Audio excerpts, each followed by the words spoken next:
Hello.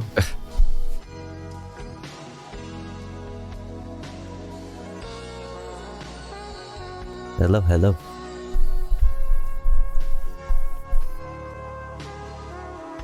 Hello, hello.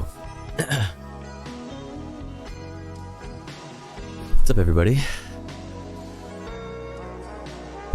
I don't know if we're still having technical difficulties or like what's going on, but everything is all fucking funky.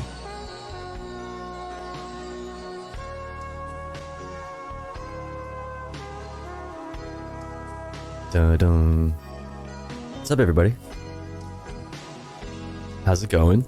Sorry we effed, I guess? I don't know what the fuck is happening. It's so weird. I don't know why my OBS is acting super funky. But we're out here. Fuck it. Seems good here. The deep state is coming for tofu, dude. Listen. I've been trying to tell you, okay?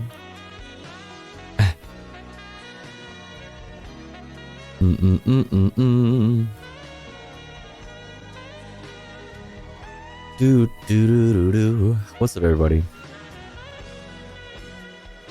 Sorry, one sec.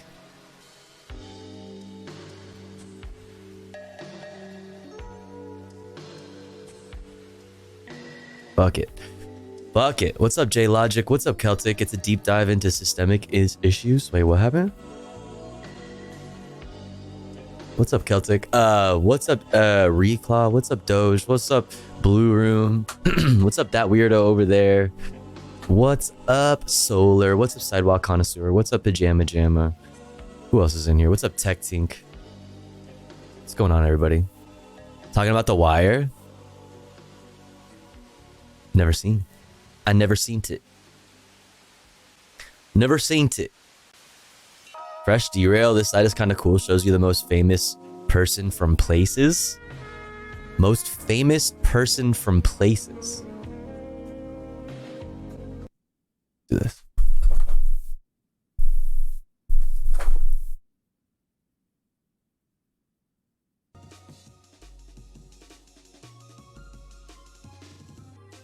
Hello?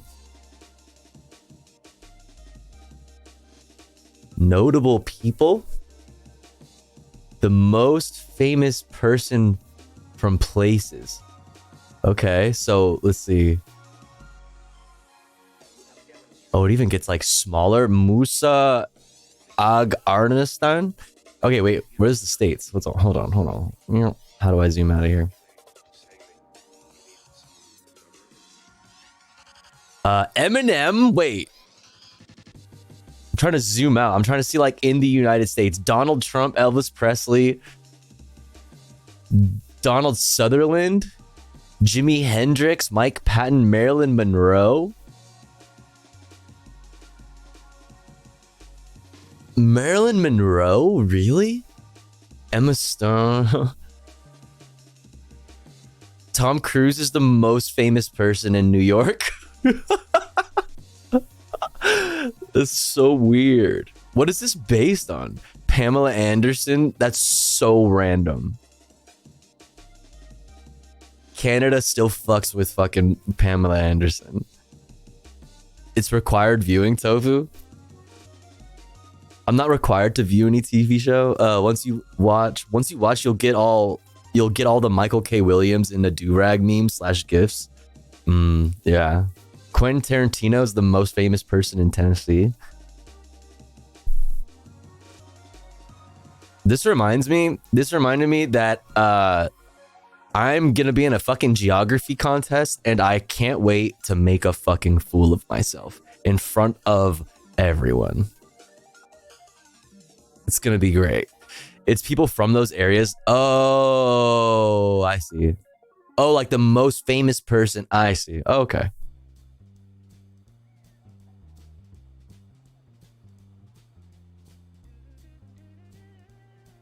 Oh, damn. It even really... What the fuck? It gets that... Oh, my God. No way. Wait, okay, here's Kevin Costner. That's so fucking weird.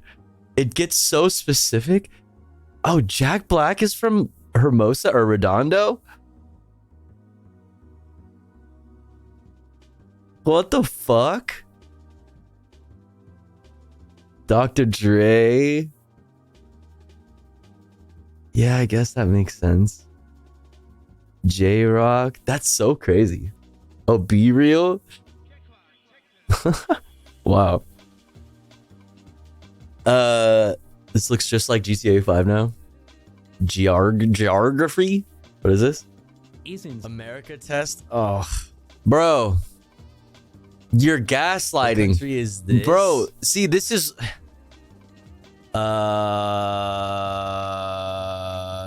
the fucking gaslighting is crazy. Fuck you. That's so... That is so fucked up. I can't believe this, dude. I can't believe this. This is why I'll never be confident in my geography skills, because I'm always... Because of this moment right here. This is my 9/11. Can't believe this.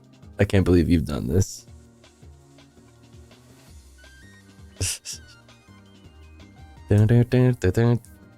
Anyways, what's up, everybody? Why do I feel like my fucking notification didn't go out too? And it makes me like, because I was having issues on my end. We effed, and then it felt like, I mean, I don't know. I didn't know if it was because I was effing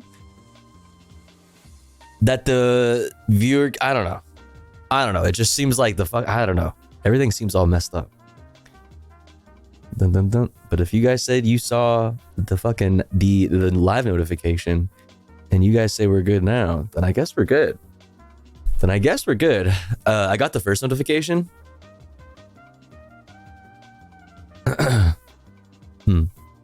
You were effing for real? For real?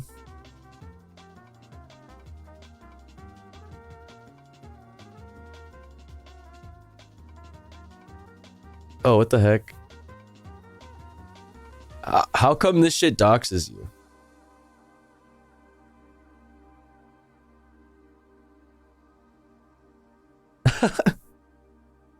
Let's see.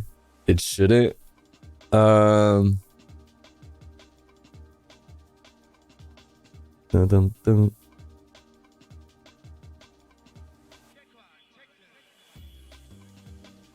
I don't know what's up with that.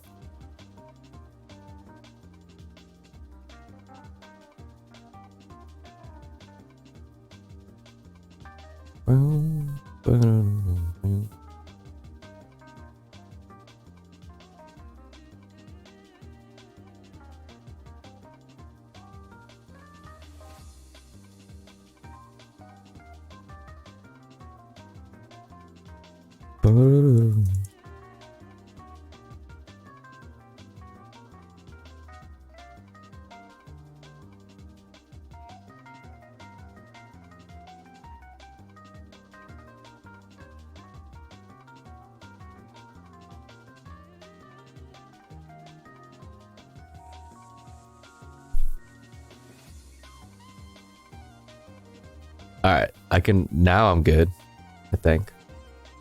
Now I'm good. Scented bowling balls? I'm sorry, what? What's up, Noodles?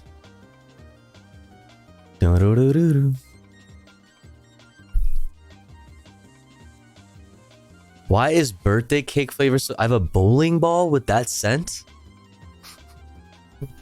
Huh?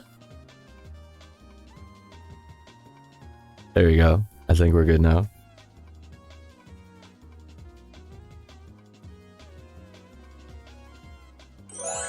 Bring. Oh, this is America as fuck. Oh, shit.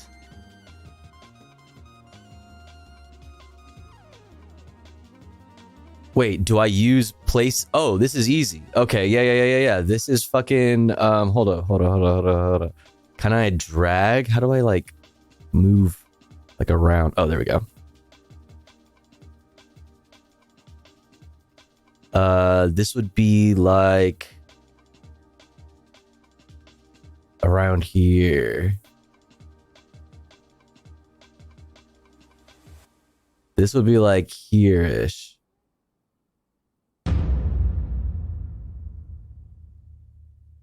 Three miles, bro. I know my shit.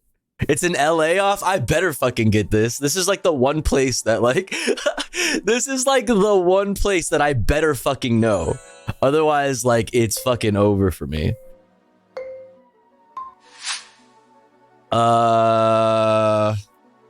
Okay, so we're out in the fucking we're out like let's see.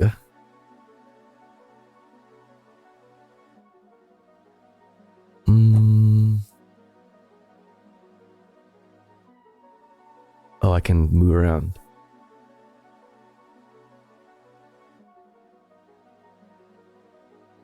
Boop, boop, boop, boop, boop, boop, boop.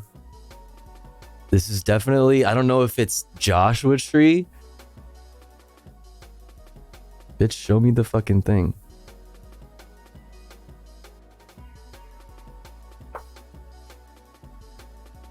California cheeseburgers and tacos. Thank you for that. Okay, this is probably this is probably like I don't know.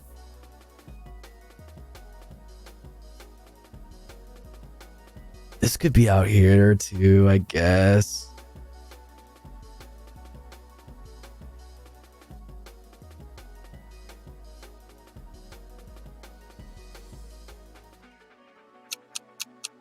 Fine. Oh, damn, I was way off. Wait, whoa, I was way off. Wrong part of the desert. Looks all the same in my defense. It all fucking looks the same. Bro, what?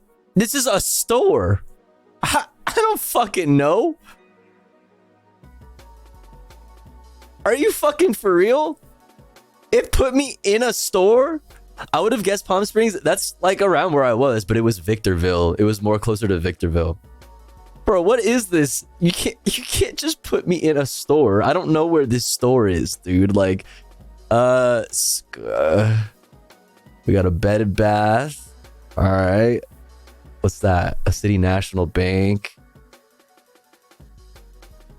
Bro, take me over here. Oh, okay. This could be like North Hollywood. Let's see.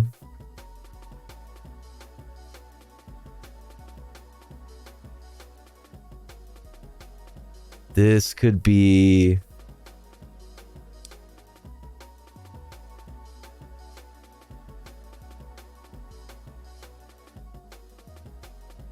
This could be North Hollywood. This could even be closer to the stadium. Could be Glendale-ish. Oh fuck! Shut up! Stop!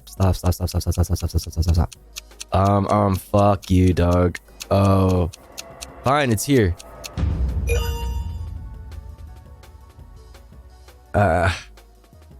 Yeah, it was on the other side of the hill. See Griffith Park and the LA Zoo. Yeah, so it was right on the other side of the hill. Same fucking hill, okay? Same fucking hill. Shut up. This could be in the South Bay. Yeah, this is very South Bay vibes. What is this place right here? Pastrami. Oh, yeah, for sure. Wait, this is... Bro, take me over here.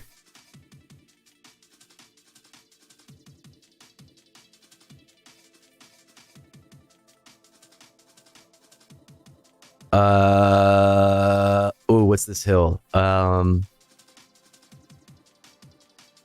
Wait, what's that hill then? That can't be South Bay then.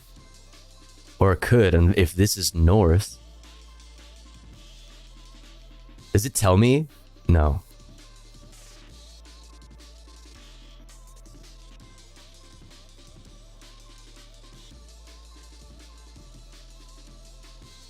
This could be like Carson. Way off. Dude, okay, I don't know where the fuck I am. Apparently, I don't know where the fuck I am at any time of the day, period. Just, like, at any moment, I have no fucking clue. There's a compass at the top. Oh, there is? Where? Oh, duh. God damn it. Okay, now we're in the fucking, we're like Beverly Hills. We're like Beverly Hills. This is like Hassan's house right here. West. No, he's more West Hollywood right here. This is like here.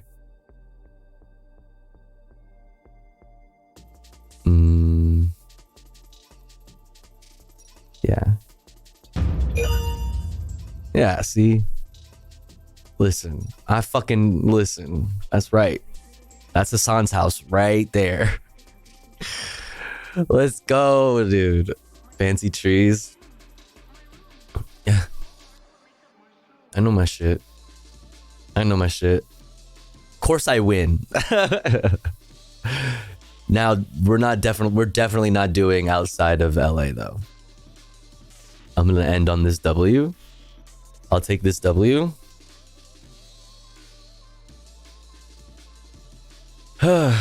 You live in LA today. I am I'm not beating the actually does live in LA allegations.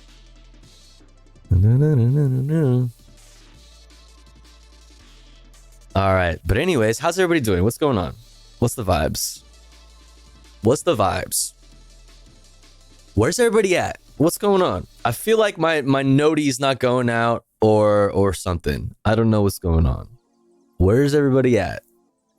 Is there a lot of people streaming right now? Let's see. I guess. Not that many.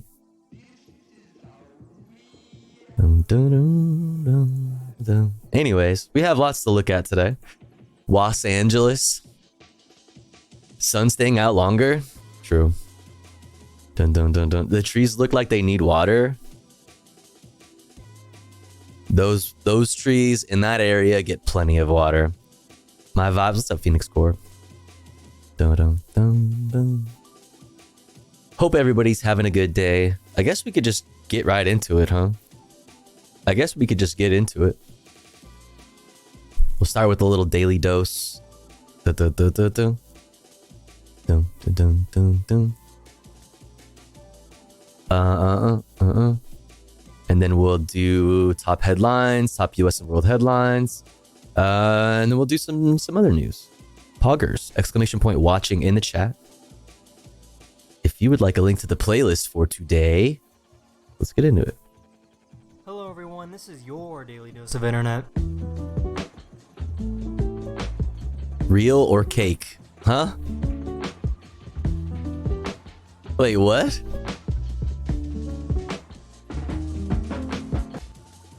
Wait, you mean it's all cake? Wait. You mean to tell me it's all cake? Hello everyone, this is your daily dose of internet.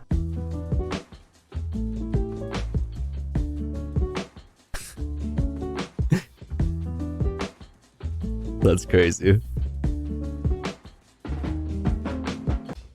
Insane.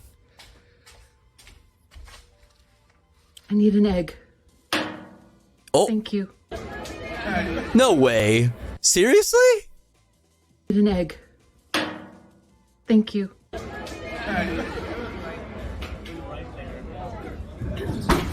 Oh! This athlete crashed through a glass wall during a tournament. He wasn't hurt, and they simply continued playing the game.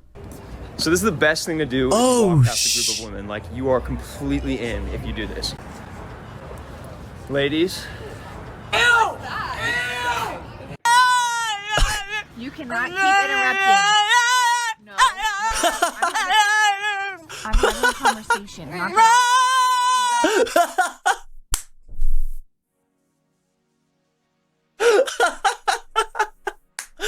Yeah, it's beautiful. Angel thump. Oh my god. It's beautiful. Wow. Someone's luggage went missing, and the only thing left was the handle.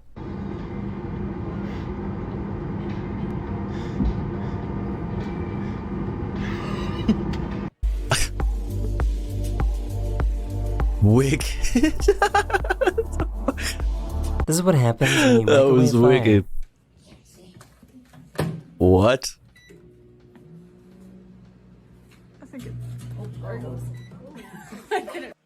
Wait.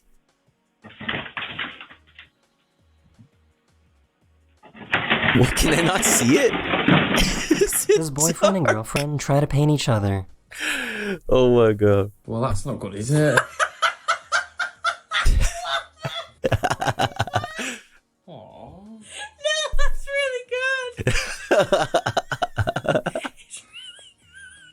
I just found out that pugs can uncurl their tails.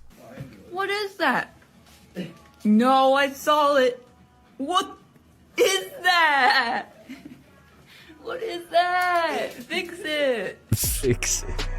Stop. Stop it. Stop that. Stop doing this. Why are you like this?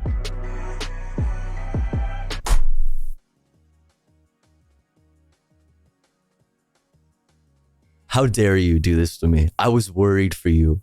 I was worried for your safety, and you fucking lied to I me. just found out that you can inflate a surfboard.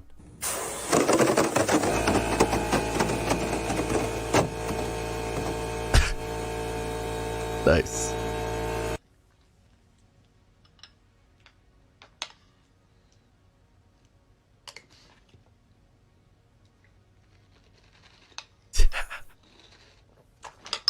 Okay. Oh, fuck. Oh, shit. Oh. That is the end of this video. Are we hoping you enjoyed? Oh, shit, is And this where I'll see you Celtic guys lives? again very, very soon.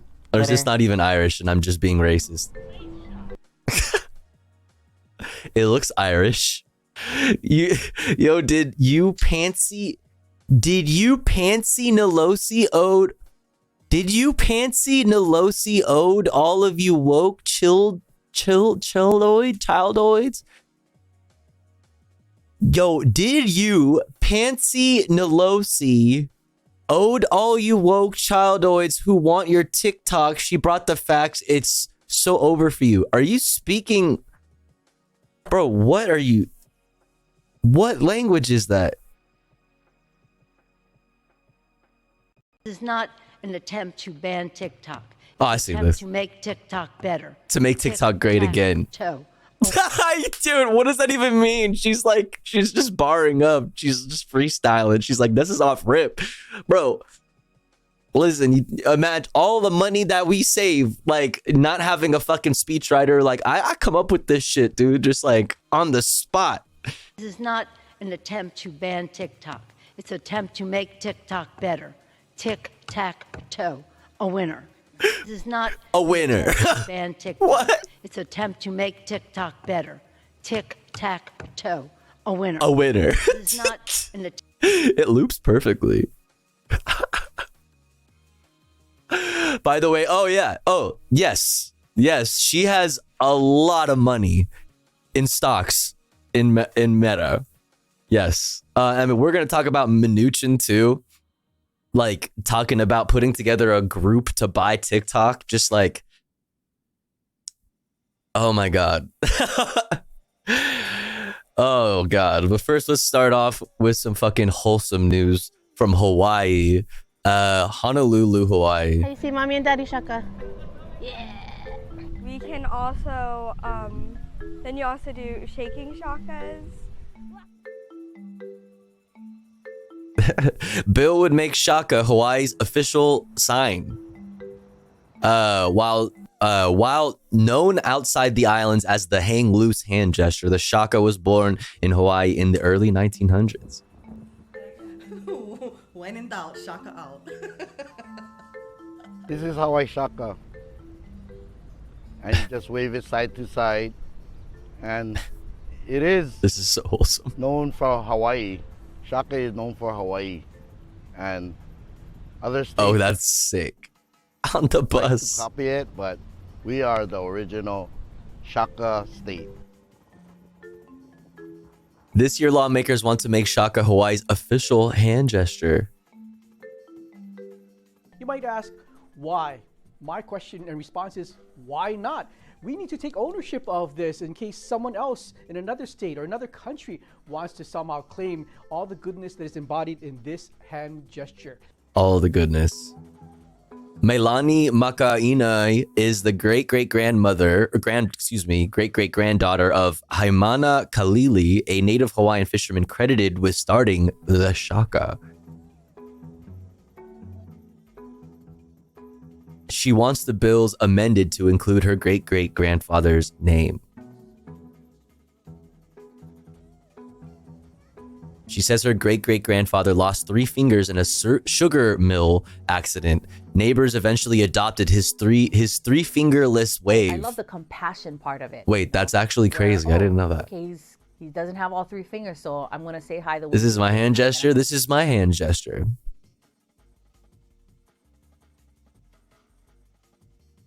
Say by the way he's saying bye, and so it coming from that is so Hawaii culture. So there's no wrong way to do a shaka. I mean, am I doing it right? This. Some people do that. I mean, you should see my husband's shaka. It's kind of like a not even shaka. My daughter, who's 2.5, she knows how to shaka now. I'm so proud of that. Oh, that's cute. That's cute. Okay, now let's get into the headlines. Top 5 stories you need to know today. Oh, that's loud. From Reuters. Let's go. Number 1. The U.S. House of Representatives passed a bill giving TikTok's Chinese owner ByteDance about 6 months to divest the U.S. assets of the short video app or face a ban. Number 2, former President Donald Trump authorized a CIA clandestine campaign on Chinese social media that began in 2019, aimed at turning public opinion in China against its government.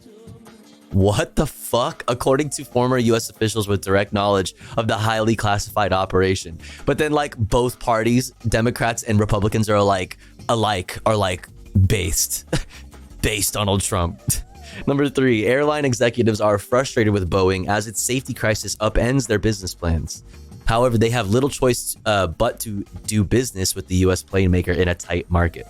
Number 4, kidnappings at schools in Nigeria have become an almost daily occurrence in recent years.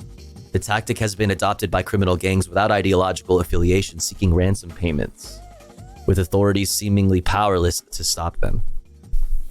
Number 5, Shell weakens its 2030 carbon reduction target and scraps a 2035 objective. I can't fucking see shit. What the hell?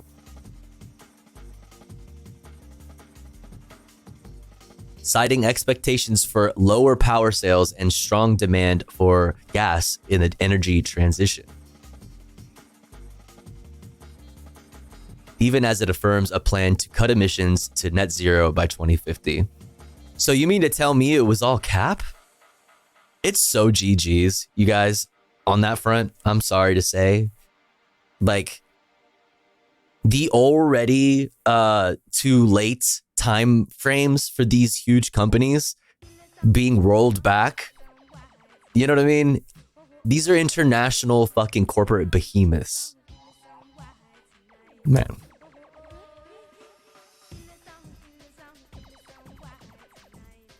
All right. Let's do Associated Press. Yo, Kayla, thank you for 6 months. Thank you so much. Thank you. Good morning. How's it going? Appreciate it. Morning, all. How's it going? Good morning. Senate Majority Leader Chuck Schumer is Senate Majority Leader Chuck Schumer is calling on Israel, to hold new elections. He says he believes Israeli Prime Minister Benjamin Netanyahu is an obstacle to peace in the region amid a growing humanitarian crisis in Gaza. We'll talk about this a little bit more later. Survivors say about 60 people died as they tried to cross the Mediterranean Sea from Africa in a deflating rubber dinghy. A humanitarian rescue group spotted the dinghy Wednesday and rescued the 25 people on board. Haven't slept and got a flat inspection on Monday, but hey, can't complain. Well, I hope it goes well. I hope everything works out for you. Good to see you in here. A major storm is dumping heavy, wet snow in Colorado, forcing flight cancellations. Oops, god damn it, too fast. Forcing flight cancellations and shutting down highways. The storm began Wednesday night and is expected to continue through Friday morning. A retired Concorde supersonic jet is returning to its home at New York's Intrepid Museum after a 7-month restoration. What's up, Lainey? The aircraft was lifted by crane onto Pier 86, where public tours will resume next month. Sweet. All right, let's do a PBS News Wrap. NewsHour. Senate Majority Leader Chuck Schumer is taking on Israel's far-right government over the war in Gaza. Taking them on. Jewish elected official in taking them on as in like harsh, strongly worded press conference. Okay. Listen, it's a move obviously in the right direction. Obviously, right? It's a part of the greater shifting rhetoric coming from even Warhawk liberals on the Hill. But it is still at this point just that rhetoric, right? Until we see a full divestment and the halt of defense funding and these things. The United States delivered a scathing 40-minute speech today. He charged that Prime Minister Benjamin Netanyahu has lost his way in the military drive to crush Hamas. Scathing. Schumer said that Netanyahu and his government are an obstacle to peace and that Israel needs new elections. The Netanyahu coalition no longer fits the needs of Israel after October 7th. The world has changed radically since then, and the Israeli people are being stifled right now by a governing vision that is stuck in the past. Netanyahu's political party shot back that Israel is, quote, not a banana republic and that its war policy has wide public support. Meanwhile, in Gaza, Palestinian officials said an public support as in in Israel, maybe.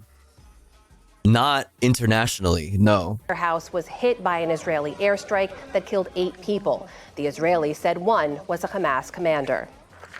The Palestinian Authority is getting a new prime minister, but the choice may not satisfy U.S. calls for reforms leading to a Palestinian state. President Mahmoud Abbas today named economist Mohammed Mustafa to the... what a world where the Palestinian Authority is the one that needs to reform, as if they haven't just effectively been an arm of the Israeli state. You know what I mean? I don't know. It's just oh yeah, the onus is on the Palestinian Authority. They need to reform. They need a change in leadership. They need to renew their international reputation for some fucking reason. He's a longtime ally to Abbas, and whether he'll undertake real change is unclear. A federal judge in Florida has rejected former President Trump's motion to dismiss the classified documents case against him. Mr. Trump is accused of illegally storing sensitive records at his Mar-a-Lago estate after leaving office. Today's ruling came after Trump lawyers argued the law is vaguely worded and that he was allowed to... Oh shit, new fucking... Dude, look at the Chad they made him. Bro, look at this frame, this silhouette. Oh my God. Absolute Chad. Everybody else, look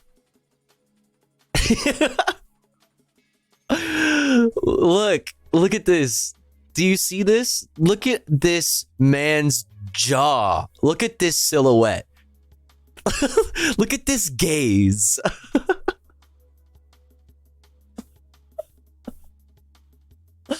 He looks like he's fucking so he looks like an eagle.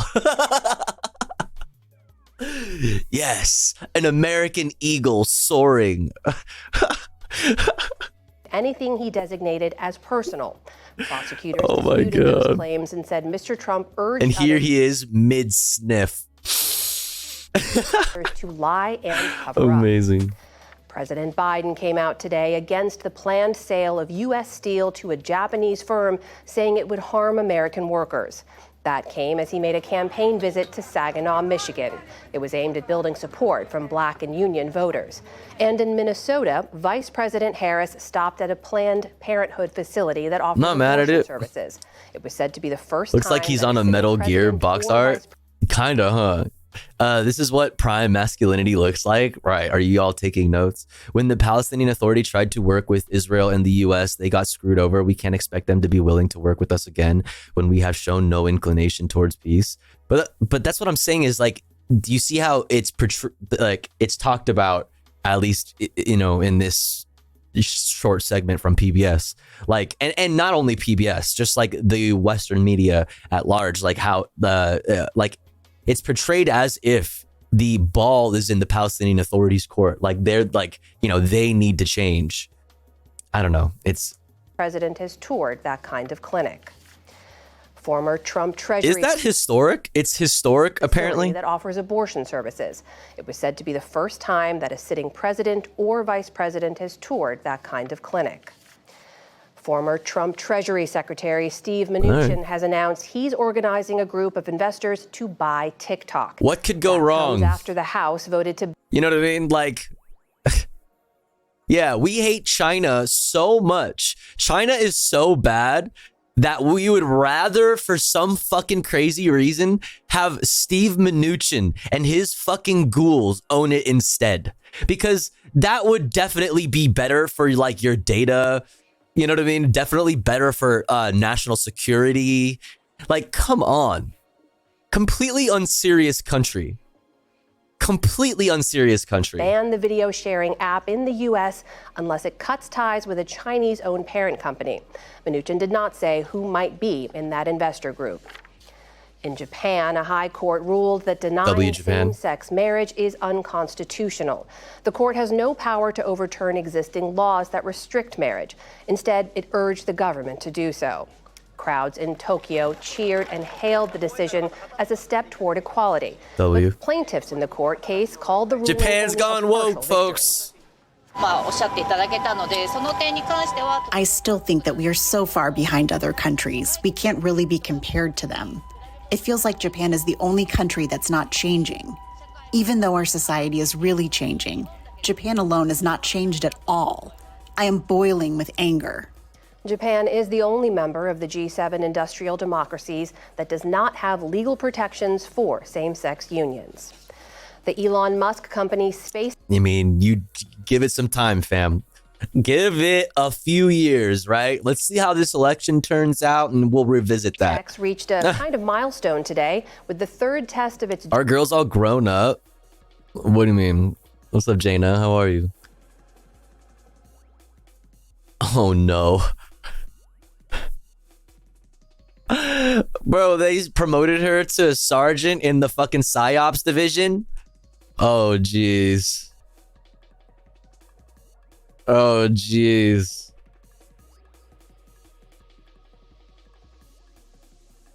There's a video.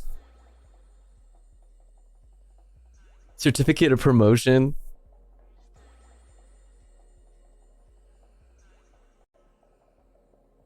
Repose special trust and confidence in the patriotism, valor, fidelity, and professional excellence of Haley A. Lujan. And these qualities and her demonstrated leadership potential, she got socked up. Service to the U.S. Army. She is therefore promoted from corporal to sergeant by authority of Department of the Army. Be a lot cooler if you weren't.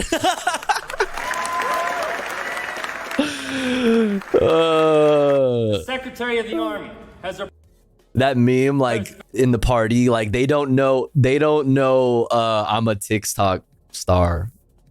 They probably all know that.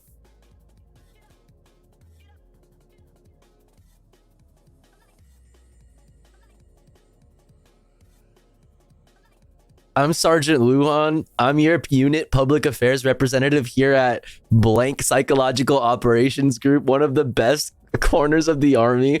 I want to thank Sergeant... Yo, this is so...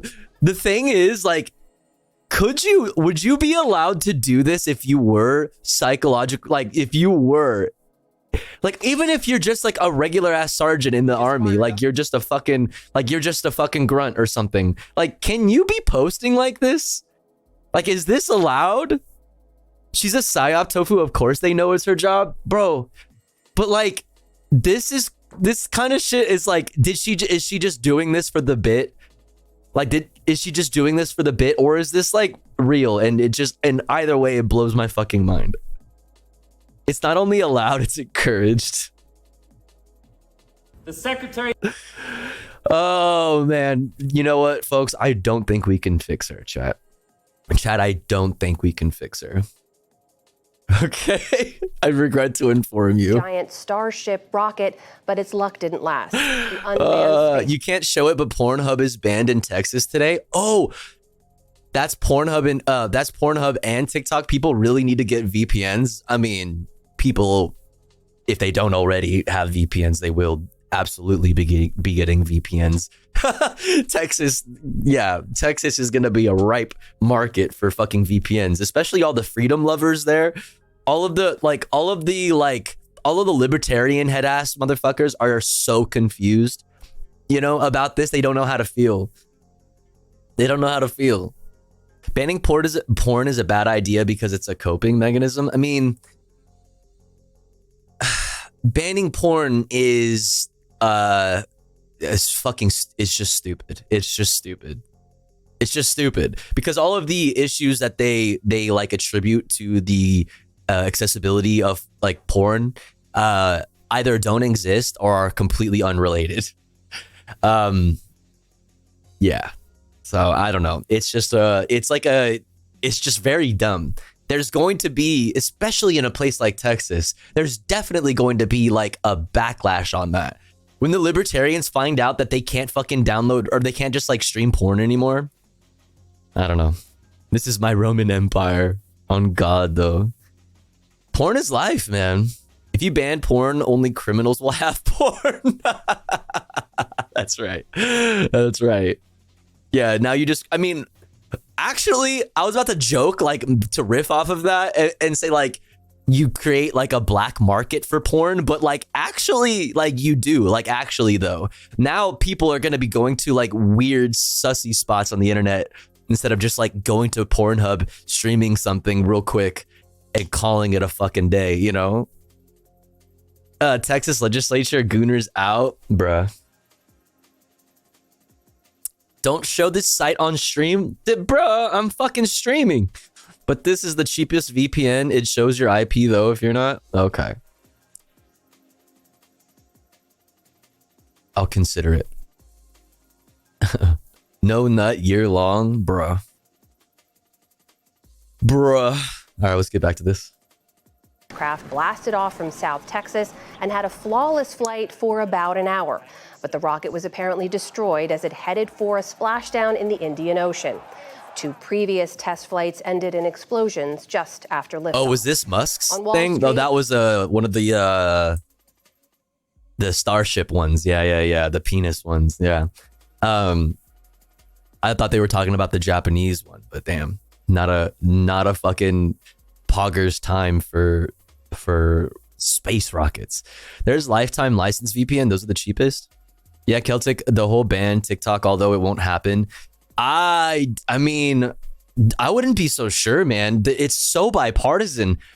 It's so bipartisan. It's so bipartisan. Liberals are fucking frothing in the mouth over getting this done. And it's so much so that it's actually making Trump be like, listen, TikTok, the kids love it. Like, it's weird. We live in a fucking, the most unserious fucking country in the most unserious time. Fucking insane. What's up, Cosmo? It was a rough day if you're a rocket motor. Yeah. Oh, man. Blasted off from South Texas and had a flawless flight for about an hour. But the rocket was apparently destroyed as it headed for a splashdown. He tried to ban it, executive. Yes, but like that's the thing is that's such as the nature of of being a reactionary with no ideology, right? Like if the liberals are talking about it and you are in election season, like yeah, man, like just like how, you know, they shot down the most conservative immigration bill in 10 years. It's the same shit. It's like, well, the liberals are talking about how they want to ban TikTok. So now suddenly I'm for keeping TikTok for, you know what I mean? Like, despite the entire past, despite my entire fucking time as a president, it was bipartisan in the House. And there's a lot of word on the street from staffers and younger legislatures that are starting to remind the boomers that whichever party bans TikTok, it's the party Gen Z won't vote for. I don't know if it passes the Senate. I mean, we'll see. We'll see. I mean, I would hope that that's the case. Doing a 5-hour debate watch party? What's up, Brett? Oh, fuck no. Hell no. Hell no. I saw enough of that shit. That shit had just... Hope you're doing good, Brett. What's good? Everybody should go follow Cinema Marxism. Do it now. Who debated who? Do I really even have to say? It was Norman Finkelstein. Who else? I mean, Destiny, Benny Morris, and who I'm trying to think. I'm blanking on the name. Sorry, I even mentioned it, bro. It's like, oh, it's like tiring even just thinking about it. It's just like, yeah, it was. I mean, completely wild that certain people like have found their way into like the presence of like actual scholars. I mean, I don't know, man. Nightmare blunt rotation, real. In the Indian Ocean. 2 previous test flights ended in explosions just after liftoff. Super real. Street, yo, Carter. Data led Stonks. Yo, Carter, thank you so much for the raid. What's good? How you doing? I hope you had a good stream. What up, what up?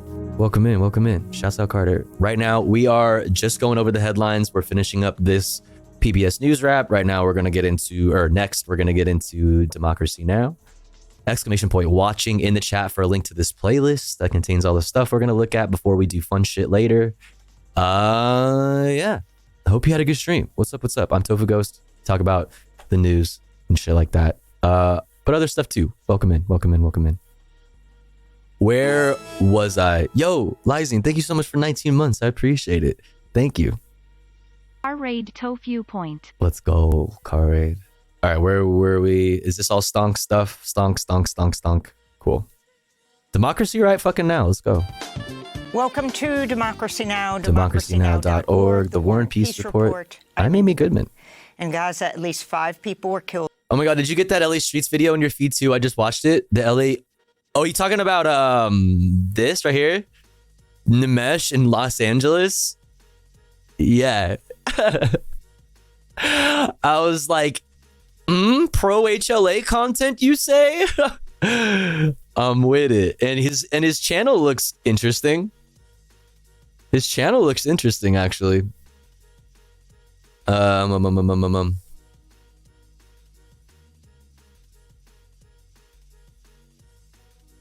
Public Did you watch it on stream? In 2000.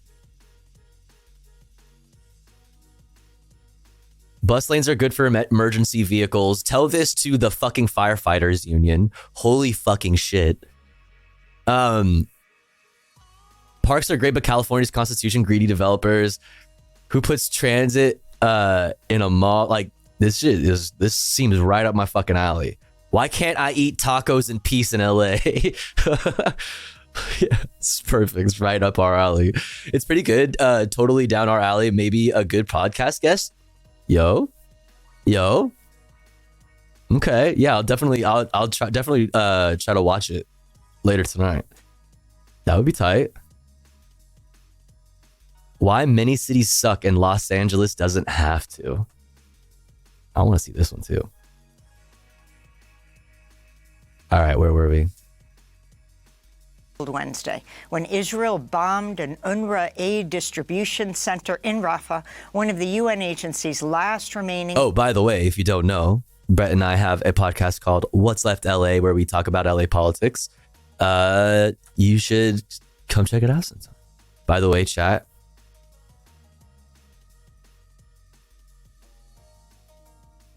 Oh, shit. Dude, I can't wait to be fucking thoroughly humiliated. Also, I have no confidence in myself because people like Celtic have fucking destroyed my confidence in my geography abilities with their fucking gaslighting. Also, 10 a.m. PST chat? Okay. Chat. Anybody who knows me knows that 10 a.m. PST is like, that's not even, those words are not in my Bible. Okay? Not in my holy book. Pulling all-nighter, honestly, like, is that the fucking move? Because, like, do I just not stream the night before? Because I'm a fucking degen streamer. I end stream at fucking 4 or 5 a.m. Like, that's 5 hours. Oh my God. You'll still be up? Honestly, though. That's my strat when I have an appointment early. Should I just do like a fucking subathon or something? No, you raid into Little Bear. Raid into Little Bear when I get off stream and then start stream again. I'm not gonna lie, when I heard you were involved in this, I was suspicious, bro. I'm involved in this purely for fucking somebody just to be there to like be the one person that everybody fucking clowns on. Purely. Does LB know Tofu? Does LB know Tofu? Okay, let me tell you something about LB and I, all right? LB has started a fucking rumor that I'm a fucking crypto shoddy and motherfuckers actually think it's real. And there's probably wholesome leftist chatters who would enjoy the Tofu Ghost stream who might actually think I am into NFTs. And honestly, I'm not mad at that. It's kind of fucking hilarious. Tofu is the only one I care about. Oh, I'm the only one? That's crazy. This is a stacked lineup. That's crazy. When I'm literally next to fucking the Queen denims, like what? That's crazy. That's crazy. Crypto Tofu confirmed, unfollowed, bruh. And then Gremlo also finding out that I followed the what's his fucking face? I don't fucking remember his name, but finding out that I follow demons on Twitter. I follow all of the worst people on Twitter, and seeing that I followed the breakdancing crypto daddy, the divorce dad, crypto divorce dad. He posted about it on Twitter.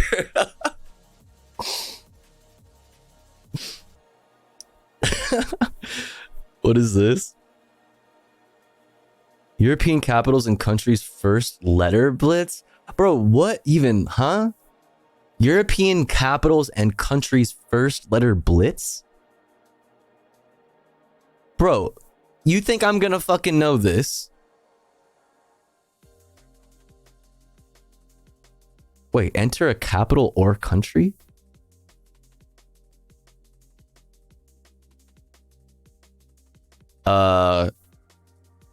Fucking,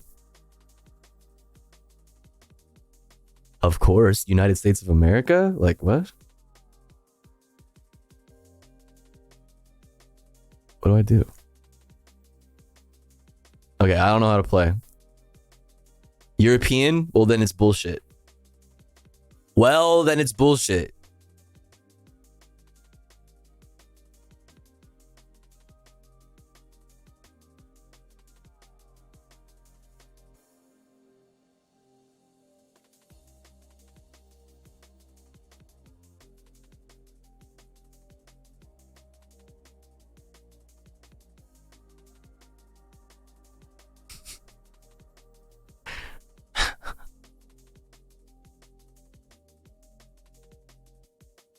The US of A, Europe. Why is everyone in chat green? There is a whole lot of fucking green in the chat right now. There is a whole lot of fucking green in the chat. What's going on with that? Aid sites in Gaza. All right, let's continue. At least one UN worker was among the dead. UNRWA workers decried the attack. This is forbidden. We are an international institution. All of this is for people. We stopped returning to our homes. We work day and night to serve refugees. It is forbidden. Look, what is this? We take all of this to the elderly and children. What is this? The head of UNRWA, Philippe Lazzarini, said the attack was a, quote, blatant disregard to international humanitarian law, unquote. The attack comes as much of Gaza is on the brink of famine as Israel continues to limit the amount of aid allowed into the besieged territory. At least 27 Palestinians have died of starvation, including 23 children. Meanwhile, Al Jazeera is reporting 6 Palestinians were killed in Gaza City when Israeli forces opened fire again on crowds waiting for food aid. Over 80 people were again. And this is who's going to be, according to the United States State Department, this is who's going to be running security for the port. That's going to take 2 months to fucking build. Sick. Goes reporting the Biden administration what could go wrong? Privately told Israel the U.S. would support Israel attacking Rafah as long as it doesn't carry out a large-scale invasion. Israel's announced it wants to transfer most of the over 1.4 million people seeking refuge in Rafah to what it called humanitarian islands in other parts of Gaza. On Wednesday, one family in Rafah broke their ethnic cleansing Ramadan fast in the rubble of their destroyed home. Last Ramadan was great, but this year it's not. A lot of things are not there anymore. My sisters, my family, our house got destroyed. There are still people under the rubble, and they are still not pulled out. This house was the children's dream. Their toys and everything is lost. A new UN investigation has accused Israel of breaking international law over the killing of Reuters video journalist Issam Abdallah in Lebanon. On October 13th, an Israeli tank opened fire on Abdallah and a group of other journalists. The UN report stated, quote, the firing at civilians, in this instance clearly identifiable journalists, constitutes a violation of international law. Not only did they shell them, I believe they were Reuters journalists. I mean, she probably just said, but I believe they were Reuters journalists. Not only did the tanks shell them, but they opened fire with their, like, machine guns or whatever after, according to a further investigation. Unquote. Back in the U.S., hundreds So basically, like, it was they knew very well, like, who they were shooting at. It was not an accident, is what you can gather from that. Partially shut down the Did they just rename concentration camps to humanitarian islands? What's up, Moisty Muffin? International terminal of San Francisco International Airport Wednesday to demand a permanent ceasefire in Gaza and that the U.S. stop arming Israel. Protesters blocked outside traffic and security check-in, forcing SFO to close certain checkpoints and roadways. One traveler stopped to thank the protesters for the disruption. I am slightly inconvenienced, so my trip doesn't go exactly as planned, but I still have a life. Based. I can still live. Based. I'm not dying. I'm not starving. These people are starving. Here in New York, activists successfully canceled a planned real Shouts estate out to event her in for Brooklyn real. this week that sought to sell homes built on illegal settlements in the occupied West Bank. This came just days after hundreds of activists in New Jersey marched through the streets of Teaneck Sunday to protest a similar real estate fair. It was taking place in a synagogue. Protests continue on Capitol Hill as well. On Tuesday, members of Jewish Voice for Peace occupied the office of Congressmember Hakeem Jeffries, calling on the Democratic leader to reject funding from AIPAC, the American Israel Public Affairs Committee. Jeffries is one of AIPAC's largest recipients. The action came as over 20 groups launched the Reject AIPAC coalition, established to counter the powerful lobby group's influence in D.C., and calling on elected officials to reject endorsements and contributions from AIPAC. The House overwhelming... I wonder if the Schumer press conference is going to be going to to shift the rhetoric from liberals even more. I wonder if that's a signal of more of that to come. And if so, how AIPAC is going to respond to that. AIPAC puts a lot of Democrats in office. We'll see how they respond to that. Voted Wednesday in favor of a bill that would force TikTok's Chinese owner ByteDance to either sell the social media app or face a ban in the U.S. Backers of the bill claim TikTok poses a national security threat. Rights groups like the ACLU say such a ban would violate the right to free speech. There are well over 150 million TikTok users in the U.S. alone. After voting, two of the lawmakers who voted against the measure, Democrats Khanna and Pramila Jayapal, laid out some of the bill's issues. It's an overly broad bill that I don't think will withstand First Amendment scrutiny. The other issue is that there are a lot of people who make their livelihoods on this. The number one argument here from everybody should just be that if the idea is national security, if the idea is data privacy and thus through that national security, then you need to have the same smoke for anybody who is farming and selling your data. If that is the case, if you have that smoke, you need to be doing broad sweeping regulations. Nobody fucking supports that. Nobody fucking supports that. Because that would hurt the people who have, who have a stake in some of these other companies like Meta, like we were talking about earlier with fucking Nancy's Pelosi. How much money she has in Meta, for example. I mean, come on. It's so fucking blatantly obvious. It's so fucking blatantly obvious. So blatantly obvious. Watching C-SPAM this morning with left-flank vets was extremely infuriating because they had some fucking liberal ghoul on to just like talk all of the shit about China, about how it's all about China. Everything is just China is really fucking bad and is an enemy of the state or whatever the fuck, or a rival state or whatever the fucking term is. 180 days to sell a company this size is very difficult. What happens to antitrust law? Does it still apply? Does it not apply? And I think that, the questions of if this is a de facto ban, I think that is a real problem. And so, but I also have problems, by the way, 4 countries are named, but if Saudi Arabia buys it, is that fine? The measure will now be taken up by the Senate.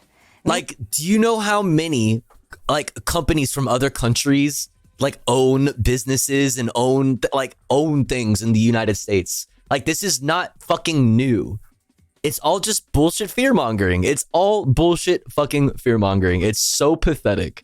Meanwhile, Palestinians... We live in an unserious country, dude. Bipartisan support for a fucking TikTok ban because China is really fucking bad and you should be terrified of them. And fucking bipartisan support for a fucking far-right, immigration bills and, we're fucked. We're fucked in this goddamn country. The Overton window has shifted so far right. It's so fucked. What's up, Punky? Rights activists say Israel's war on Gaza has galvanized anti-TikTok sentiment in conservative and centrist lawmakers. In a leaked post-October 7th audio recording, Jonathan Greenblatt, head of the Anti-Defamation League, can be heard saying, quote, "We have a TikTok problem," unquote, referencing declining public support for Israel among younger people. The progressive group Roots Action... I don't think that this is a main driving factor behind the TikTok ban. I truly think that China bad sentiment is the most bipartisan thing. You know what I mean? And and putting the most one of the most popular social media applications in the hands of an American American company would obviously suit their fucking needs. It's it's so clearly what's happening here. I don't know. I think it can be both. What did China? I mean, I think it is both. Let me rephrase what I'm saying. I don't think that that's the main driving factor. I think that that's just like a just kind of like a win-win situation where like, yeah, also we get to like kind of, you know, maybe stifle a little bit of fucking speech, you know what I mean? Stifle a little bit of fucking communication going on. But the thing is about that is pro-Palestinian sentiment is more popular than like anti-Palestinian sentiment, I guess, on all of the fucking platforms. As far as I know, there is more pro-Palestinian content on any platform at this moment. What did China do to be bad? By the way, they grew. Their economy grew so quickly, so bigly, and it started to rival that of the United States. That is literally it. A threat to American cultural hegemonic dominance. But Meta and Twitter are censoring and suppressing it more. Best economy I've ever met. Everything I mentioned when I called C-SPAN this morning. Oh, that's right, Punky. Yeah, you fucking nailed it. You nailed it. If anybody just has a clip of Punky this morning on C-SPAN, Punky nailed it. Also noted that AIPAC is the top donor to Congressmember Mike Gallagher, who authored the TikTok ban bill. This comes as Donald Trump flipped his position on the bill within the last week, now opposing the ban after recently meeting with Do you see how unserious this is? Republican billionaire mega donor Jeff Never mind, I changed my mind. I love TikTok. I'll kiss it. A plan to establish a new presidential council in Haiti appears to be crumbling after a number of prominent Haitian politicians and parties have refused to participate. Earlier this week, Caribbean leaders and the United States put forward a plan to establish a 7-person panel to rule Haiti and appoint a new prime minister to replace Ariel Henry, who agreed to resign after facing an armed uprising. In related news, the Biden administration is reportedly considering housing Haitian refugees at Guantanamo Bay. Oh my God. An influx of migrants. Meanwhile, Florida. What? Governor Ron DeSantis has deployed soldiers from the National Guard to block Haitians from reaching Florida. What a fucking shit situation, dude. That's like nobody wants to participate. The American guns are flowing into this country.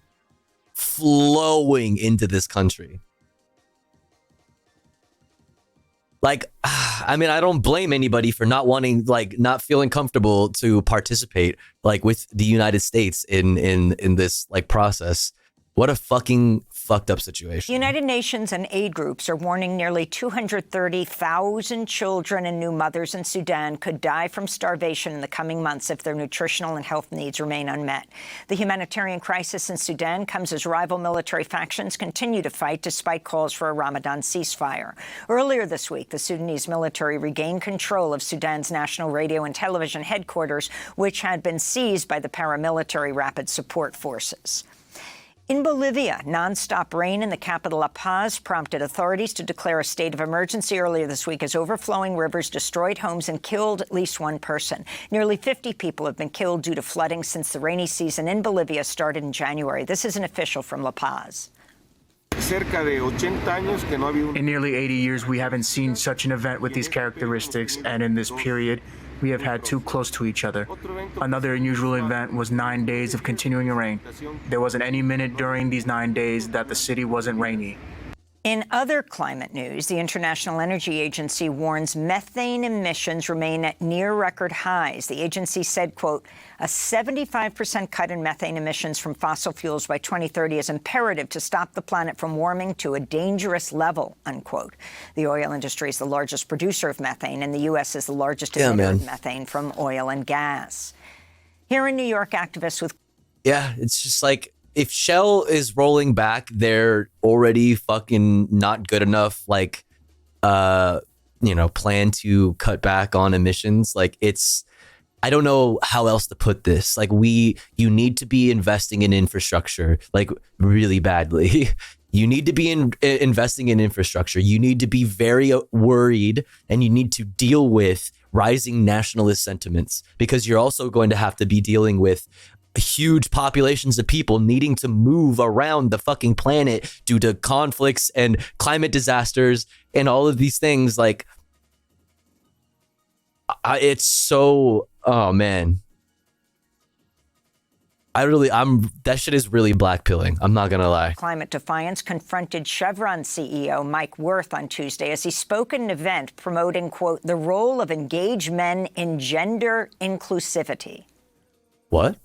Is responsible for killing thousands of indigenous women and exposing thousands more to cancer and reproductive illness. You are not an ally of women. You are a murderer. Oh, shit. Chevron CEO Mike Wirth was forced to leave the event. Oh, shit. Federal investigators looked into the Tell his Airlines ass. Boeing 737 MAX door blowout, say their work is being hampered by Boeing's lack of cooperation and major issues with its record keeping. Yeah, the video getting overwritten and a whistleblower committing suicide, man. Like,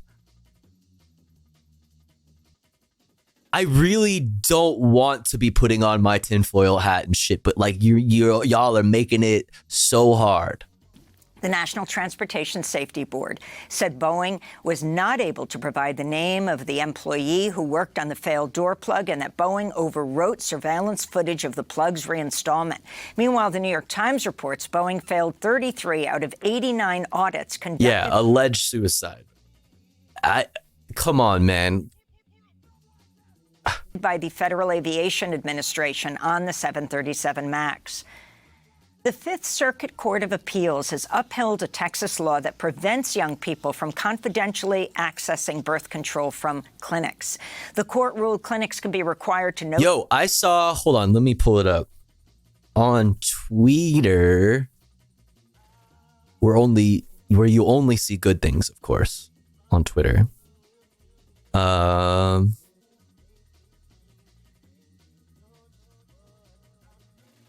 Speaking of which, I saw this. Not like the biggest fan of her music. You know what I mean? It's all right. It's pop music. You know what I mean? Cool, fun, whatever. But Olivia Rodrigo's Guts World Tour in St. Louis handed out free Plan B pills to fans who wanted them from the Missouri Abortion Fund. That's fucking sick. That's like incredibly based. You love to see it. That's fucking awesome. The kids are all right, man. Super fucking dope. Notify and get consent from parents. Planned Parenthood criticized the ruling, saying it marks a, quote, significant and dangerous departure from decades of precedent that's allowed all young people to confidentially get basic health care like birth control through Title X, unquote. In other reproductive rights news, Vice President Kamala Harris is visiting an abortion clinic in Minnesota today in a show of support for abortion rights. It's the first such public appearance by any president or vice president in history. In Georgia, a judge tossed out 6 of the charges in the wide-ranging election subversion against Donald Trump and some of his 18 co-defendants. Fulton County Superior Court Judge Scott McAfee said the charges, which relate to Trump pressuring officials into violating election laws, lack detail, but that prosecutors could seek a re-indictment on those counts. This comes as Judge McAfee is expected to announce his decision soon on whether to disqualify Fulton County District Attorney Fani Willis from the case over an alleged improper relationship with a special prosecutor. In Oklahoma, a medical examiner ruled non-binary teen Nex Benedict died of suicide. 16-year-old Nex Benedict's death last month came one day after they were attacked in a girl's bathroom by fellow students at Owasso High School. Benedict's autopsy showed... I said this yesterday, and nobody, like, maybe somebody else has something in here tonight, like, I have never heard, and maybe I just have never heard of this, and it's a thing, and I just don't know. I have never heard of somebody committing suicide or unaliving themselves with antihistamines and antidepressants. Yeah, you're right, Forlorn. Either way, if it's a suicide, if it was 100% true and it was absolutely a suicide without a doubt, how does that make it any better? And how does that make it less indicative of an anti-trans culture? I mean, it isn't. It doesn't. It would take so much pills. Yeah, it's an odd mix. Yeah, that shit don't add up. You can fuck up your liver really quickly with certain combos. Fuck up your liver, sure, but like... And he was posturing, which is a sign of back and neck injury. I don't know anything about that. So like, I can't really like... I don't know. I don't want to like make assumptions, you know what I mean? But all I know is that I personally have never seen a case where somebody has overdosed on antihistamines and antidepressants. It just seems crazy to me. But then again, I don't know shit about that. Some more info. Sub single file lines. Breaking: the family of Next Benedict released information left out of the Oklahoma medical examiner's report. Multiple contusions. Oh my God. Multiple hemorrhages, multiple lacerations, and multiple abrasions were found on his head, revealing the severity of the assault before he died. With each passing day, the numerous ongoing investigations surrounding Nex's untimely passing yield additional information. Yesterday, a summary report from the medical examiner was released, simply stating that Nex's death was caused by suicide. As the media and public await the release of the full report, the Benedicts want to ensure their other pertinent portions of the report are not overshadowed by the, quote, classification of Nex's death. Rather than allow incomplete accounts to take hold and spread any further, the Benedicts feel compelled to provide a summary of those findings which have not yet been released by the medical examiner's office, particularly those that contradict allegations of the assault on Nex being insignificant.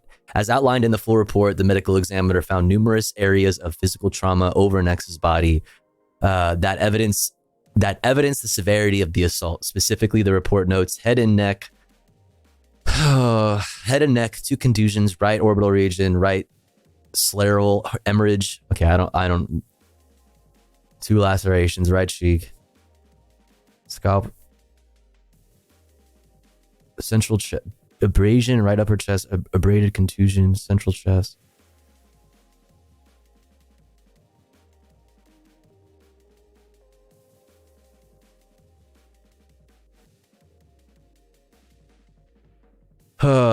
The Benedicts continued to call on our schools administrators, lawmakers, and communities to come together to prevent any other family from having to suffer through the heartache now borne by Nex's loved ones. Reforms creating school environments that are built upon the pillars of respect, inclusion, and grace, and aim to eliminate bullying and hate are the types of change that all involved should be able to rally behind. Nex's family continues to be overwhelmed by the outpouring of support.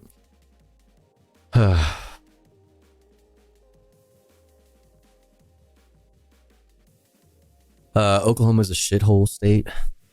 I mean, I hate saying that. You know what I mean? There are shithole people in Oklahoma because, you know, Nex and his family, are from Oklahoma. Med nerds.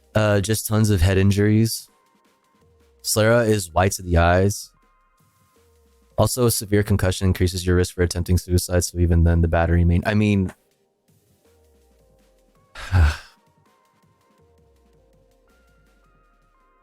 all the fuckers on Twitter that were arguing with me, saying that there wasn't any evidence of Nex being murdered or beat up in the bathroom, or even the throwing of water ever even happening, can all go fuck themselves.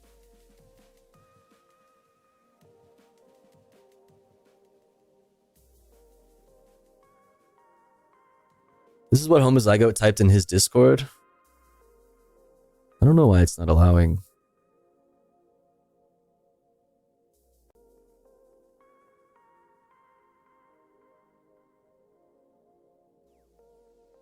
what the out of here. Oh, I can just do this, dumbass. Jesus Christ. That's not serotonin toxicity if it was legit an OD. Both meds together just outright depress the CNS in that combo if taken in excess. I don't know what CNS means. And if both meds are used alongside other CNS depressants, then the effects may be additive. And so that's why the levels of the drugs would be relevant information. If they were present but not in excess, it was a bullshit corrupt ME trying to deflect away from people who beat next to death. If present and in excess, I'd like to see that replicated with an independent ME / tox report. Yo, Midnight Time, thank you for gifting to Alex. I really appreciate it. Medical examiner, okay. Central nervous system, got it.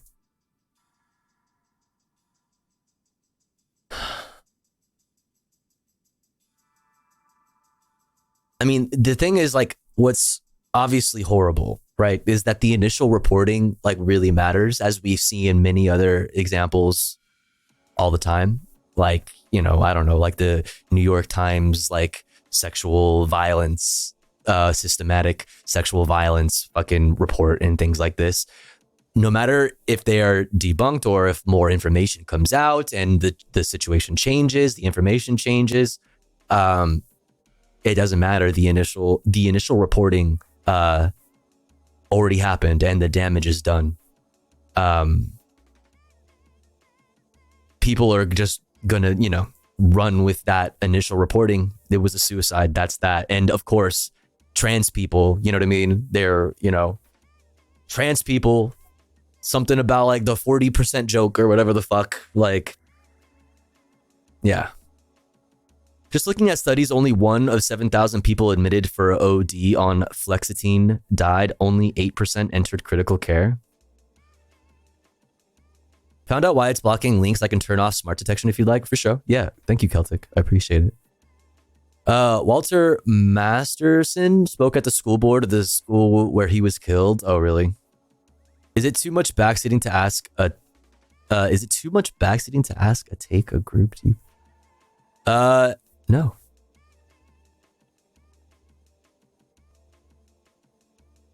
What is this? Oh, TikTok doesn't fucking work, dude. I can't fucking see, like, the TikTok ban unfortunately doesn't even affect me because, like, I can't fucking watch TikToks on my computer.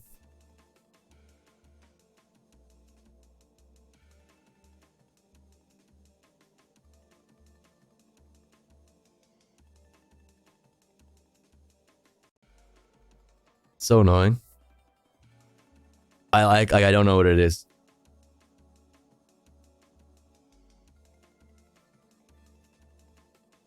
No idea. No idea why. Anyway. A lethal mix of antihistamines and antidepressants in their system. Next, Benedict identified within the two-spirit, transgender, and gender nonconforming umbrella. And longtime LGBTQ+ activist and political advisor David Mixner has died at 77. A friend said the cause of death was complications of long-term COVID. David Mixner was famously close friends with Bill Clinton, whose presidential campaign he worked on, but the relationship fractured after Clinton walked back his promise to end discrimination against LGBTQ people in the military, which Mixner harshly condemned. He was arrested in a 1993 protest against Clinton's Don't Ask, Don't Tell policy outside the White House. This is David Mixner on Democracy Now! In 1996. And we've got to get our act together. You know, the Christian Coalition's been organizing. They've been taking over school boards. They've been taking over water boards. They've been taking over taxation boards at the local level. Yeah, P&W Connect. I bet Steve Mnuchin will fix that. And for years, I think, on the progressive movement and on the left, we have accepted the criteria that they're better than the other guy. And so we have always been put in that position of accepting someone just a little better than someone worse. And I think we shouldn't accept that anymore. And those are some of the headlines. This is Democracy Now!, democracynow.org. The War and Peace Report. I'm Amy Goodman, and this is Normin Sheikh. Hell yeah, W. All right, chat. Next up, we're going to get into some corporate fuckery. This is actually a W. We'll start off with the W out of Minneapolis. Minneapolis is catching a lot of W's, man. Minneapolis based fucking city. Uber and Lyft in Minneapolis City Council overrides veto of rideshare apps to leave Twin Cities May 1st. So basically the city council in Minneapolis said that Uber and Lyft needs to start paying at least minimum wage or whatever to their drivers. The mayor vetoed it, and then the city council overrid the vetoed their veto, I guess. And now Uber and Lyft are threatening to leave and honestly get fucked. Get fucked. I thought you wanted sounds like you need to update your business plan. You know what I mean?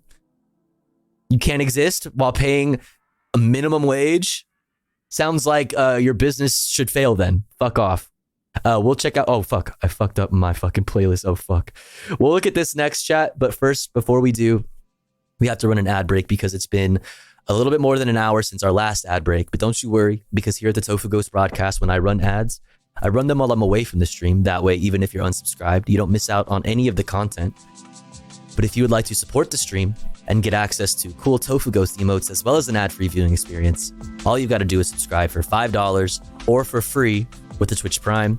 Or let's say you're already subscribed to the channel and you're feeling generous and you have the means to, maybe consider gifting a sub to one of our unsubbed friends in the chat that may not be able to afford a sub this month. That way, they can also enjoy the Tofu Ghost emotes and an ad-free viewing experience with the rest of the community. We're currently just starting the night off at 2 out of 25 for the daily sub goal. Thank you so much for all the support so far. I really appreciate it. If you are one of those unsubscribed friends in the chat, make sure to say hi, make yourself seen, and maybe somebody will notice you and feel generous enough to shoot you a gifty. Recently, we took a whole month off for mental health reasons, and our sub count dropped into the abyss. If you enjoy the content, if you enjoy the stream, please do consider supporting in some way. That way we can continue to do this full time. I'll be back in 3 minutes. Don't you go anywhere. BRB.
we're back.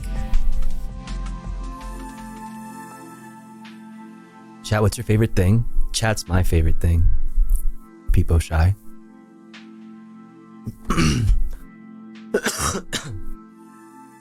Peepo shy. I see your fingies. Don't look at my fingies. Don't look at those. All right. Where were we? Ah, yes. Uber and Lyft in Minneapolis. Let's check it out. We were supposed to do today. What the? Making headlines, the city of Minneapolis doing battle with Uber and Lyft. So here's a look at what's happened so far. First, the city council passed a minimum wage for drivers. The mayor vetoed it, and today the council overrode that veto. Very based. It all comes as the companies threatened to shut down operations if the city approved that. Karen Scullin joining us. Oh no. Sounds like you'll have to fucking go get fucked then. Go get fucked then. A lot of reaction to this story, and a lot of people wondering what's going to happen here with Uber and Lyft. Yeah, a lot of reaction because it impacts a lot of people. But just because there's a new ordinance in place doesn't mean this story is over. That carries and the veto is overridden. With that, let's go. It's a done deal for now. This is a huge victory. As drivers, we feel like we punched the bully in the nose. The Minneapolis City Council voting 10-3 to overturn Mayor Jacob Fry's veto of their ordinance to raise pay to minimum wage for Uber and Lyft drivers. City Council did what we were supposed to do today. We passed policy in response to the needs of our residents. And that is our focus, and that is what we delivered on. Both rideshare companies say the increase is too much, so they're shutting down operations May 1st. People that use rideshare service. Like, get fucked, dude. Get fucked. Also, I don't believe you. Like, I don't believe that you're just gonna, like, get up and leave. Like, no way you're just gonna leave the whole market of Minneapolis. Like, I don't believe you. I'm calling cap. You're probably just gonna end up having to, like, abide by the law, and you're bluffing. But even if you did leave, get fucked. Free market or whatever, right? Then somebody else will have to take your place. Maybe somebody that pays their fucking drivers a minimum fucking wage. When more and more and more in our fucking economy, all of the jobs are jobs like this that are like contracted jobs where you're not an actual employee and they can get away with giving you fucking dick. Get fucked. Need to be prepared. Drivers that are employed through rideshare need to be prepared. This is not just about Minneapolis. I think there are repercussions to the entire region where our whole state needs to be prepared. Fry said state data showed the raises council came up with are unreasonable, and there were better solutions that would have still included increased wages and benefits.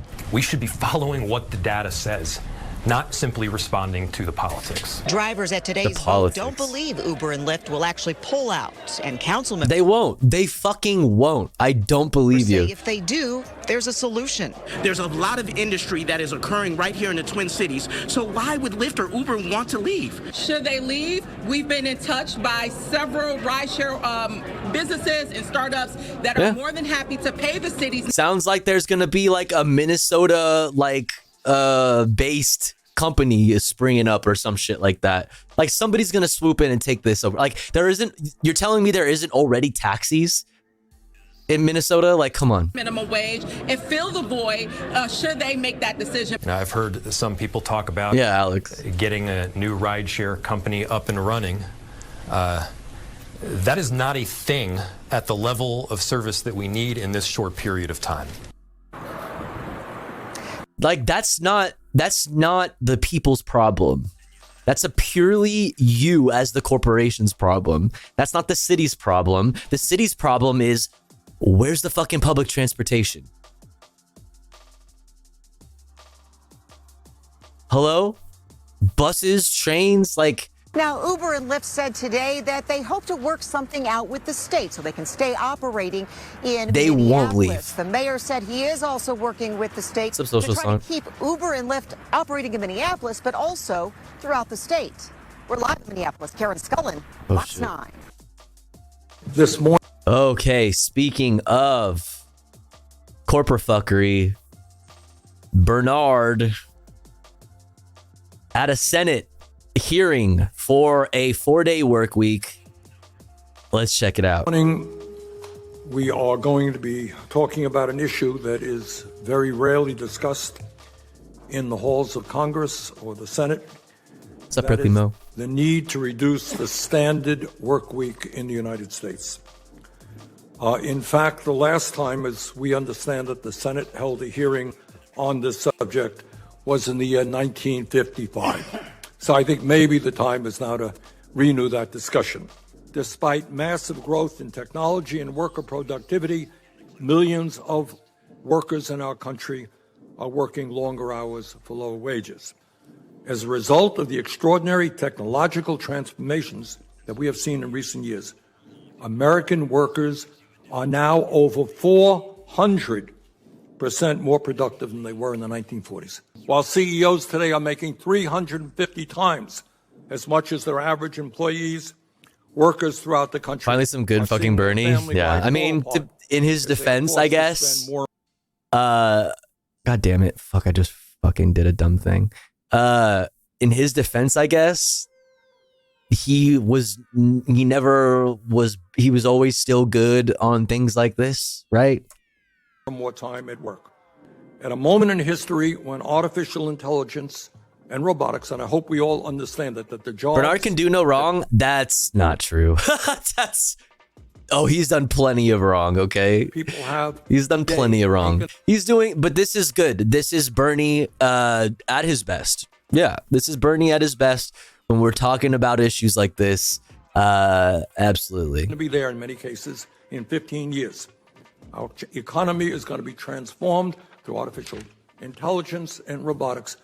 The question that we are asking today is a pretty simple question. Absolutely, Sarsay. Do we continue the trend that technology only benefits the people on top, or do we demand that these transformational changes benefit working people? And one of the benefits must be a lower work week. Yeah, man. Thanks for... I mean, all the data is there. All the data is there, but we all know what it is. You are to be fucking drained of every single bit of profit you are worth. Every single bit. Every single fucking bit. How are we doing on time? I mean, we kind of already talked about these. Shell scaling back the 2030 carbon emissions target. Yeah, we already talked about this and the Boeing thing, I feel. Actually, we didn't talk specifically about the video being overwritten, so we'll talk about that. We'll look at this, and then we'll go to former Treasury Secretary Mnuchin saying he's putting together a group to buy TikTok. Oh, great. Great. This is better. This is what we all wanted, right? This is great. Awesome. Security camera footage that may show who worked on the door plug which blew off an Alaska Airlines Boeing 737 MAX in January. We want to play games so bad. We are going to be gaming. According to a letter Wednesday from National Transportation Safety Board's chair Jennifer Homendy to U.S. senators. The question of who exactly worked on that component of the plane when it was repaired last year has kept federal officials puzzled amid growing scrutiny of work practices at one of the world's biggest plane makers. I don't know. Homendy said, quote, the absence of those records will complicate the NTSB's investigation moving forward. Last week, in a Senate committee hearing, Homendy had said she spoke to Boeing CEO David Calhoun and asked for the names of those who performed repairs on the door. Calhoun said he was unable to provide that information. She said he told her Boeing has no records of the work being performed. A Boeing official told Reuters on condition of anonymity, the standard practice at Boeing is to overwrite security videos after 30 days, but declined to answer additional questions. The NTSB said nothing to see here, right? Like, nothing sussy here. Oh yeah, it's just policy. Yeah, okay, we're literally in the midst of an investigation. Like, month, 4 key bolts were missing from the door plug that blew out on the plane. It turns out the documents detailing the door plug removal that were required by Boeing's practices were never created, according to a Boeing letter to a senator on Friday. At last week's hearing, Homendy also criticized Boeing's lack of cooperation with investigators and failure to disclose some documents. She called it absurd that the NTSB did not have a 25-name list of door crew at Boeing's 737 factory 2 months later. However, hours after Homendy made those comments, Boeing provided the list, according to an NTSB spokesperson. The Federal Aviation Administration has grounded the MAX 9 for several weeks after an audit found production issues with the jet. The Justice Department also opened a criminal investigation into the mid-air emergency in January. We start right now with the crackdown and the showdown on Capitol Hill over the fate. Man, I mean, there was a bunch of planes that had loose bolts.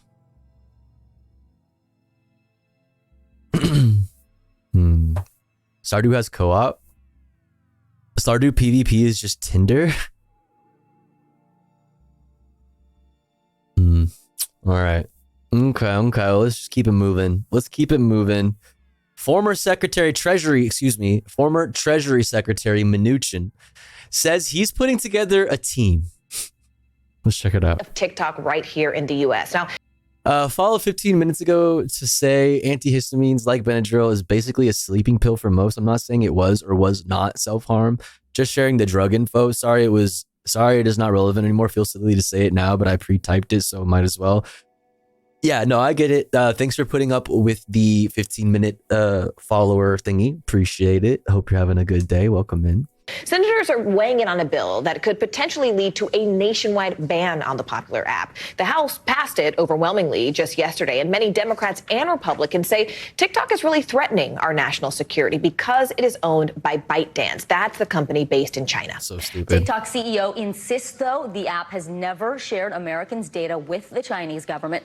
Now, to be clear, this bill would essentially give ByteDance an ultimatum: either sell off U.S. operations within 6 months or the app will be banned. Earlier today, former Treasury Secretary Steven Mnuchin told CNBC he's putting together a group of investors to try to buy TikTok. I think the legislation should pass, and I think it should be sold. I understand the technology. He's just like, I can't wait to get my fucking hands on this fucking application. Can't wait. Oh my fucking God. Think of how much money American demons are gonna make off of fucking selling Americans' data. Like, oh my God. The only way like TikTok is like a national security threat, like if you're like a lawmaker, you're a legislator, you're a fucking you're a senator or some shit like that.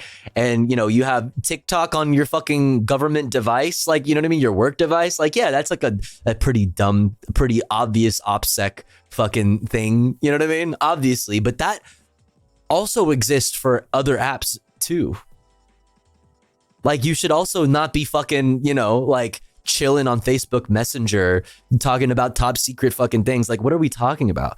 My last comment is very important to national security, Tofu. Steve Mnuchin looks like John Oliver is John Oliver. If Eamon Animations drew him. Holy shit. It's a great business, and I'm going to put together a group to buy TikTok.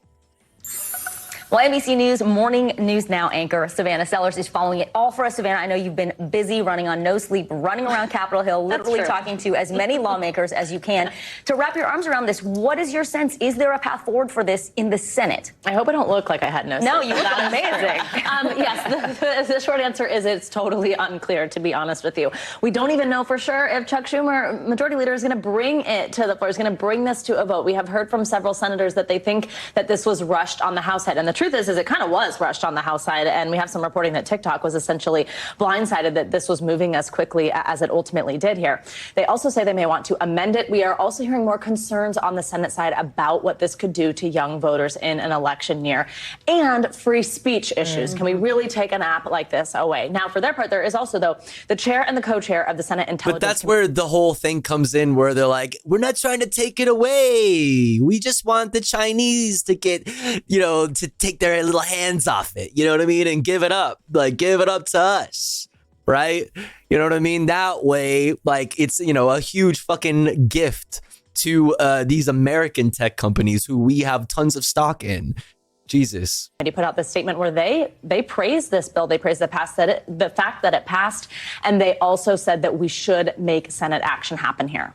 You know, it's interesting because you mentioned sort of the broader fallout. What does this mean about sort of the crackdown on social media in general, especially when it comes to things like free speech? Yes, absolutely. We have a great piece out from my colleague Jason Abrsese on NBCnews.com where we really get into exactly what is going on across. But that's cap. TikTok bill may be just the start of efforts to crack down on social media. How much you want to fucking bet that it isn't? Like, how much you want to bet it isn't? How much money does Meta and fucking Alphabet spend in lobbying American lawmakers? How much money? How much, like, oh my God, how much stock does each one of our fucking Congress people and senators own in any of these American tech companies? Like, this is so fucking stupid. You can write all the fucking opinion pieces you want. It's not gonna fucking be true. There's no fucking way. This is what makes like this is just the beginning of a greater crackdown on social media. No, because we need to be doing like serious antitrust shit. We need to be doing serious fucking sweeping regulation. We need to even we could even have like a whole we could have a department dedicated to fucking regulating tech companies in America. Like, this is insane. This is crazy. Social media generally right now. What is pretty amazing about this, first of all, the fact that it was bipartisan, the way that it passed, but also the fact that it is tech regulation actually moving. I mean, think about how many things, how many hearings. Actually moving? Like, it takes fucking what? Xenophobia to get tech regulation moving? It takes China bad sentiment to actually get tech regulation moving? I'm calling fucking bullshit on all of this. Holy crap. How many times have we seen tech CEOs brought to the hill? And you think, okay, well, nothing really came of that. They just kind of shouted at each other. There is certain legislation, like, for example, the Kids Online Safety Act. That one's gotten a lot of attention lately, not TikTok Like, y'all don't give a fuck about kids' online safety. Shut the fuck up. You don't give a shit about kids. Oh my God, stop. This is so stupid. I hate this. Big issue here, and the reason that this is moving forward is the concern about its ties to China, which is not the case with other apps. Thanks for watching. Stay updated about breaking news and top stories on the NBC News app. Insane. Or follow us on social media. Call your senators. What is antitrust, by the way? Antitrust regulation is like, would be breaking up companies and preventing them from becoming monopolies or like anything close to that.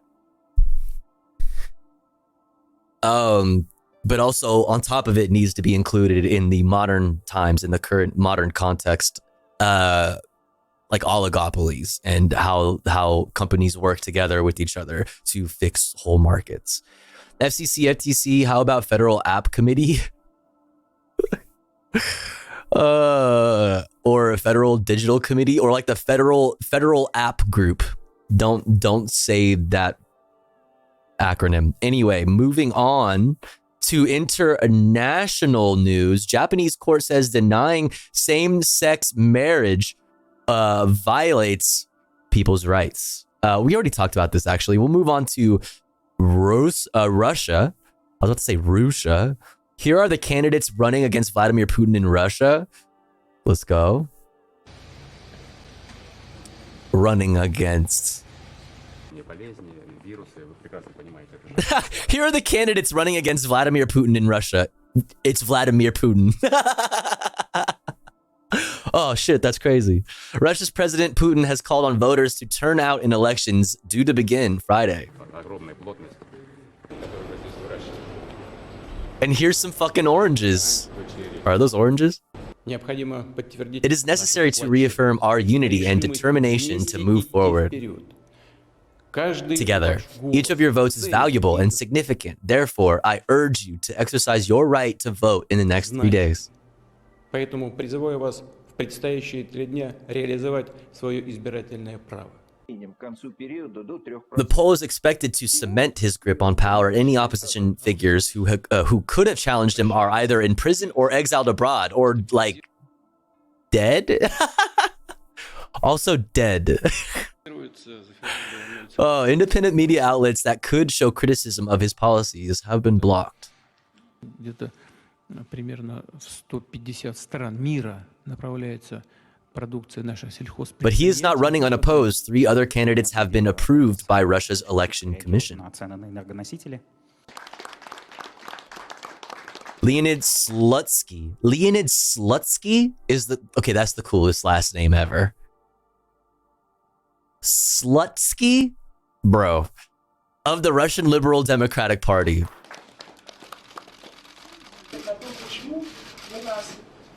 Doxed. Doxed! Vladislav Davankov of the New People Party. Поиграли в капитализм, и хватит. Oh shit, finally Nikolai Karatonov is representing the Communist Party. It was like not even a serious thing. None of the candidates are expected to mount a serious challenge.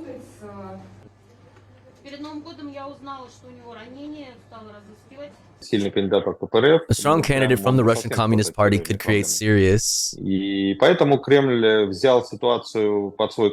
problems to Putin's candidacy, and so the Kremlin took control of the situation and chose the worst candidate, such that even if you are completely against Putin, it would not occur to you to vote for this candidate. In 2018, Vladimir Putin received almost 80% of the vote. Тем не менее, это так, как есть. Рост экономики за январь. Tofu, be careful. I've seen leftists on TikTok get mad about not believing the Russian Communist Party is real. Okay. Are those same leftists like throwing critical support to Vladimir Putin? Like, what the fuck? Don't get excited for the Russian communists. They're as true to the premises as the British Labour Party. Putin will kill them like the last one. 80% voted for Putin. The other are inexplicably dead. Yeah. Press 1 if communism is fake. Don't care, still voting Jank. Don't care. Still voting Jank.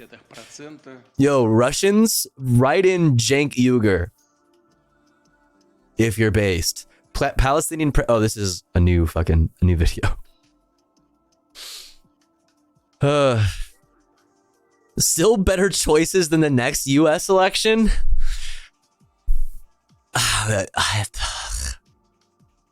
Man, if this is what we got, like, if these are the choices, man...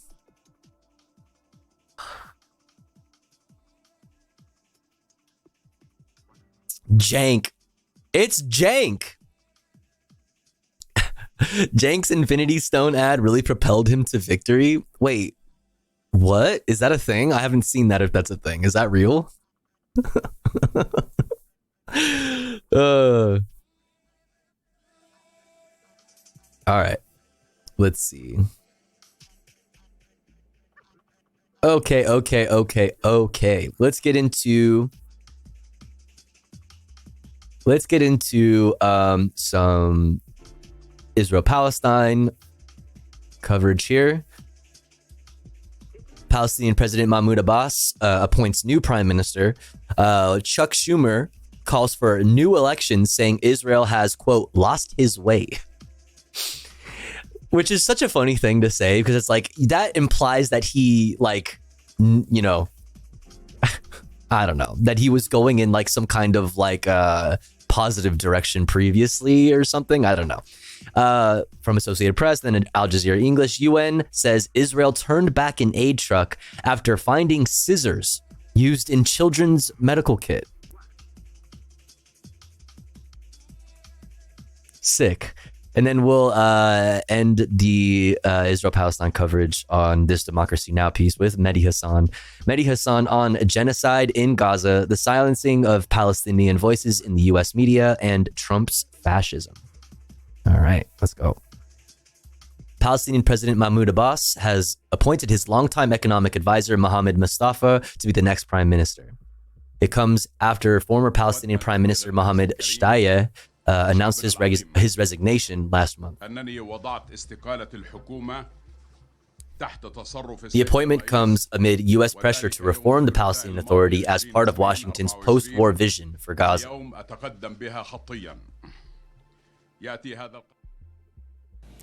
I have known Prime Minister Netanyahu. Like how post-war vision for Gaza? Like, is it a vision, or is it just like a fucking pipe dream, or is it just like an illusion? Because like, y'all better start putting more pressure than this on Bibi Netanyahu if you actually have that differing of a view of of like this post-Hamas Gaza. Chuck Schumer calls for new elections in Israel, saying Netanyahu has lost his way. Let's check it out. I have known Prime Minister Netanyahu for a very long time. While we have vehemently disagreed on many occasions, I will always respect his extraordinary bravery for Israel on the battlefield as a younger man. I believe in his heart he has his highest priority is the security of Israel. However, I also believe Prime Minister Netanyahu has lost his way by allowing his political survival to take the precedence over the best interests. It's so funny that like now he's lost his way. You know what I mean? Now he's lost his way. Israel. He has put himself in coalition with far-right extremists. He has been in coalition with far-right extremists. He is himself a far-right extremist. Yes, there are actual terrorists in his administration and in his party. Like, what are we even talking about here? That was the case before he was openly saying he is going to defy Brandon's red lines. That was the case even before that. Like Ministers Smotrich and Ben-Gvir. And as a result, he has been too willing to tolerate the civilian toll in Gaza, which is pushing... Oh, no.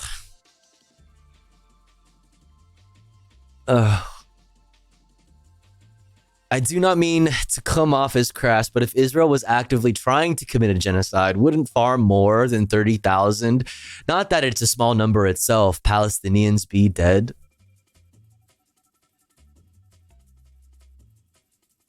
Okay, well, let me start with where we already kind of have, somewhat of an understanding, I guess, is you recognize that it's not a small number, right? You recognize that it's not a small number, that 30,000 is not a small number. Also, that 30,000, I'm sure you also understand that the number 30,000 is in the rearview mirror. That we are moving forward to much more than 30,000. And on top of that, specifically when it comes to that number, all right, so let me show you something else.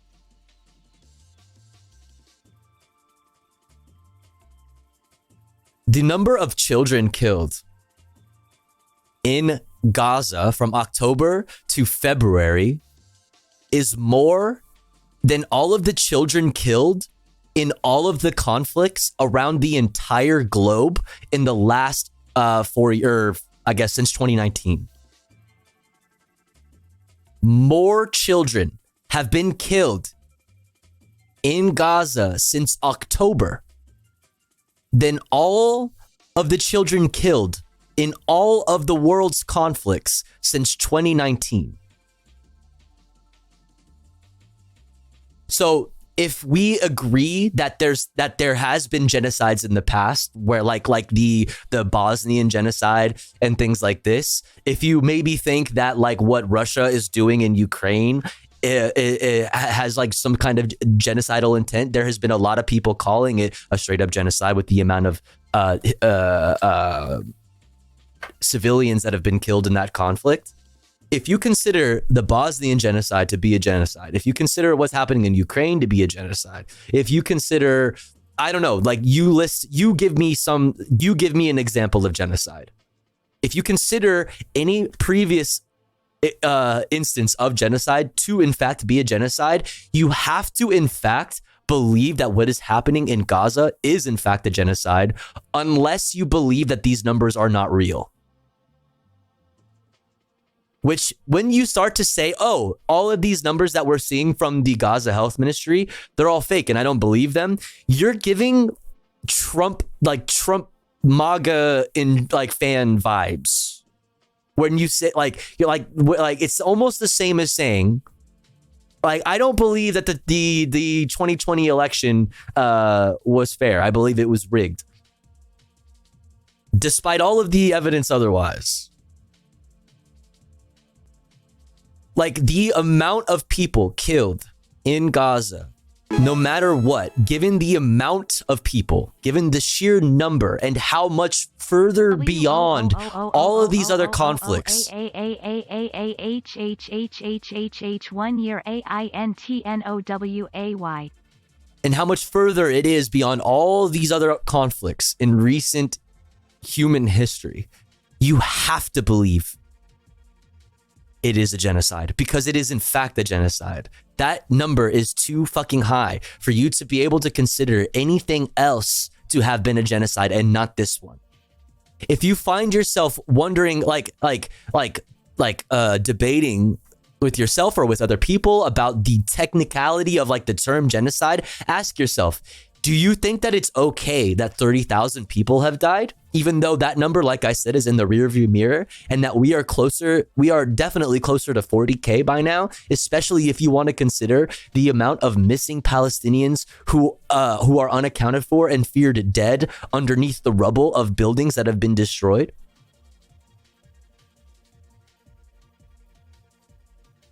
It requires a lot of mental gymnastics for you to like believe that it is anything other than an atrocity, that it is anything other than a crime against humanity. Because if this is not a crime against humanity, then there has never been a crime against humanity committed. There's never been a genocide ever. My message to them might help with their next point. Let's not dogpile them, chat. Yes, I think that what Israel is doing is horrible. Okay. I know it's a horrible war, but it seems to me that Israel simply does not care about civilian casualties as opposed to actively trying to kill. Wait, what is the difference? Wait, what is the difference? If you don't care whether or not you killing, those are the same. Those two things are the same. Those two things are the same.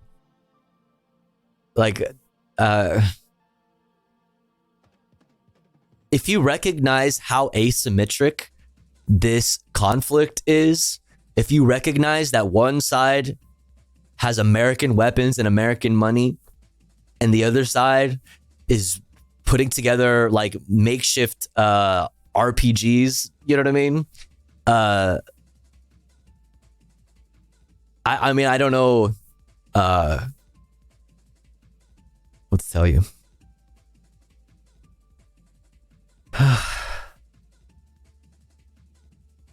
Oh, God damn it. This is outpacing the Iraq war, the U.S. military. That's what I'm saying. This is, even beyond 2019. Even beyond 2019. This conflict, Celtic is right. This conflict, the killing of Gazans is unprecedented in the last 100 years.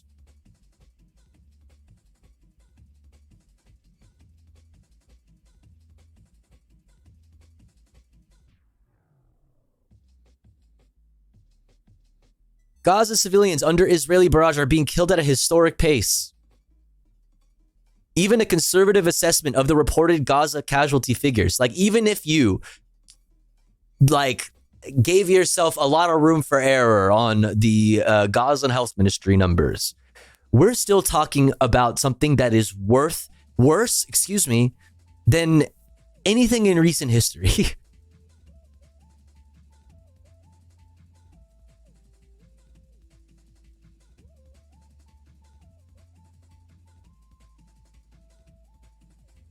One is bombing known or suspected Hamas locations that are filled with civilians. One is still killing civilians for the sake of killing civilians. What if I told you that in the West Bank or during or during like a peaceful protest in the first Intifada and things like this, that there were people killed for the sake of being killed, civilians killed for the sake of killing civilians. Like, what if I told you that there are examples of that also? Like, if we want to go beyond October 7th, which we obviously should.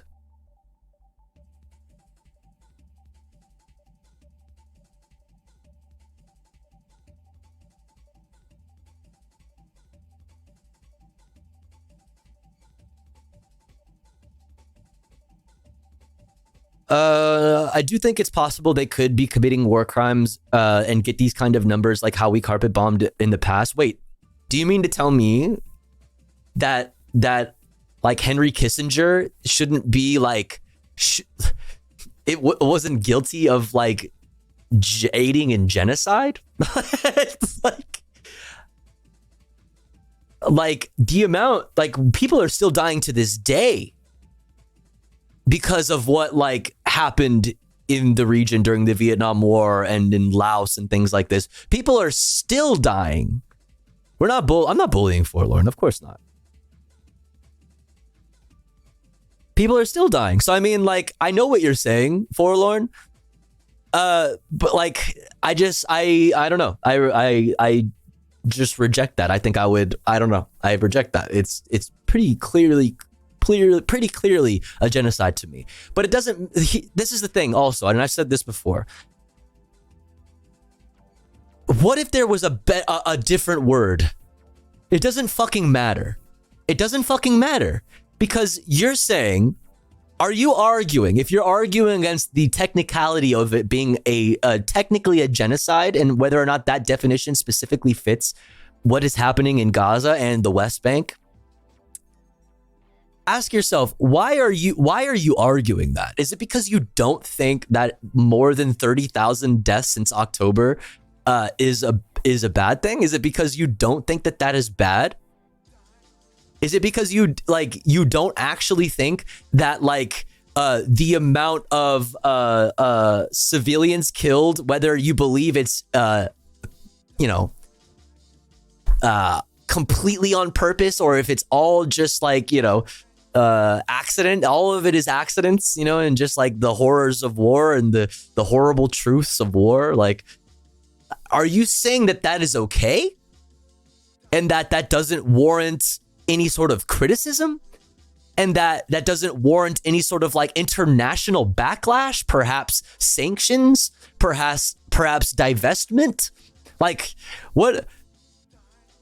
I don't know, man. As an American, in America, we have these laws. Technically, there are laws on the books that say we are not to be arming and funding nations that are committing war crimes.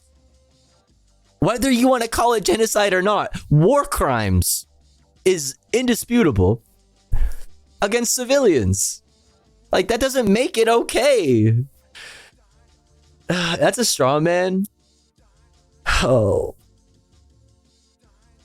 It's possible to debate the applicability of the word genocide without thinking what's happening is bad.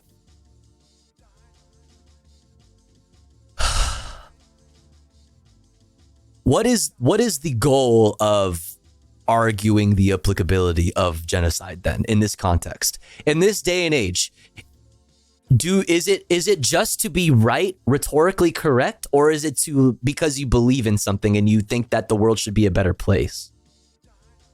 It's okay, everybody. It's all right. We've somehow found ourselves in a situation like this. It's okay. It happens. And let's not dogpile on anybody. You know what I mean? Let's keep it civil. We'll keep it cool. We keep it chill. You know what I mean? Bleak, though we may have differing views, in Forlorn as well on some things, like it, it's okay. It's fine.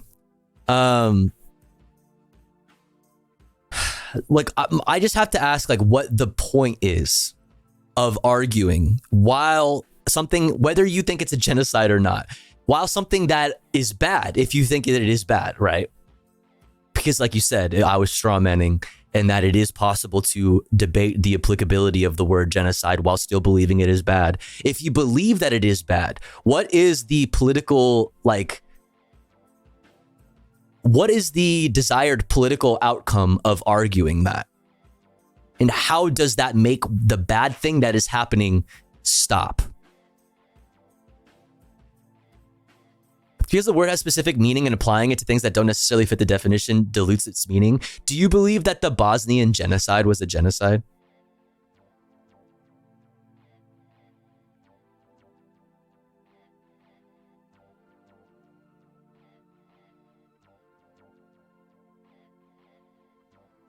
Previous rulings by international courts about genocide, do you believe them? Like, do you think that there has been genocide, like actual genocides? Has there ever been a situation in which a genocide actually happened?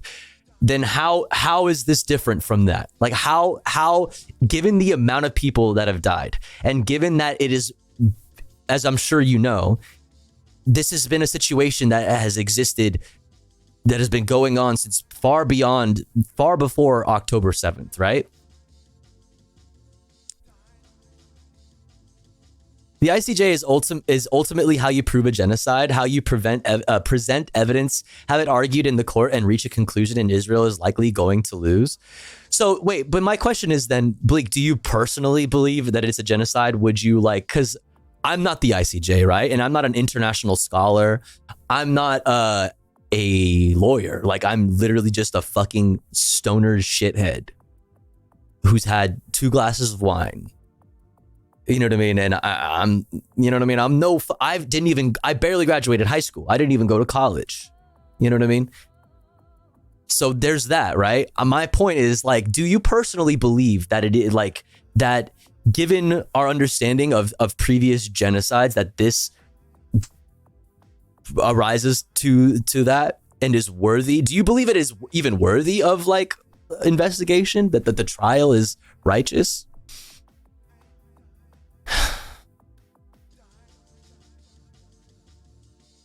Genocide is a legal definition, and much more educated people than us chatters have determined that it is happening. Yeah, I mean, that's my point. It's like, even if it's like, okay, if the argument is purely that, like, it hasn't been legally ruled as a genocide yet, like, it hasn't been ruled yet. Like, what is the political, if that, on top of that, you also believe that what is happening to Palestinians in Gaza and the West Bank is bad. If you believe it is bad, regardless of genocide or not, if you believe it is bad, what is arguing against the technicality of genocide doing for, I would imagine, your cause is to stop things that are bad and make sure that things that are good happen instead. Like, how does that help with that? How does that help stop a bad thing? So did Trump do anything wrong on January 6th because no court has ruled on that yet? Yeah, because I guess you could make that comparison, anarchist tech support, about, like, insurrection. I guess technically it's not an insurrection. I don't know. Like, I would call it an insurrection, though. Yes, I would say Trump is an insurrectionist, regardless of the fact that it hasn't been ruled technically yet. And I also recognize that the ICJ trial is that's going to take years. You know what I mean? That doesn't mean that I can't make my own reasonable assumption based on the amount of deaths that we are currently looking at. I know there have begun to be issues with food in Gaza. Begun to be issues with food in Gaza. And if or when people begin to starve to death in mass, I will completely agree with you that Israel is perpetuating. So a big part of Sheep. I also Sheep. Listen, and everybody who's disagreeing, right? It's okay to disagree. It's okay, right? It's okay. This is no bad vibes necessarily. Okay, hey, it's all in good faith or whatever stuff. What if I told you that given that intent is a big part of genocide, the genocide ruling? If you saw a video of like top Israeli officials saying after October 7th that we are going to cut off the water and electricity to Gaza because Israel has control over the flow of water and electricity and food and supplies into Gaza. If you had a video of an Israeli official saying that we are going to cut off these things to Gaza, would you believe that maybe like there's something bad happening there? You know?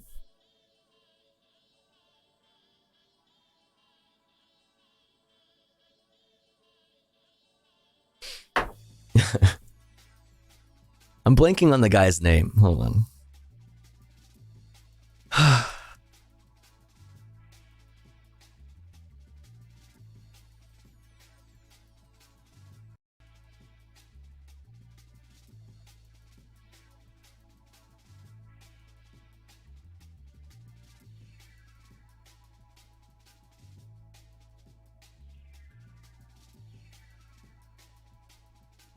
Where's the fucking video, man? Boom, boom, boom, boom, boom.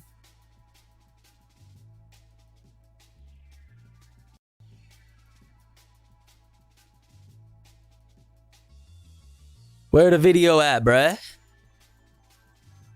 Oh, here it is. I think this is it. Where it at, bruh? This is a moment where there is a lot of potential for misinformation and disinformation. So we are only going to give you things that we think come from verified news sources. Richard Engel, NBC's Richard Engel reporting that those Israeli strikes have taken out some of the infrastructure and the smuggling tunnels in Gaza. Also news from Reuters that Hamas is in talks to free those Israeli women and children. Okay, this is hella old. Okay, bitch, this is not what I wanted.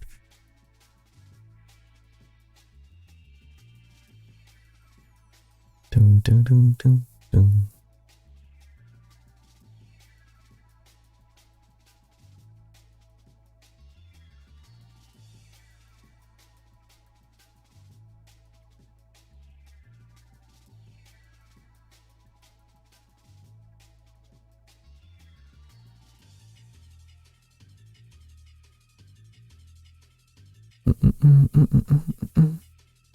Okay, I can't fucking find this video. I'm gonna keep looking for it. But here's this from Human Rights Watch, International Human Rights Organization. Israeli authorities cutting off of water leading to public health crisis in Gaza. You don't think that that's collective punishment? Is that collective punishment? I think so. That's actually a good question. If you don't believe, if somebody in the chat doesn't believe it's a genocide, would you call it collective punishment instead?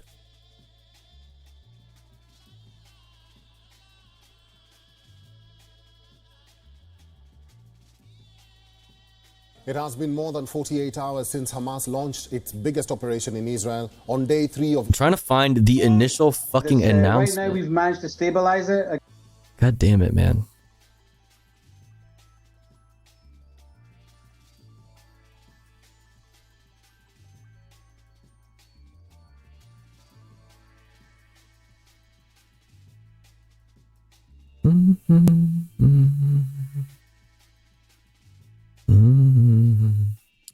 Why am I having so much trouble finding this right now?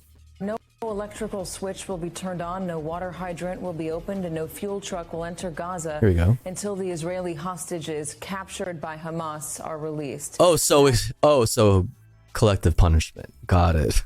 Is the promise of Israel's Minister of Energy. Yeah, the Minister of Energy. That's right. Yes, thank you. Fuck. We are imposing a complete siege on the city of Gaza. There will be no electricity, no food, no water, no fuel. Everything is closed. We are fighting human animals. Oh, okay. And we are acting accordingly. That's right. Okay. That seems bad. That sounds like collective punishment, fam. I mean, this is, yeah. I mean, this is old. This is old. But yo, Lasu, thank you so much for the raid. Welcome in. Hope you had a good stream.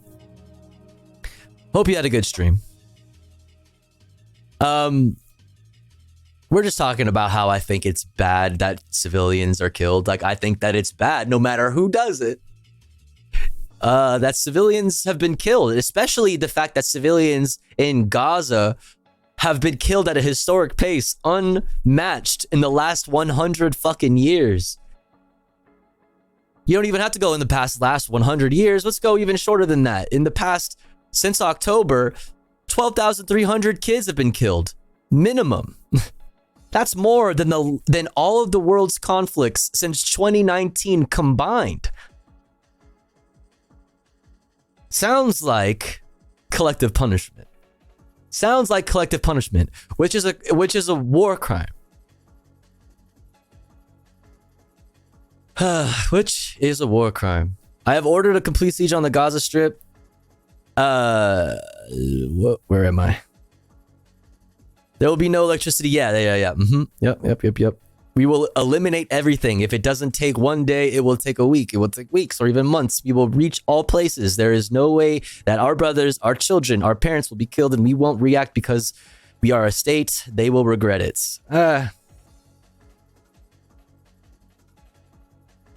Seems bad.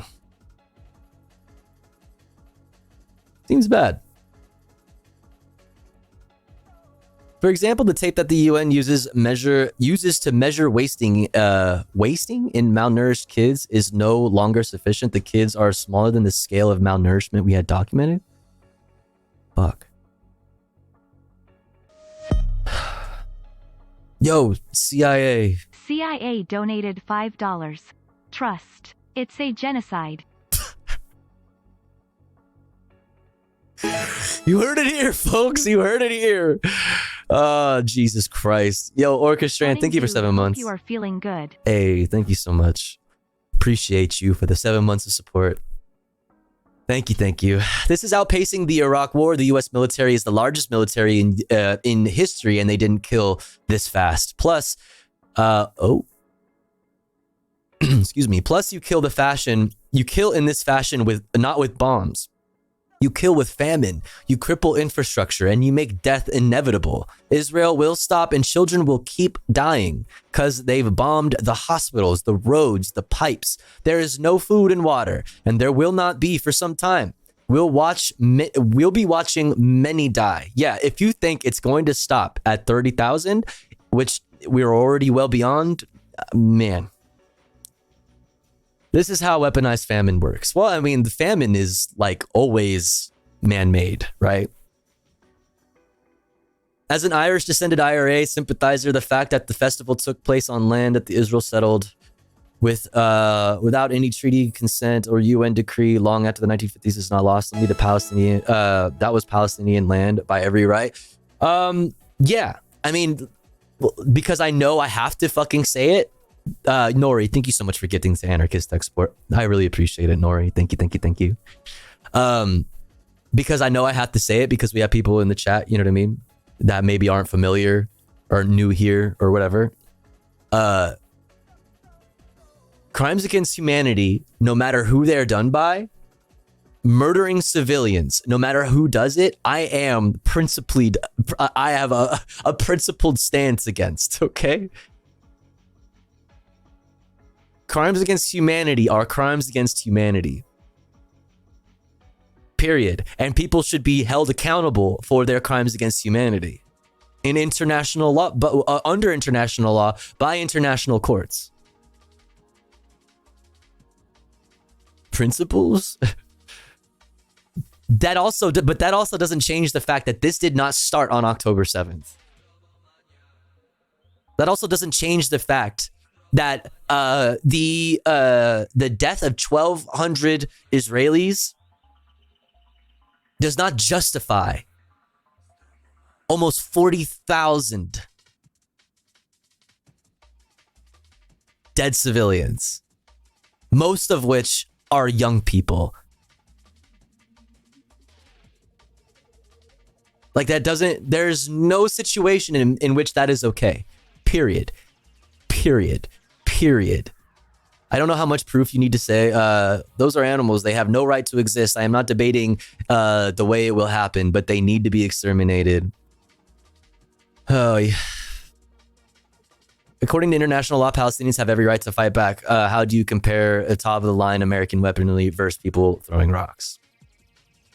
Support. All right, let's hear. We haven't even gotten 40. We've only 49 seconds into Chuck Schumer saying that I think Bibi Netanyahu is actually bad. For Israel worldwide to historic lows. Israel cannot survive if it becomes a pariah. As a lifelong supporter of Israel, it has become clear to me the Netanyahu coalition no longer fits the needs of Israel after October 7th. The world has changed radically since then, and the Israeli people are being stifled right now by a governing vision that is stuck in the past. At this critical juncture, I believe a new election. Comrade Yours, thank you for the tier 1 subscription. Welcome in. Thank you so much. Thank you for the support. I need a vibe break, bro. I need a vibe break. Here we go. All right, reset time. Everybody fucking deep breaths, vibe check. Let's fucking go, dude. Wiggle it up. Can I get some like wiggles in the chat? Let's get some wiggles going. Forlorn, thank you for the 100 biddies.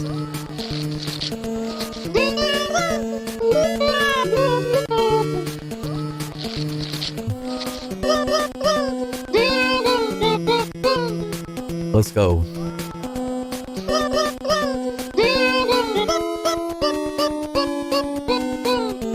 Wiggle it up. Wiggle the bad vibes away. Yeah, yeah. Wiggle it up. You're hanging with Tofu Ghost today. Gang shit. Let's go. Huge W. I appreciate you, chat. Thank you for all the support. We're at 4 out of 25 for the daily sub goal, chat. If you enjoy this stream, if you enjoy the content, if you enjoy this community, if you think it should continue on, consider supporting in some way, all right? Let's get to that sub goal today. Is the only way to allow for a healthy, what's a big ass fish? decision-making process about the future of Israel. At a time when so many Israelis have lost their confidence in the vision and direction of their government. Hamas and the Palestinians who support and tolerate their evil ways, radical right-wing Israelis in government and society, President... Yeah, let's talk about the West Bank. You want to talk about radical right-wing Israelis? Yeah, who's enabling the most fucking radical elements of Israeli society? The Likud party. Who's directly arming settlers in the West Bank? Itamar Ben-Gvir. Bibi Netanyahu. Who's giving those ARs to them, you guys? Abbas, Prime Minister Netanyahu. These are the 4 obstacles to peace. And if we fail to overcome them, then Israel and the West Bank and Gaza will be trapped in the same violent state of affairs they've experienced for the last 75 years. With us, Yonti. I mean, he's right, but it's funny and silly to say that he has somehow lost his way, as if he wasn't always a fucking Zionist, as if he wasn't always interested in the ethnic cleansing of Palestinians, as if he didn't always either look up to, direct, or work with fucking far right terrorist extremists. Fuck. Also, Hamas is making peace talks. It's just being rejected. Oops. Go away. Do what I want you to do. Fine.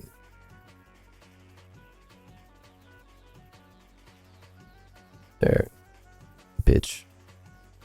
Hamas issues Gaza ceasefire proposal to mediators. Hamas has presented a Gaza ceasefire. I mean, it's going to be the same fucking thing. Like, I don't know, man. I'm very black-pilled on this. Like, it's going to be... Bibi is going to say no. Hamas has presented a Gaza ceasefire proposal to mediators and the U.S., which includes the release of Israeli hostages in exchange for freedom for Palestinian prisoners, 100 of whom are serving life sentences, according to a proposal seen by Reuters. Hamas said the initial release of Israelis would include women, children, elderly, and ill hostages in exchange for the release of 700 to 1,000 Palestinian prisoners, according to the proposal. Now, before you say that sounds like a lot, consider that even according to the Israeli prison system's own data, that most of these people are being held without actually having committed a crime. Most of these people have been held without actually being tried in a court. And if they were tried in a court, they're tried in a military court where they don't have the same rights as Israelis. They can be held in administrative detention, whether you're a minor or if you're old or if you're dying or like whatever, indefinitely. The release of Israeli female recruits is included. The office of Israeli Prime Minister Benjamin Netanyahu said the new Hamas position was based on unrealistic demands. Egypt and Qatar have been trying to narrow differences between Israel and Hamas over what a ceasefire should look like, as a deepening humanitarian crisis has 1/4 of the population in Gaza facing famine. In February, Hamas received a draft proposal from Gaza truce talks in Paris, which included a 40-day pause in all military operations and the exchange of Palestinian prisoners for Israeli hostages at a ratio of 10-1, a similar ratio to the new ceasefire proposal. Israel also rejected that draft proposal, citing its long-held goal of not ending the war until it destroyed Hamas. Hamas insists an agreement should end the war. The thing is, there's all these comparisons, right, to like Iraq and the United States and the Middle East and whatever. The idea of eliminating Hamas and how vague that is and how like unquantifiable that really is the fucking point. Is the fucking point. Because even now liberals understand that it is in Bibi Netanyahu's best interest to continue the fighting. Forever war, which is very popular, right, is very much in the interests of Bibi Netanyahu and his fucking far right-wing government. A clear end, a clear explanation to the United States that the State Department has been dying to receive. A clear explanation of what a post-Hamas Gaza looks like and what that means and how you quantify this has not been given. It won't be given. And the United States knows better than anyone else. Why? According to the latest proposal, Hamas said it would agree on a date for a permanent ceasefire after the initial exchange of hostages and prisoners, and that a deadline for an Israeli withdrawal from Gaza would be agreed upon after the first stage, or upon the first stage. The group said all detainees from both sides would be released in the second stage of the plan. Late yesterday, Hamas said it presented to mediators a comprehensive vision of a truce based on stopping what it calls Israeli aggression against Palestinians in Gaza, providing relief and aid, the return of displaced Gazans to their homes, and the withdrawal of Israeli forces. With the war now in its 6th month, the UN has warned that at least 576,000 people in Gaza are on the brink of famine, and global pressure has been growing on Israel to allow more access for aid. The war was triggered by Hamas. Here's your condom hummus. Since then, Israel's air, sea, and ground assault on Gaza has killed more than 31,000 people and wounded over 71,500, according to Gaza health authorities. Not really included in the details of these numbers is how many children don't have a family to accompany them and to look after them. Now, how many children have no parents? How many fucking children have lost limbs and also have no family? Like, how many people, how out of all of the death and suffering, how many people still living and still maybe we'll say able-bodied, how many of them have been radicalized by the fucking atrocities? How many of them? On the, I guess to go back to the idea of like, what does it mean to completely wipe out Hamas and what does that look like? How many people have been radicalized since October 7th? How many people have lost everything?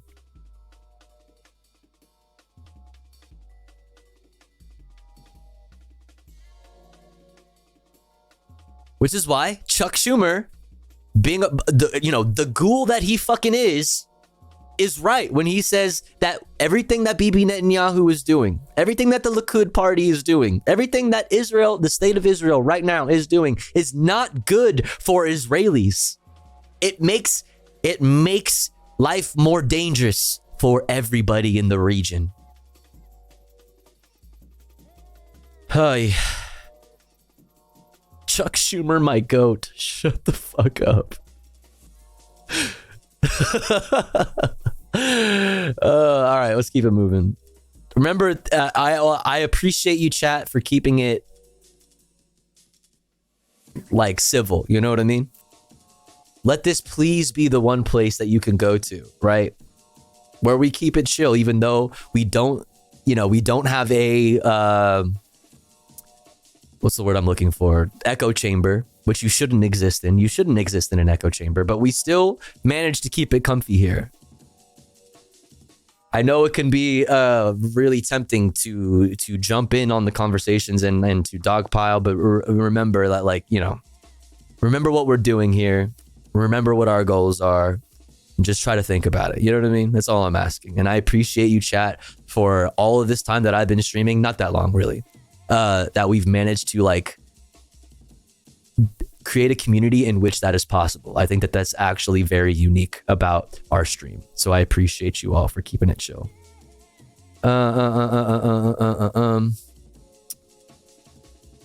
Thanks for being so chill, Tofu. That's all. That's y'all. Like I said, that's y'all. That's this community being chill. All right, let's continue this. UN says Israel turned back an aid truck after finding scissors used in children's medical kit. Okay. I honestly love the Israelis pouting today saying that they aren't a client state to America or a banana republic. These fuckers realize that if the U.S. completely stopped all assistance to Israel, the country would be financially, socially, and military insolvent within 6 months. Completely. And Bibi Netanyahu is calling our bluff, is trying really hard, and so far has been correct, and calling our bluff. Absolutely. Israel doesn't exist without the US. Absolutely. That's what, when Brandon says that they're trying everything, you know what I mean? They're doing everything that they can. It's like, I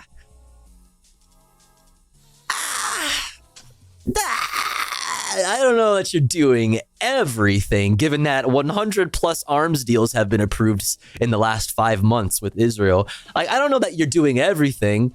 Why did you loosen the restrictions on the weapons caches in the region and their availability to the Israeli defense forces? Come on, you guys. All right, let's look at this.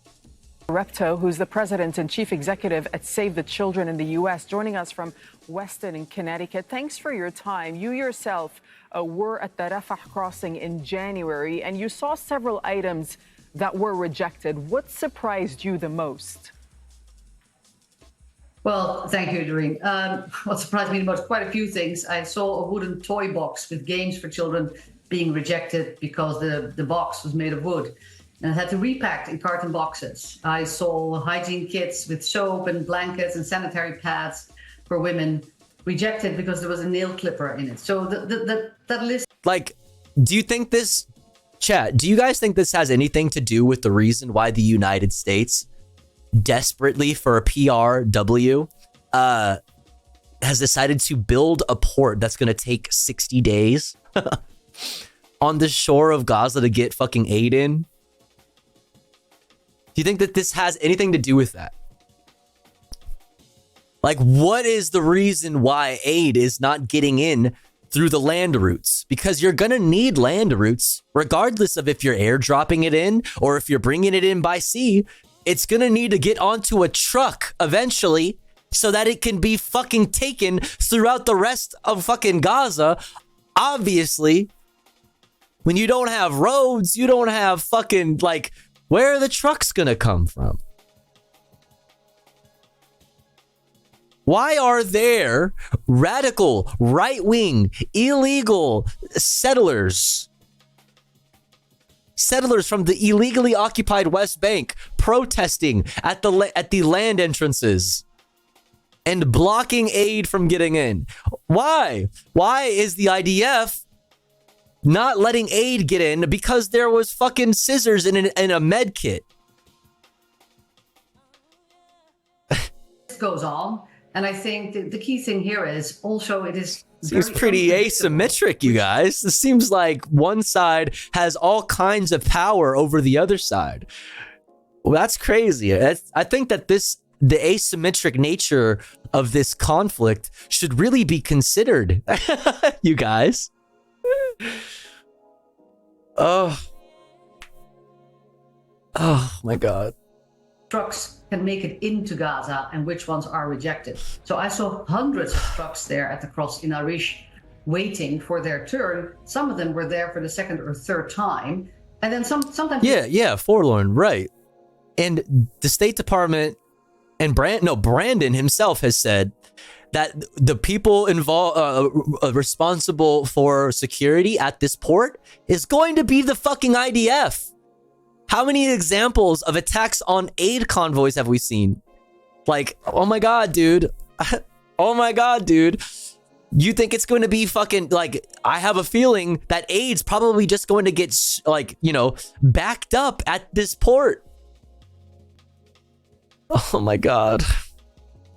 They did get in because there was authorization given for those trucks. Sometimes they were returned, sometimes they got in on the second or third time. So it is that level of unpredictability and the sheer inadequacy of the number of supplies that are coming in that is making the delivery of good humanitarian assistance at scale so complicated in Gaza today. So from what you saw, what did they actually allow in and in what sorts of quantities?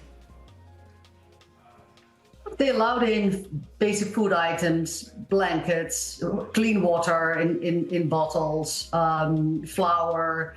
So some of that made it in. It was just woefully inadequate. Even at the time, and this was late January, we saw, when I was there there were about 130 trucks on average per day going in versus the 500 trucks that were going in before October 7th. Now we're, 5-6 weeks later, we're now looking at a further diminishment of the number of trucks being allowed in. So that is a real problem. And aside from that, even if trucks make it into Gaza, then distribution inside Gaza is still hugely problematic, partly because of the deconfliction and the violence that you just talked about earlier that is still going on. It's making it unsafe for us to do our work and unsafe for the communities we are trying to help. And there's so much rubble and destruction around that it is physically even hard to actually get to the last mile in order to deliver our supplies when they make it in. Right. So how do organizations like yours then deal with what seems to be, from what you're describing, a completely chaotic situation? It is chaotic, it is woefully inadequate, and the situation is getting worse by the minute. We are now hearing reports from children starving to death, literally starving to death, completely unnecessarily, aside from the injuries. This is fine, though. This is just a tragic accident and not a war crime. This is not a crime against humanity. This is just a tragic, unfortunate byproduct of war or whatever. And the killing that's been going on because of the lack of a ceasefire. what we're doing, we're trying to do. Yeah, some kind of force of nature. Yeah, and that force of nature is capitalism, right?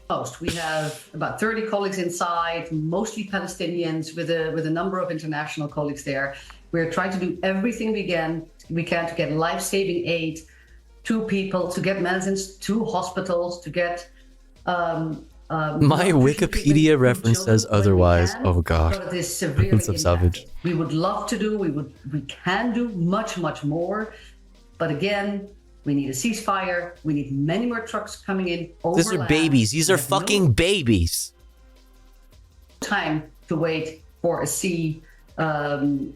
solution, however creative it is, and we need that deconfliction, so that assurance that our convoys, our locations, our offices, our warehouses are kept safe, in order to do our work. But, I mean, this is Israel's response. They say that Israel assists, encourages, and facilitates the entry of humanitarian aid for the residents of the Gaza Strip and for medical and other critical infrastructures. Reality and literally every fucking, like, Joe Biden even says otherwise.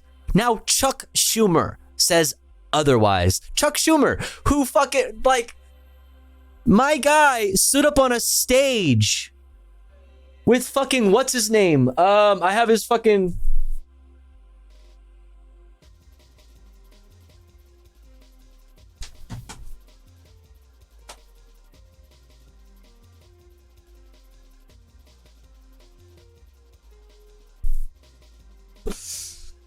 My guy stood on a stage with fucking John Hagee and saying that they stand with Israel together. Hand in hand with John Hagee.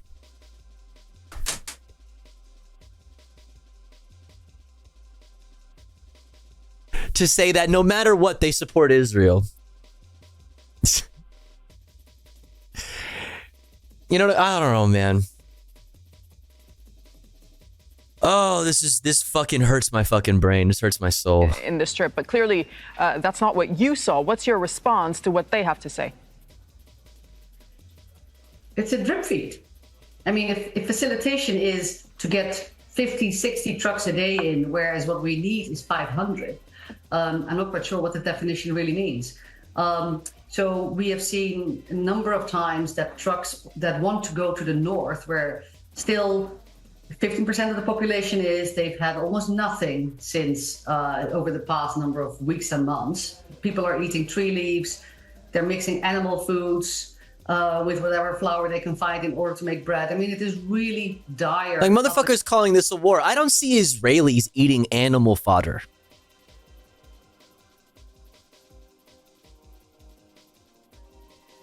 Like, I don't see this. Like, how come... Are Israeli, pregnant Israelis, like, dealing with the issues that pregnant Palestinians are dealing with? Like, they're like, this is just, it's so. Where are the Israelis that are starving because of the fucking war? There aren't any. Even like those affected by the fucking by October 7th that have been displaced from their homes in Israel on October 7th, at least they have hotels. You know what I mean? Being displaced is not a fucking easy thing, but hey, I don't see any Palestinians there are 2 million plus displaced Palestinians living in rubble, eating animal feed.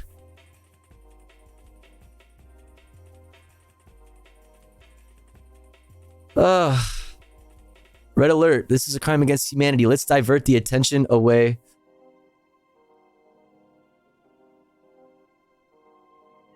Aw. Wait, what happened? I didn't even get to finish this. I didn't even get to finish it. Red alert. This time, this is a crime against humanity. Let's divert the attention away from the indigenous wars in Canada and America and put it on the Middle East. Nobody has forgotten. Because you're talking about one thing does not mean you don't think that there are other examples of colonization and other examples of genocide and crimes against humanity. This is so fucking stupid. Holy shit. How does that mean that? The big brain over here, fucking big brain over here, thinks that I don't give a shit about any other examples of crimes against humanity because I'm talking about the one that they don't want me to talk about because you don't think it's a crime against humanity? So are you saying that you don't think it's a crime against humanity? Like, come on, dude. Come on. You could come in here and disagree. You can't come in here and be a fucking shithead. Okay, that's different. It's a different thing. You can come in here and have differing views. There are multiple people in this chat right now who have differing views, and we're able to have good conversations. And I'm making sure that chat is being as civil as possible. It's different. You don't get to come in here and be a dumbass. That's a different fucking thing. Holy shit. Even if it's also bad in Rafah. So we do not see in practice on the ground that facilitation working. Okay, we thank you so much for joining us from Connecticut. Thank you. What's the saying or whatever? Like, or it's not really a saying. I guess it's a saying. Like, oh, you, what's that? You like pancakes? So what's your problem with waffles or whatever the fuck? It's like, dog. Like, obviously you're new here and you don't know, right? You're new here and you don't know, but the 15-minute waiting period, the follow waiting period is so that you chill out for a second, get the vibes, and maybe check to see if maybe we've covered other things other than Israel, Palestine, or, you know, we've covered Haiti or the what's happening in the Congo or what's happening in Sudan. Or if we don't talk about like indigenous like issues. Like, what the fuck, dude? It's so stupid. It's so stupid. It's so stupid. Fucking bad faith loser. I missed the chud. All right, where were we? Did an ad just run? Ah, damn it. Y'all distracted me. Dun, dun, dun, dun, dun. What time is it? 1:30? All right, next up, chat, we're gonna look at this. We're gonna look at this. Mehdi Hassan on genocide. Uh-oh. There's that word. Mehdi Hassan on genocide in Gaza. The silencing of Palestinian voices in the U.S. media, excuse me, and Trump's fascism. That's what we're gonna check out next from Democracy Now! But the thing is, chat, before we get into this, we need to run an ad break because it's been a bit more than an hour since our last ad break.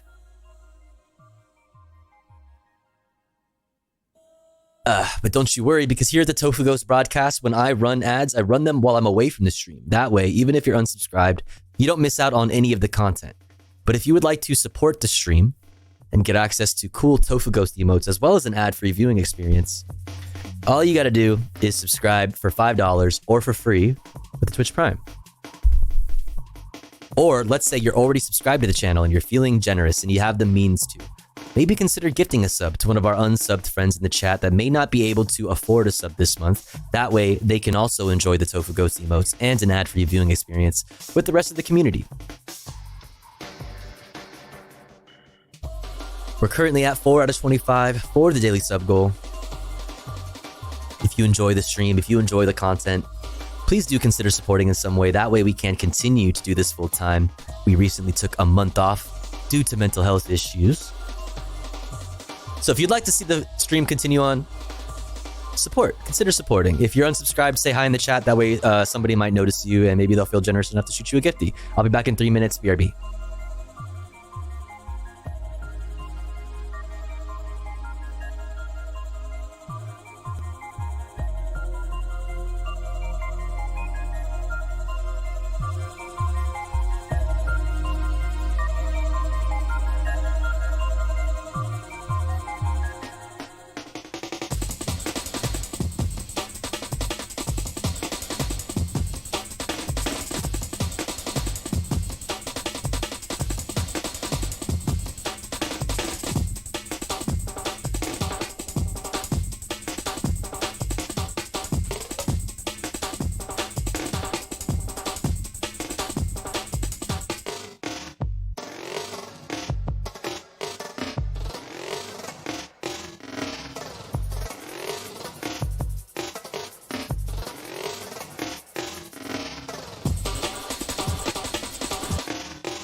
All right. Excuse me.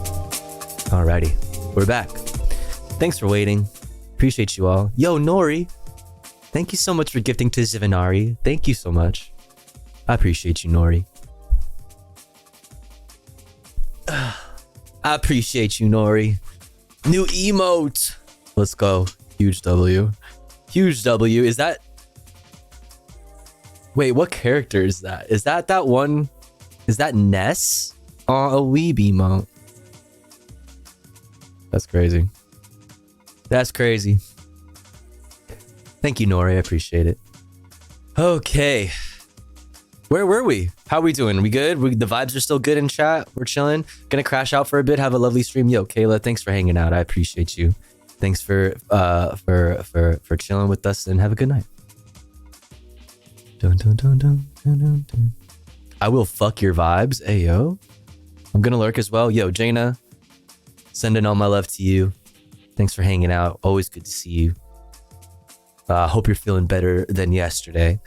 And see you next time. Also, everybody go follow Jaina. Go follow Jaina.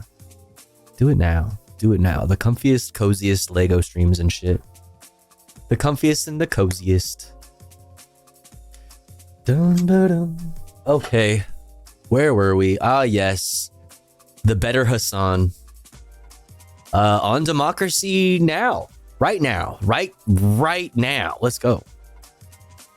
Gap is... What the? This is Democracy Now!, democracynow.org. The War and Peace Report. I'm Amy Goodman. And I'm Nermeen Sheikh. Welcome to our listeners and viewers across the country and around the world. The death toll in Gaza has topped 31,300. At least 5 people were killed on Wednesday when Israel bombed an UNRWA aid distribution center in Rafah, one of the UN agency's last remaining aid sites in Gaza. The head of UNRWA called the attack a, quote, blatant disregard to international humanitarian law. This comes as much of Gaza is on the brink of famine as Israel continues to limit the amount of aid allowed into the besieged territory.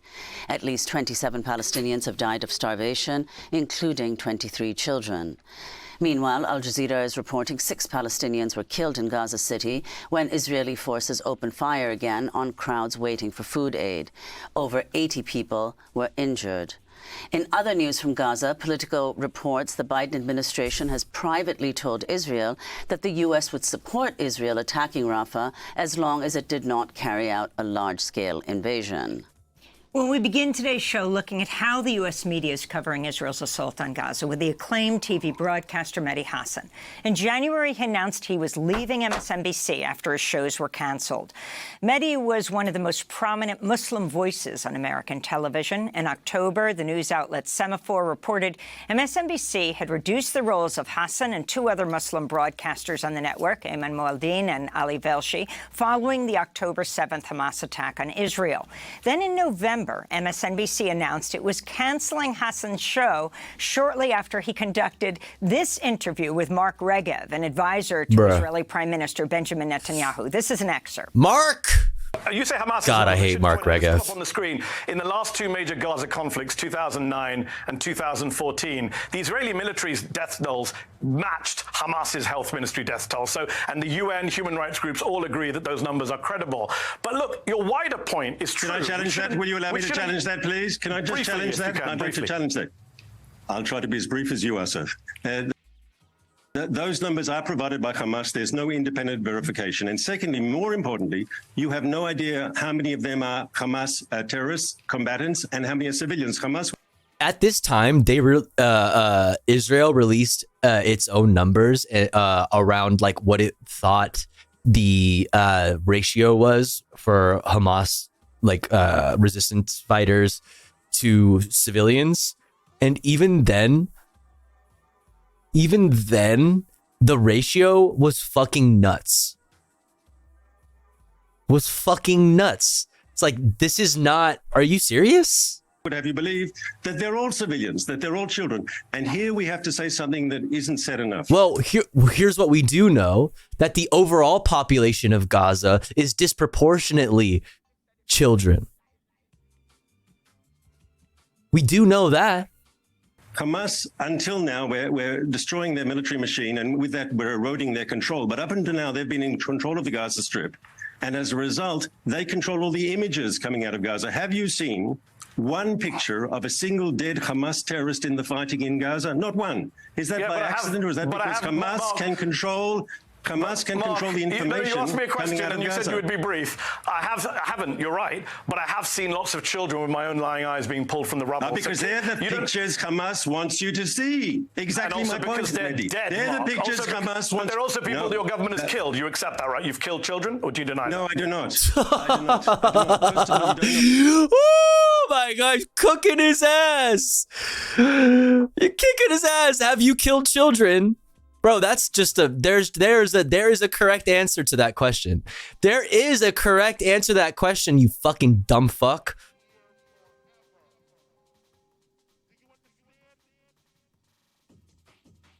At this point here,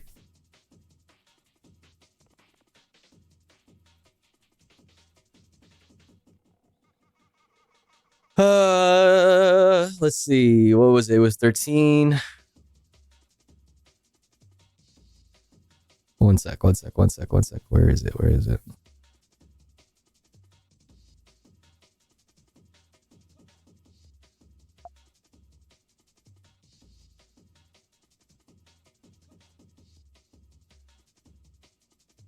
No, 12,000. That's why I can't find it. God damn it.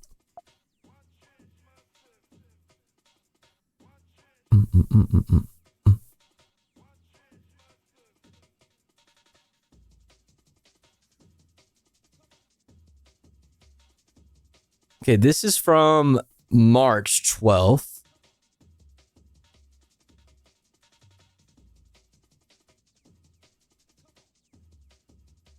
IDF claims 12,000 fighters killed, while Hamas claims 6,000 fighters killed.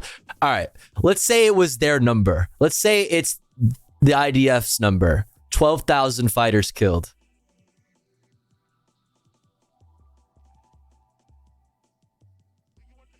Okay, like at this time when this was released, oh god damn it, why does this happen? Hello, why does this fucking happen? It's so weird. I drag it to another window and it's fine. That's so weird. Yeah,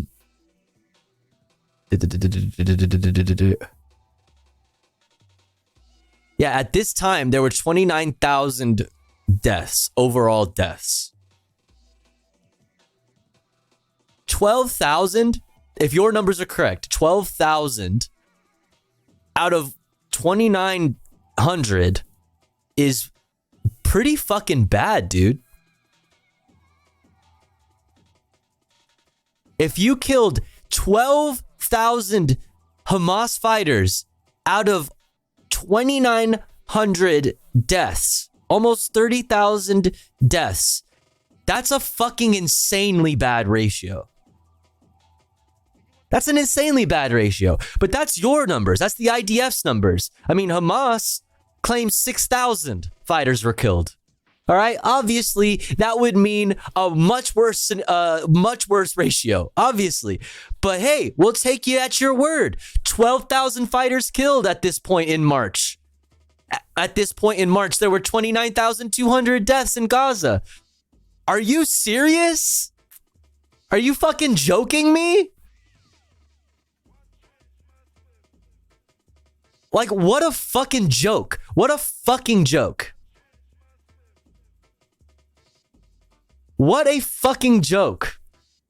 Oh, this is 30 minutes. Let's get through it. Oh, wow. Oh, wow, Mehdi Hassan responded, interviewing Netanyahu advisor Mark Regev on MSNBC. Soon after, MSNBC announced that he was losing his shows. Since leaving the network, Mehdi Hassan has launched a new digital media company named Zeteo. Mehdi, welcome back to Democracy Now! It's great to have you with us. Has anybody seen anything from Zeteo? I didn't know that it was called Zeteo. I want to start with that interview you did with Regev after you lost your two shows soon after. Do you think that's the reason those shows were canceled? Interviews like that? You would have to ask MSNBC Amy. And Amy, Nermeen, thank you for having me on. It's great to be back here after a few years away. Look, the advantage of not being at MSNBC anymore is that I get to come on shows like this and talk to you all. You should get someone from MSNBC on and ask them why they cancel the shows, because I can't answer that question. I wish I knew. But there we go. The shows were cancelled at the end of November. I quit at the beginning of January because I wanted to have a platform of my own. I couldn't really spend 2024, one of the most important news years of our lives, genocide in Gaza, fascism at the door here in America with elections. Couldn't really spend that being a guest anchor and a political analyst, which is what I was offered at MSNBC while I was staying there. I wanted to leave. I wanted to get my voice back, and that's why I launched my own media company, as you mentioned, called Zeteo, which we've done a soft launch on, and we're going to launch properly next month. But I'm excited about all the opportunities ahead. The opportunity to do more interviews like the one I did with Mark Regev. So, Mehdi, could you explain Zeteo? First of all, what does it mean? And what is the gap in the U.S. media landscape that first of all, what the fuck is a Zeteo? You've been extremely critical of the U.S. media's coverage of Gaza, saying quite correctly that the coverage has not been as consistent or clear as the last time we saw an invasion of this kind, though far less brutal, which is the Russian invasion of Ukraine. Yeah, it's a great question. So on Zeteo, it's an ancient Greek word going back to Socrates and Plato, which means to seek out, to search, to inquire for the truth. Nerd. At a time when we some would say post-truth society, or fucking nerd, dude. Post-truth society. I thought that was an important endeavor to embark upon as a journalist to go back to our roots. In terms of why launch it and the media space? Look, there is a gap in the market, first of all, on the left for a company like this one. Not many progressives have pulled off a for-profit, subscription-based business, media business. We've seen it on the right, with, Ben Shapiro's Daily Wire and Barry Weiss's The Free. I mean, yeah, at the level of Daily Wire, yeah, you're certainly right. I mean, he's good friends with the Majority Report. I know that. I know he knows Sam Cedar very well.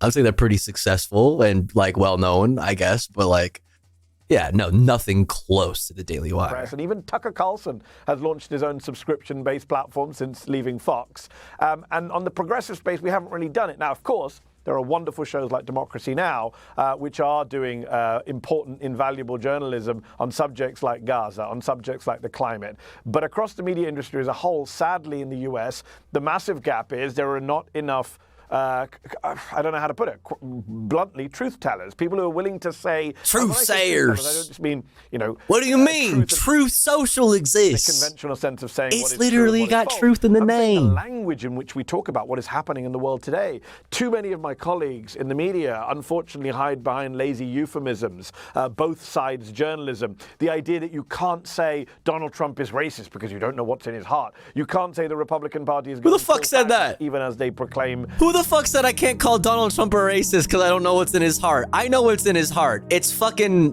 cholesterol.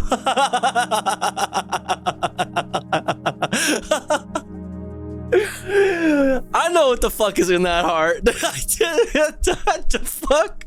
Yo, Carbon, thank you so much for the raid. What's good? I hope you had a good stream. Carbon's back. Carbon took a hiatus. Shouts out. Celtic is on top of it as always. Thank you, Celtic. Go follow Carbon. If you listen, I know we have some other, maybe some newer chatters. If you are into debates, if that's your thing, Carbon does that. Carbon does that. He battles people in the marketplace of ideas on TikTok, and it's very entertaining. It's very entertaining, and Carbon's also very cool. So you should go follow. Go follow. Welcome back. Hope you've been good.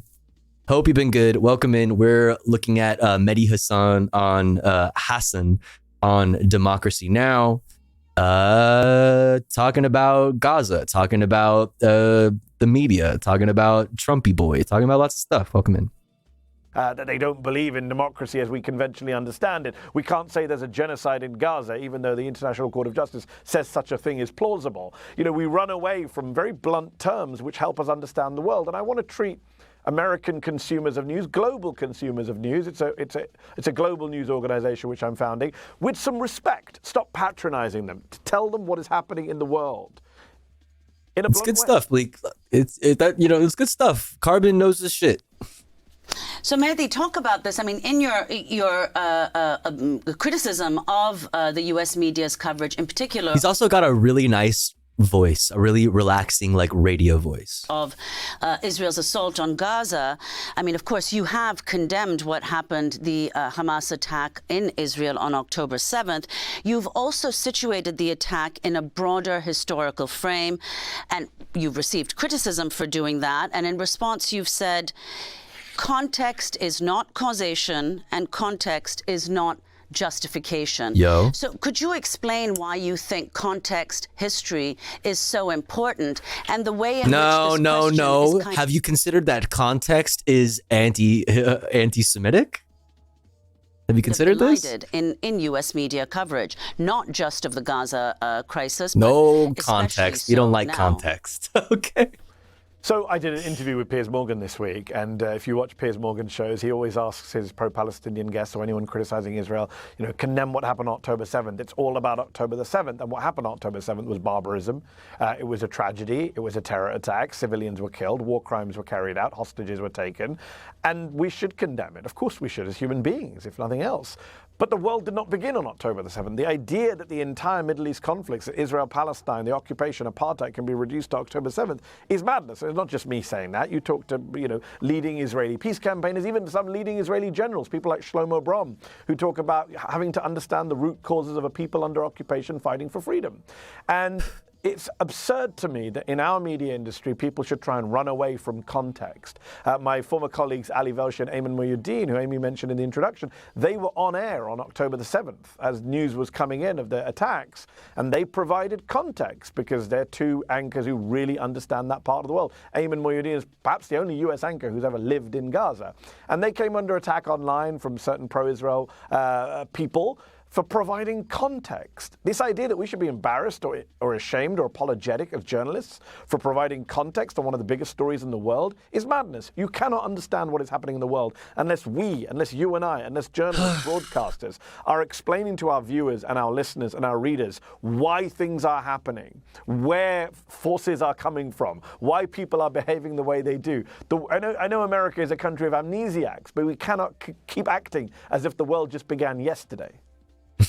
ask you about a piece in The Intercept. You also used to report for The Intercept. The headline, "An internal meeting, Christiane Amanpour confronts CNN brass about double standards on Israel coverage." It's a really interesting piece.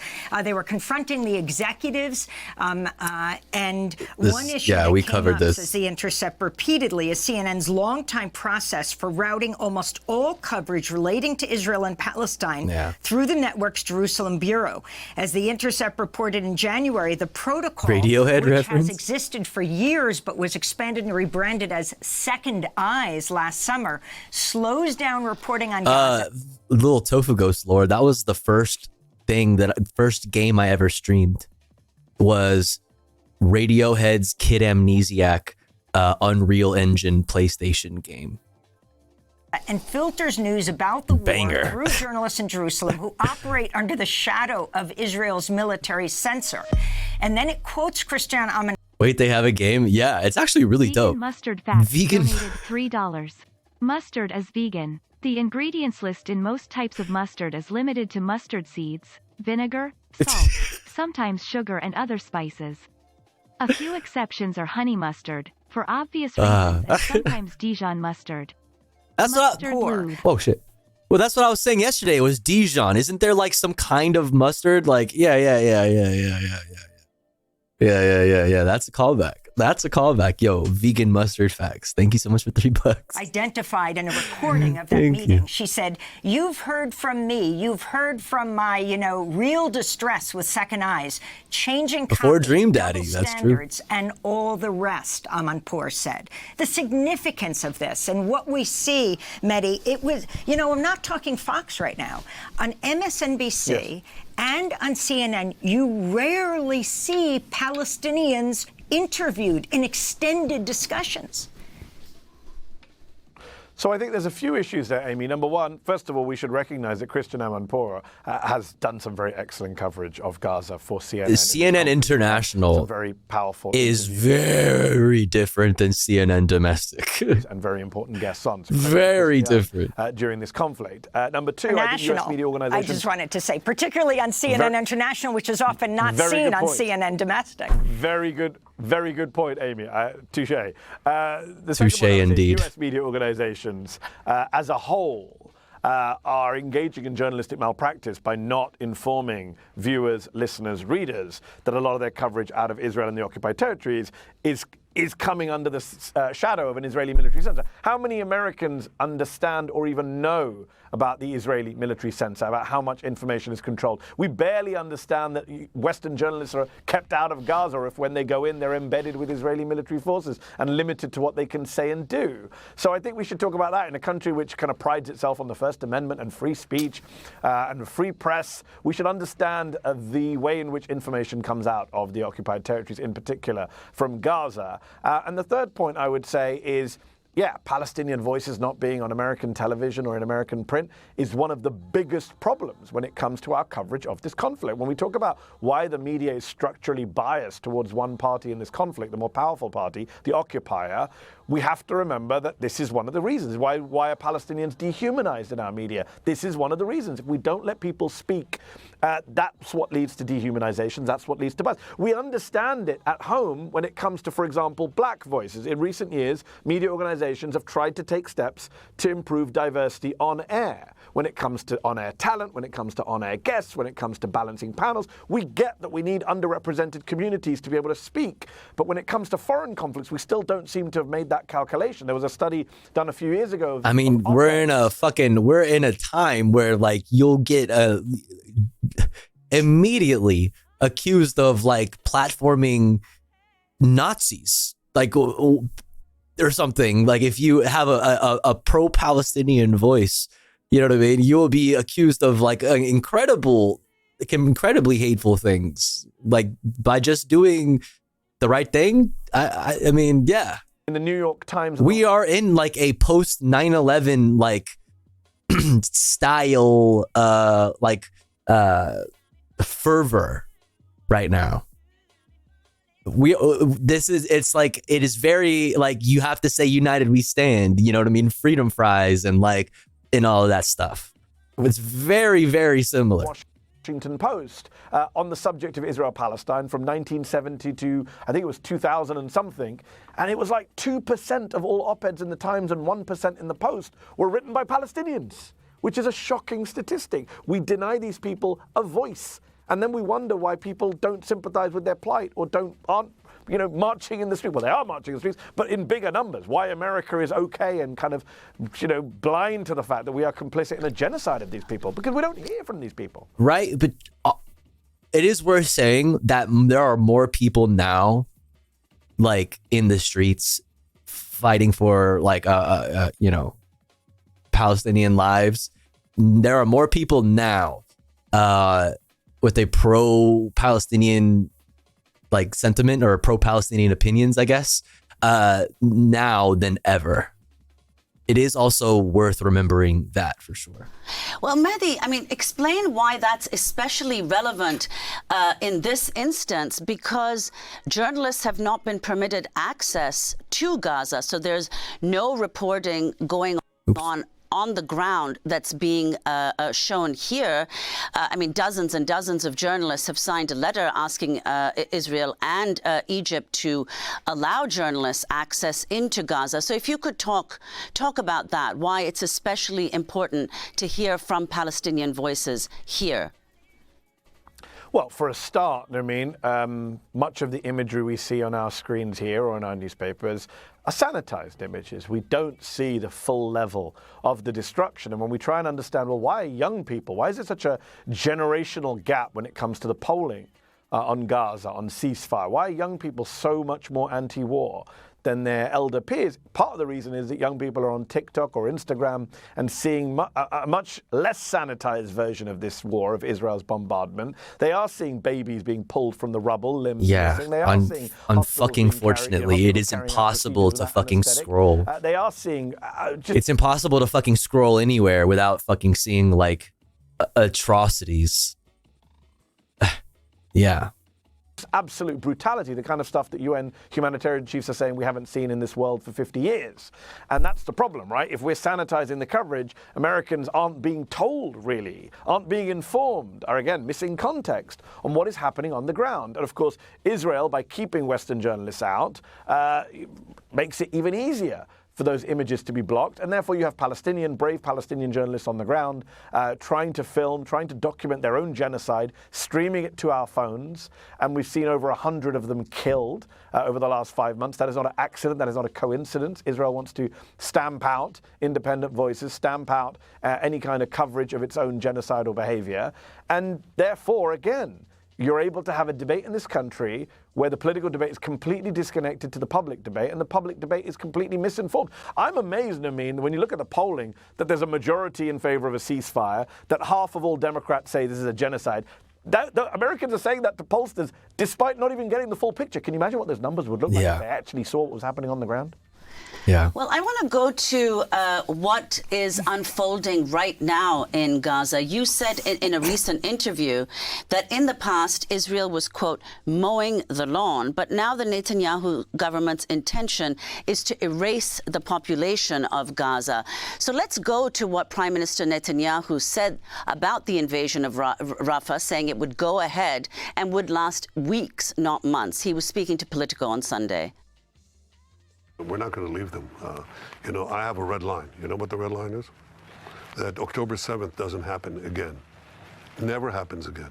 And to do that, we have to complete the destruction of the Hamas terrorist army. We're very close to victory. It's close at hand. We've destroyed 3/4 of Hamas fighting terrorist battalions.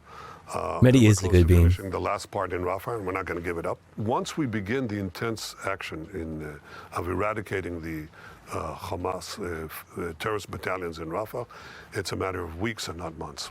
So, Mehdi, your response to what Netanyahu said and what the Israelis have proposed as a safe place for Gazans to go, namely humanitarian islands. So number one, when you hear Netanyahu speak, I mean, doesn't it remind you of George Bush in kind of 2002, 2003? It's very invoking 9/11 to justify every atrocity. Exactly. The country when you yourself, your idiocy and your incompetency is what led to the attacks. George Bush was unable to prevent 9/11 and then used 9/11 to justify every atrocity, even though his incompetence helped allow 9/11 to happen. And I feel the same way. Netanyahu allowed the worst terror attack, the worst massacre in Israel to happen on his watch. Many of his own, generals, many of his own people blame him for this. And so it's rich to hear him saying, my aim is to stop this from happening again. Well, you couldn't stop it happening the first time, and now you're killing innocent Palestinians under the pretense that this is national security. Number two, again, George Bush-like, claiming that the war is nearly done, mission is nearly accomplished. That's YouTube channel. No serious observer believes that Hamas is finished or that Israel has won some total victory. A member of Netanyahu's own war cabinet said recently, anyone who says you can absolutely defeat Hamas is telling tall tales. Yes. That was a because you can't. There's no way you can. What does that look like exactly? There is no way that you can lay that out. Like what does the eradication of Hamas look like? Come on, dude. We've been here before. Who's in government who said that. And number three, the red line on Rafah that Biden supposedly set down and that Netanyahu is now mocking, saying my own red line is to do the opposite. What on earth is Joe Biden doing in allowing Benjamin Netanyahu to humiliate him in this way? With this invasion of Rafah, even after he said he opposes it. I mean, it's one thing to leak stuff over a few months. Let's go to Biden. Speaking on MSNBC, he's being interviewed by your former colleague, Jonathan Capehart, as he was being questioned about Benjamin Netanyahu and saying he's hurting Israel more than helping Israel. He has a right to defend Israel, a right to continue to pursue Hamas, but he must pay more attention to the innocent lives being lost as a consequence of the actions taken. He's hurting, in my view, he's hurting Israel more than helping Israel. He's right. Making the rest of the world, it's contrary to what Israel stands for. And I think it's a big mistake. So I want to see a ceasefire. And he talked about kind of a red line. If you can address what it wasn't very clear where the red line was being in the drawn. State of the Union this year to get more aid in, and also the airdropping of food, which recently killed 5 Palestinians because it crushed them to death, and the humanitarian groups, the United Nations, saying these airdrops, the PR, come nowhere near being able to provide the aid that's needed. At the same time, and the reason they're doing all of this is because Israel is using U.S. bombs and artillery to real attack shit. the Palestinians Real shit. and these aid trucks. You gonna let Bibi make you look like a bitch in election season? Like, you gonna let Bibi make you look like a bitch? Bro, that's your proxy state. Act like it. Like, what the fuck?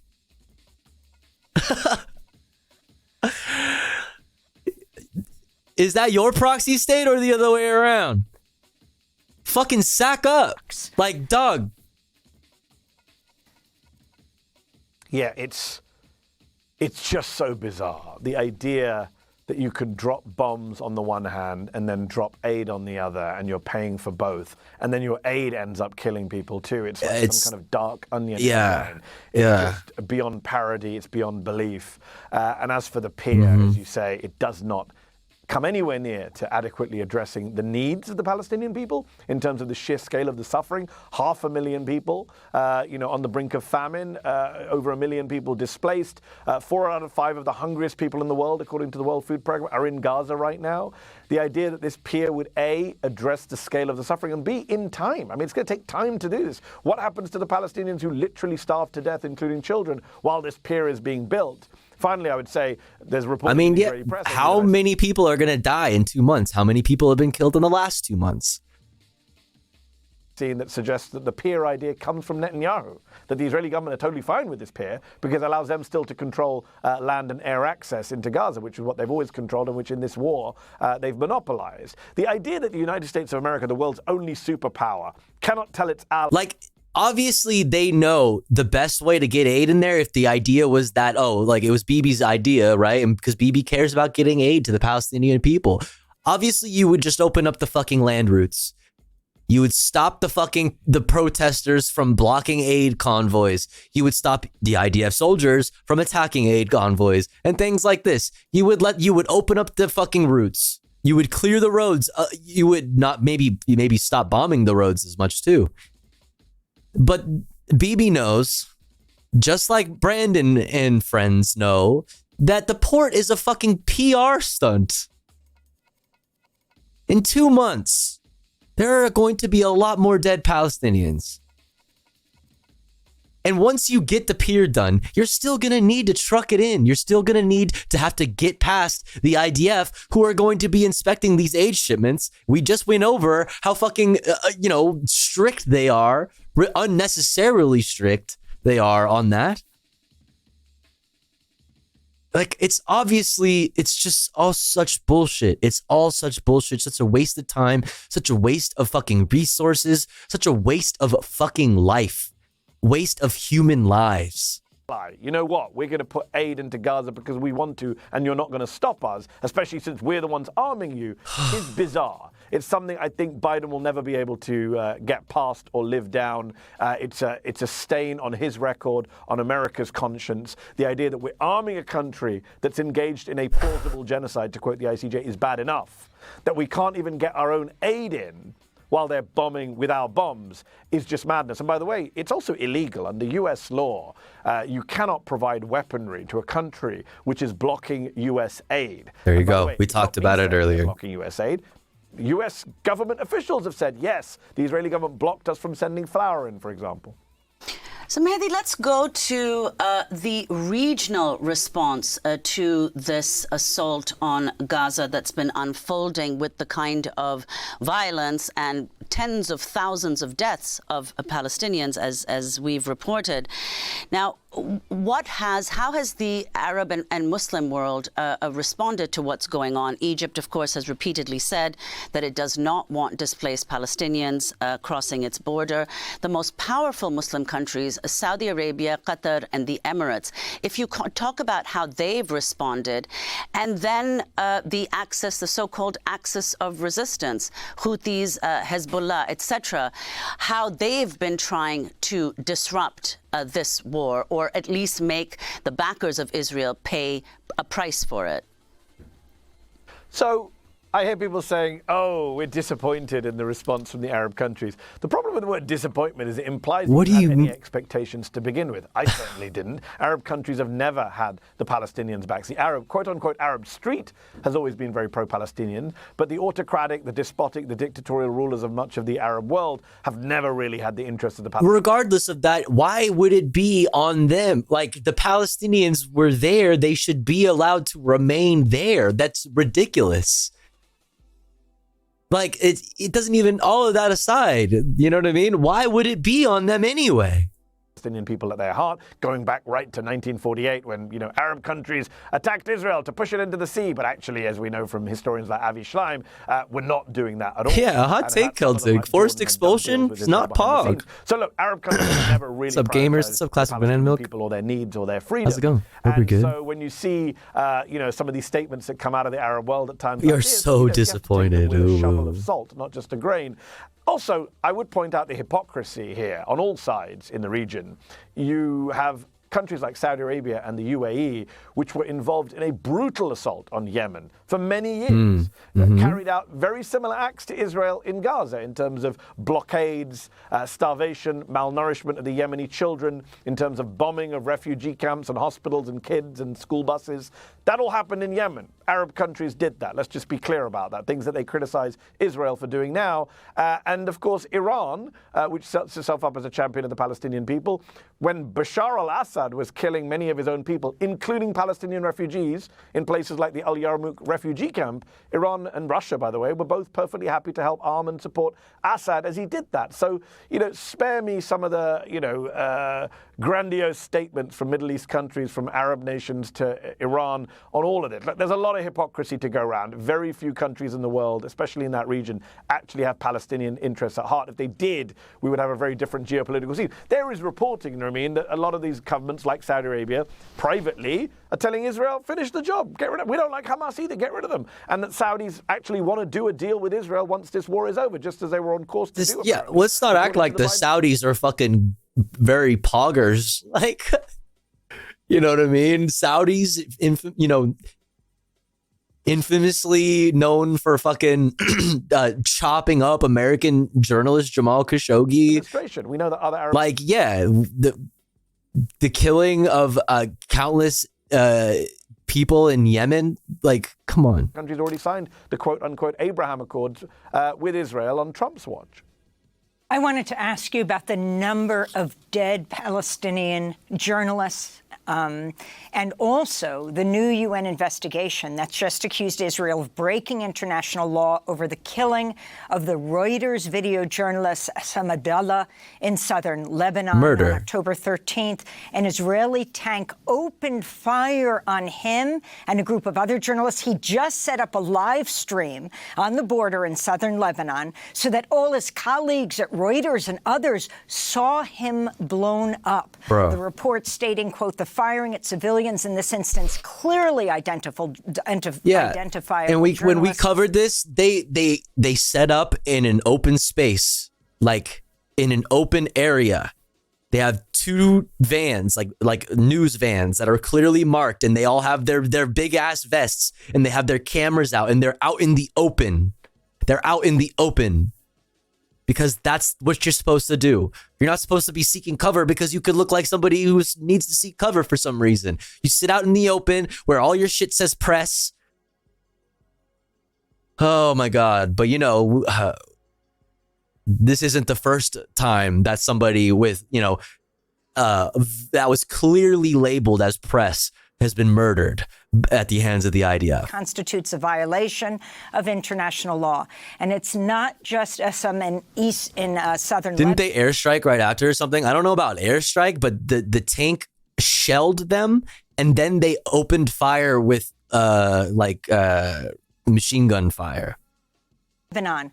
Well over 100 Palestinian journalists in Gaza have died. We've never seen anything like the concentration of numbers of journalists killed in any other conflict or conflicts combined recently.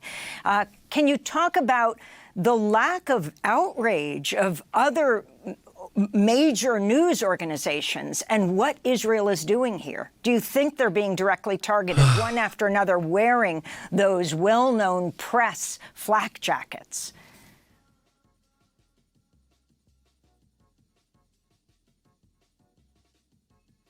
It looks like we just lost audio to Mehdi Hassan. Amy, I can hear you, Amy, very faintly. Okay. And I'm going to answer your question if you can still hear me. We can hear you perfectly.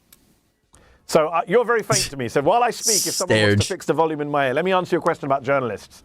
It is an absolute tragedy and a scandal what has happened to journalists in Gaza, that we have seen so many deaths in Gaza. And the real scandal, Amy, is that Western media, a lot of my colleagues here in the US media, have not sounded the alarm, have not called out Israel for what it's done. It's outrageous that so many of our fellow colleagues can be killed in Gaza while reporting, while at home, losing family members.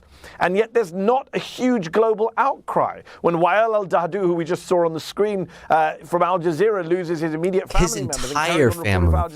His entire family was killed. And he still kept doing his job. Arabic, why is he not on every front page in the world? Why is he not a hero? Why is he not sitting down with Oprah Winfrey? A fucking hero. I feel like, when Evan Gershkovich from the Wall Street Journal is wrongly imprisoned in Russia, we all campaign for Evan to be released. When Ukrainian journalists are killed, we all speak out and are angry about it. But when Palestinian journalists are killed on a level we've never seen before, according to the Committee to Protect Journalists, where is the outcry here in the West over the killing of journalists? We claim to care about a free press. We claim to oppose dehumanization goes on journalism. We say journalism should is be not ashamed to say they're in the same profession. But I don't hear the outrage from my colleagues here at this barbarism in Gaza, where journalists are being killed in record numbers. Well, Mehdi, let's go to another issue that is, of course, a pressing one this year, namely the U.S. elections. Her audio is phasing. That she's got two sources of audio. It sounds like the audio that maybe they're sending to Mehdi is also coming through on the video. So like there's two different sources of audio of her voice playing, and they're like just slightly off, and they're phasing, and it's killing me. The problem with the media here is that it's singularly unable. There, and it just stopped right there at that moment. They like cut it off. You can hear the difference. Pressing one this year, namely the U.S. elections. You've said that the problem with the media here is that it's singularly unable to cover Trump properly. Trump, of course, who is now the nominee. If you could explain what you mean by that and what the effects of that are going to be this year. Yeah, good question, Demi. Well, I would say three quick things. Number one, as I mentioned at the start, one of the reasons I set up Zeteo is because I believe there is a fascist threat to the United States from the modern Republican Party, and including its standard bearer, its now official candidate, Donald J. Trump. And we need to speak very clearly about what that fascist threat is. We need to be able to say the F word, not dance around it, not pretend Donald Trump is a normal candidate, not normalize. Mehdi Hassan wants to call me the F word? Yo. Is extremism and racism and bigotry and authoritarianism. And what we're seeing right now, Nermeen, after 2020, when we saw some improvement in our coverage of Trump, I feel like we've regressed back to 2016 in many ways, in treating Trump as a spectacle, in I'll give him the pass, I guess. I would totally let him.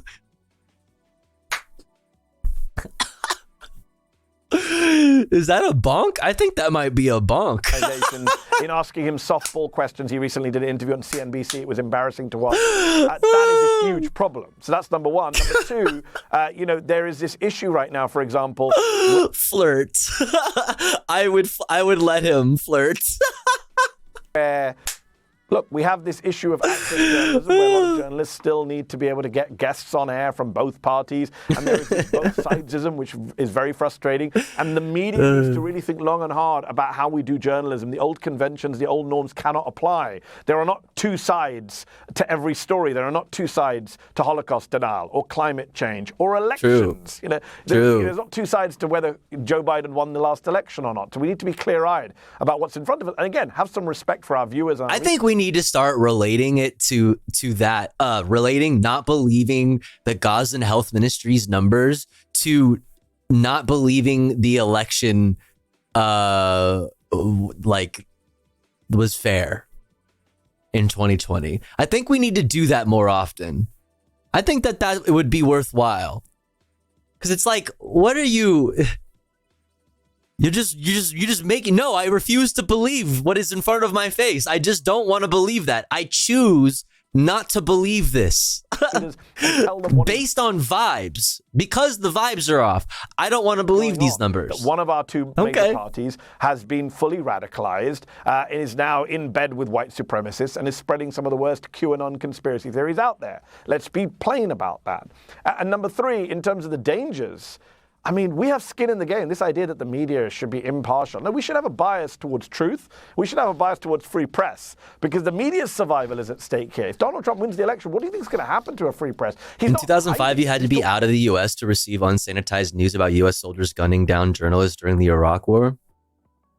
Openly about wanting to come after NBC and MSNBC for treason. His allies like Kash Patel have talked about going after the media criminally and civilly. One of his allies, Mike Davis, says if Trump makes him AG... Sometimes I say stupid things and I'm glad they don't get read out loud. Why? What did you say? I do want to feel what that buzz cut feels like on me.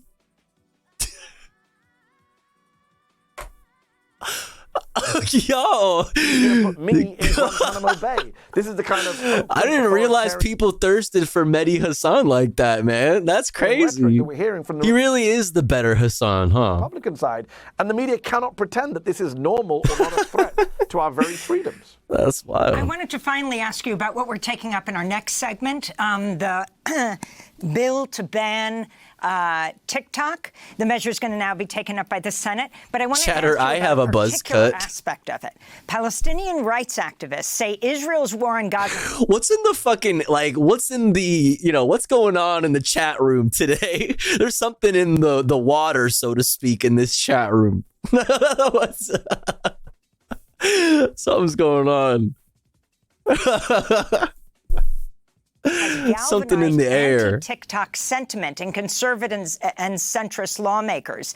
In a leak post-October 7th audio recording, Jonathan Greenblatt, head of the Anti-Defamation League, can be heard saying, quote, "We have a TikTok problem," referencing declining public support for Israel among younger people.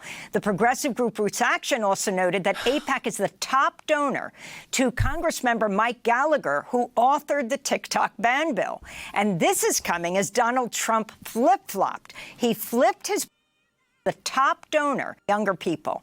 The progressive group Roots Action also noted that AIPAC is the top donor to Congressmember Mike Gallagher, who authored the TikTok ban bill. And this is coming as Donald Trump flip-flopped. I feel like it's the all-in-one package. I think the China bad is the main drive here. That's what is bipartisan fully about this. Is China really bad, right? Or whatever. And you should be scared of China. I think it is just kind of the icing on the cake. The icing on the China bad cake is that also young people do be yapping on TikTok. Because like the pro-Palestinian sentiment exists disproportionately on most of our social media networks. If anything, the difference is that most young people are on TikTok. So I don't know. Tic-tac-toe winner. Dude, I can't believe that shit. Nancy Pelosi is something else.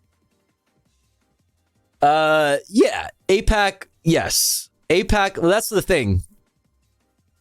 Is this going to be, this is what I was saying earlier, is that is Chuck Schumer and his statement on Bibi Netanyahu yesterday, is that another sign of the shift in the rhetoric that's going to be coming from Democrats and liberals? If that is the case, how does AIPAC feel about that? Because AIPAC is responsible for putting a lot of Democrats in, I wouldn't say necessarily solely responsible, but is certainly a big part of putting a lot of Democrats in power. So I don't know, man. I don't know. Especially, I don't know. I still do think that the TikTok thing is mostly China bad. Gold bar Bob. On the bill within the last week, now opposing the ban. Darn, they got Tedward. They got, what is his name? Felito. They got Felito Dorito. Recently meeting with Republican mega donor billionaire Jeff Yass, whose company holds a 15% stake in ByteDance. Interestingly, major donor to right-wing Israeli think tanks. Mehdi, just your take on that aspect of it. Yes, Jeff. Well, first off, Donald Trump doesn't believe in anything other than himself, so he should really be supporting this bill. It aligns with which is why he's like, actually, I like TikTok now. The kids love it, and I love, I don't know, I want votes. Actually, I changed my mind. I'm joining the war on TikTok on the side of TikTok. It doesn't, dude, whatever. It's so unserious. Holy fuck. Positions, but he's not, because he might be making money out of not supporting this bill. So that's just a reminder that Donald Trump believes nothing but himself. So, I got pushed an interesting short by a small channel.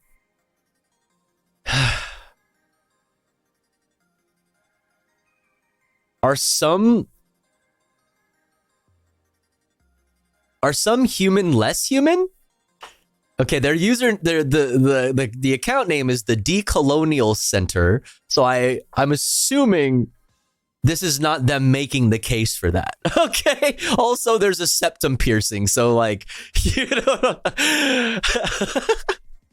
Humans are seen or treated as more humans than others. When she was UK Home Secretary, Suella Braverman was asked by the BBC why no safe routes were going to open up for Sudanese asylum seekers after war had displaced millions of them, especially when the same had been done for Ukrainians. Her response? This situation was very differently, and she didn't even to explain why, because it was clear in the subtext. While Ukrainians are white, Sudanese people are black. This isn't a place, with all due respect. Oh my God, this video is crazy. You know, like Iraq or Afghanistan. European people with blue eyes and blonde hair. And this is those were some yikes moments in the press. Fuck, I remember that. The way much of the global north has opened up to Ukraine has shown that hospitality and the protection of human rights are possible. Actually, the way that Ukrainian refugees have been treated, that should be an example of how all migrants should be treated. But there is an unspoken global racial hierarchy in the world that makes some more deserving of refuge than others. Well, to be honest, some politicians and journalists have become way more outspoken as of late. As the Bulgarian Prime Minister Kirill Petkov puts it when referring to the Ukrainian refugees, and I quote, "These are not the refugees we are used to. These people are Europeans. These people are intelligent. They are educated. This is not the refugee wave we have been used to. People we were not sure about their identity, their unclear past, who could have even been terrorists." And here we see the truth so clearly. While some refugees are civilized, others are savages. While some of them are educated, others are terrorists. But actually, this isn't the fault of the Ukrainian refugees, and that's important to say. This is just the classic colonial divide and rule. Yes, we're gonna talk about colonialism. These ideas have their roots in the era of European colonialism and scientific racism. In the 19th century, colonizers have proclaimed themselves as civilized, while the colonized were called savages. And yes, as Europeans migrated across the world, they justified imperialism with racial hierarchies. So whites stood at the top, while the blacks, alongside with the Aboriginal peoples from Australia and the global south, stood at the bottom. Some colonized people were even put in human zoos. Although we think we have moved past this, how does the way that we treat migrants differently tells another story. The idea that some people deserve safe routes while others don't is very similar to the idea that allowed some people to eat at lunch counters while others weren't in the United States. The civil rights leader and Black Power advocate Stokely Carmichael, and later called Kwame Ture, once said that he knew he was a human being and he knew he could go anywhere he wanted. According to him, the civil rights bill was written for white people to be told that he was a human being and he shouldn't be stopped. But it wasn't actually written for him. Ultimately, that's what it means to be a refugee, isn't it? To know that you are a human being and that you have rights, but to be in the constant position to confront systems that treats you as less than human. Isn't that what the EU tried to do with outsourcing its border policy to militias in East and North Africa? Well, as we see, the racist colonial violence is alive and well. I mean, we had, what was it? The UN said.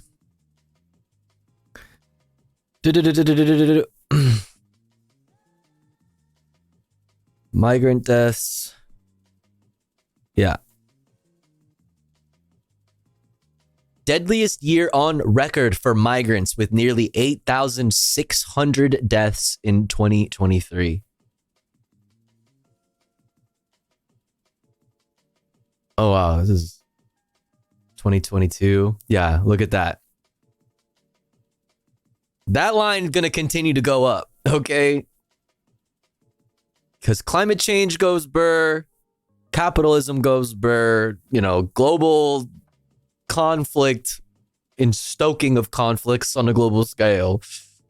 Yeah. How is Celtic doing a debate in chat and still has time to stunlock Tofu? Because Celtic is built different. Truly, Celtic is built different. Truly. And we appreciate Celtic. In terms of the we TikTok appreciate problem, Celtic. clearly it's a problem. We discussed earlier.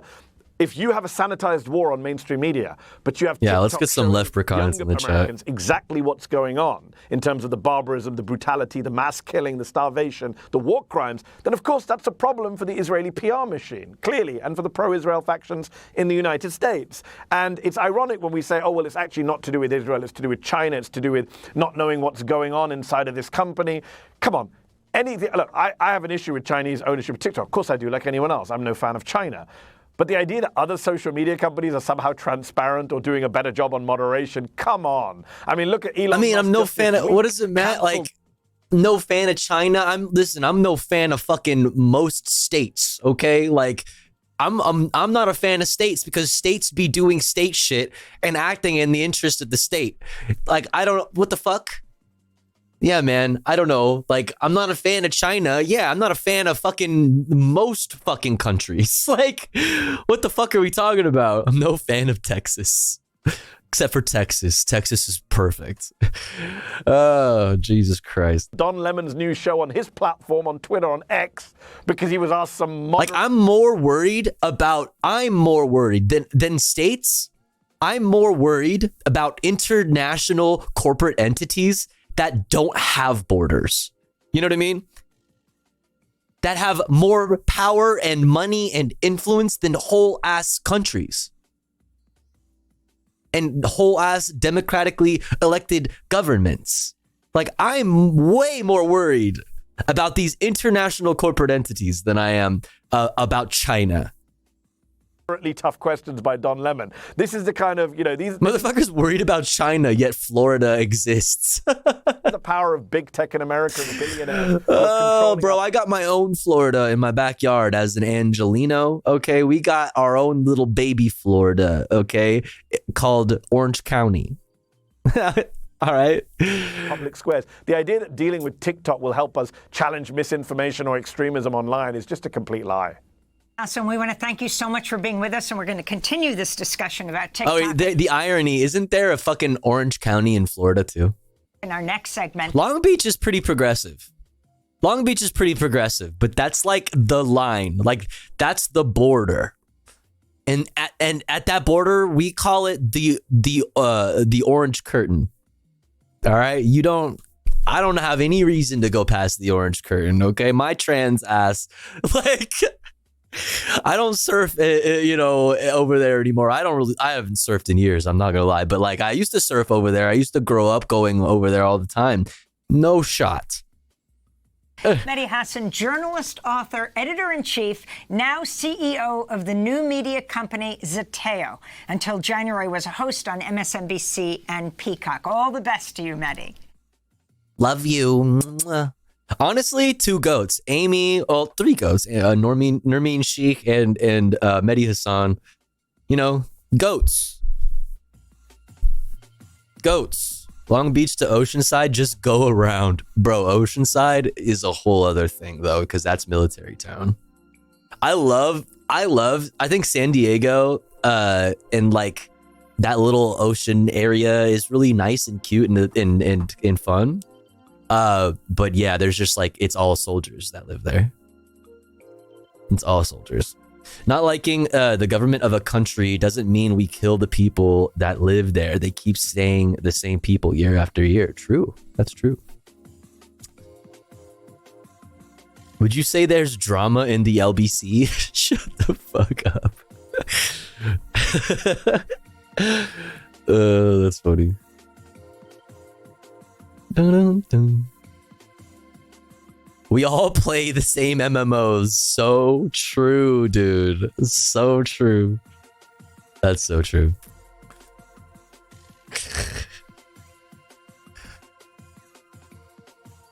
Speaking of MMOs, should we get into some gaming?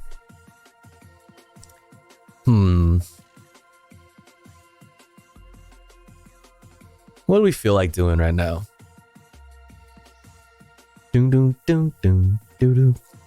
Let's see. I'm kind of politicsed out, I'm not gonna lie. Kind of politics the fuck out.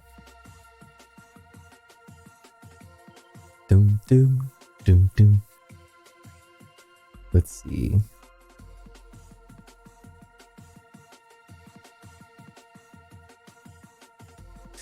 Decay? I don't have much decay on the menu for us. I have this. It's kind of decay adjacent. It's Herb X adjacent, definitely. But it's fucking 48 minutes long. And it's Boy Boy. We snuck into a CIA base. In the Aussie outback. Plastic Banana... I don't know why. That was not an Australian accent. Plastic Banana Milk says nopers. Just Egg Dog? Should we just watch Egg Dog? This is long. That's very long. It did look really interesting. An hour, yeah.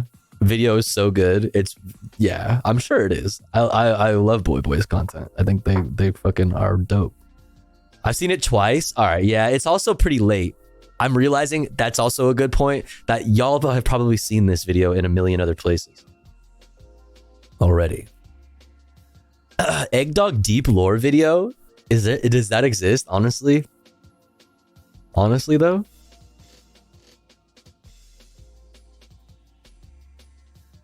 Dum dum dum.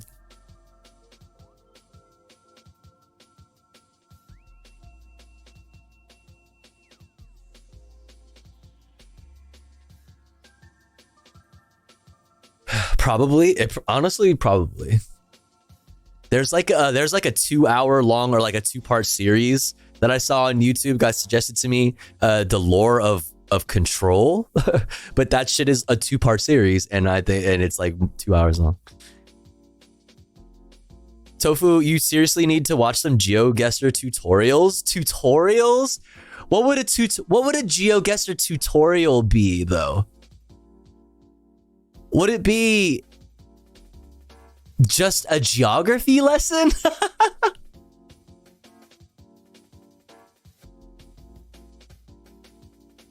Have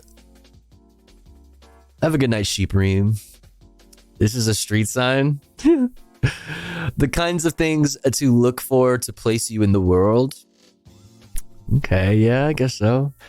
It would be a how to dox 101 course. Who's that guy, the dude who went viral for being like crazy fucking cracked at like finding where people are, like the pictures that they send them? Who's the dude? There's like that guy who's like the most famous for it. Do not get into fucking drama with that guy. Geobolt, is that his name? Do not piss that dude off. Geo Wizard? Okay, how many of them are there? Rainbolt? Okay, now I don't know what to think. Rainbolt sounds familiar, right though. Dun dun dun dun. Rainbolt sounds correct.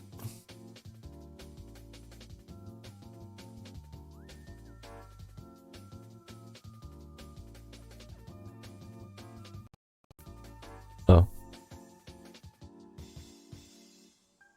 Can I change my avatar? Shop? Of course you can.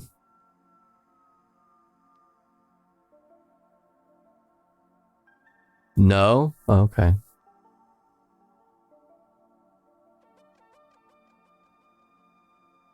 Was it? Oh. The hostess kicked you from this party, bro. Why do you hate me? Oh, is it fucking...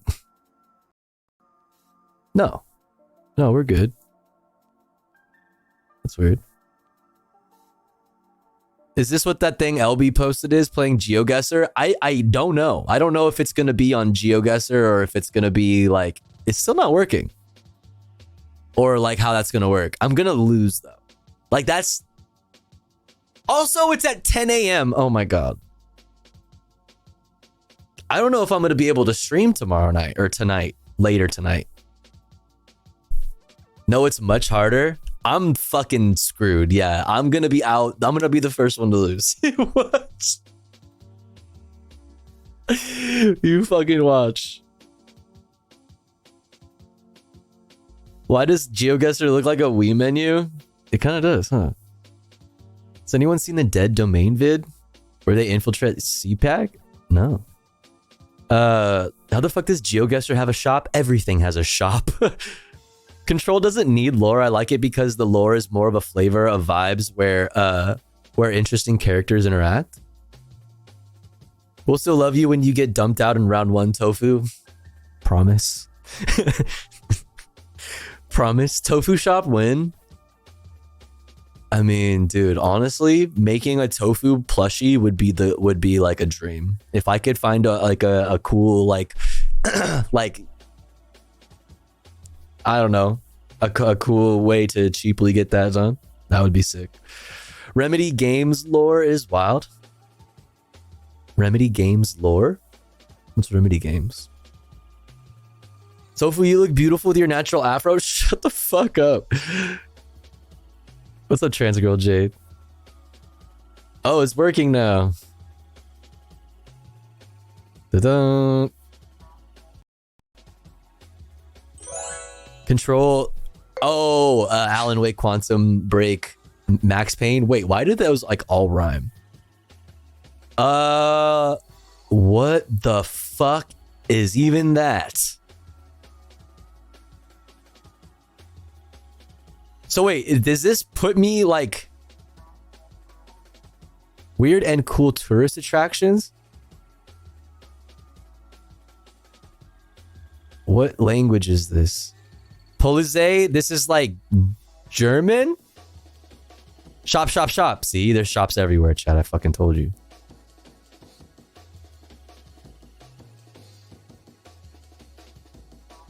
Kunsthaus. Police. Kunsthaus. Police. Kunsthaus Graz.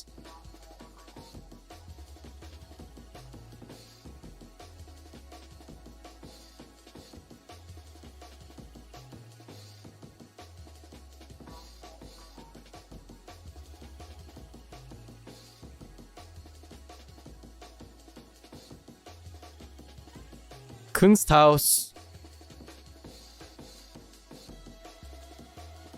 I don't fucking know, dog. I don't. Don't pressure me. I don't fucking know, man. Oh, way off. Way off. I just qualified as a dog first aider. A dog first aider? Like first aid for dogs? That's cool.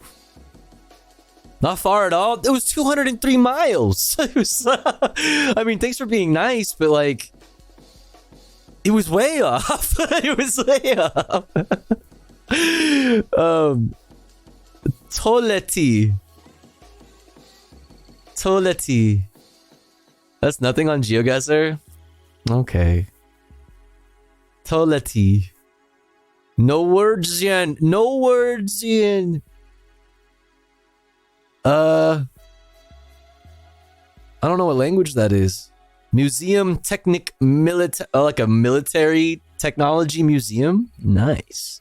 Is that where we're at right now? This must be some kind of military, like, yeah, there's like a fort here. There's like guns and shit. Holy. No words, Yen. Definitely some Euro ass looking plates. It's definitely a Euro ass. Okay, so I mean, let's see. I don't fucking know, dude. Turkey? No shot. That really stresses me out. That really fucking stresses me out. Oh my god, oh my god, oh my god. I don't fucking know, dog. It's like here, dude. It's like in, oh! Oh, I just saw the city called Graz. Wait, while I was looking, oh, it was way off. Oh, it was in Norway. Oh, Norwegian. See, Norway. Whoa, that's sick. Wait, is this like some USSR bus stop? Wait, that's dope. That's dope as fuck.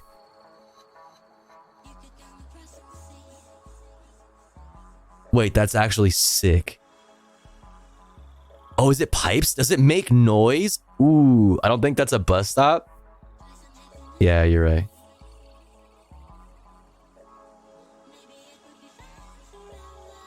I have no fucking idea, man. Is there like a... Can I like move over here? What does this say? Can I read this? Please, can I read this? Can I read this?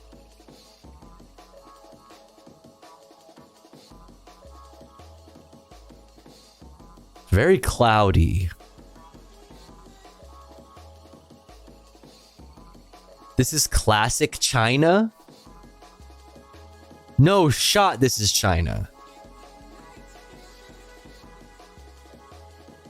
China? This is not China. Definitely Antarctica. This looks like some fucking... I was thinking it's somewhere like over here, like, oops, no. Some kind of fucking, like, I don't know, Ukraine, Belarus, fucking Romania type shit, but I'll say China. It's in the United Kingdom! Are you kidding me? Are you kidding me? It's in Manchester, bro. What the fuck is this? Oh, I can see my feetsies. What are those? Oh! Where the fuck am I? What is... There's so many of them. Oh my god, I'm surrounded. What the fuck is this shit, dog? How come I'm not allowed to move? Oh, what does this say? Mayanup Progress Association? Is that English? School bus. I know those words. These are English words. What is this? Those are tiles. What does that say on your head? Nothing. Why is this guy looking like... Dude, that's a whole ass mood right now. Bro, this is so insanely cursed. Holy fuck. What is this? Thanks for nothing. Holy fuck. Pure shed... Fire shed? Okay, I don't know. It's English. So cursed, bro. This is in fucking... This is some fucking Mississippi shit. No, this is some... No! Wait, what?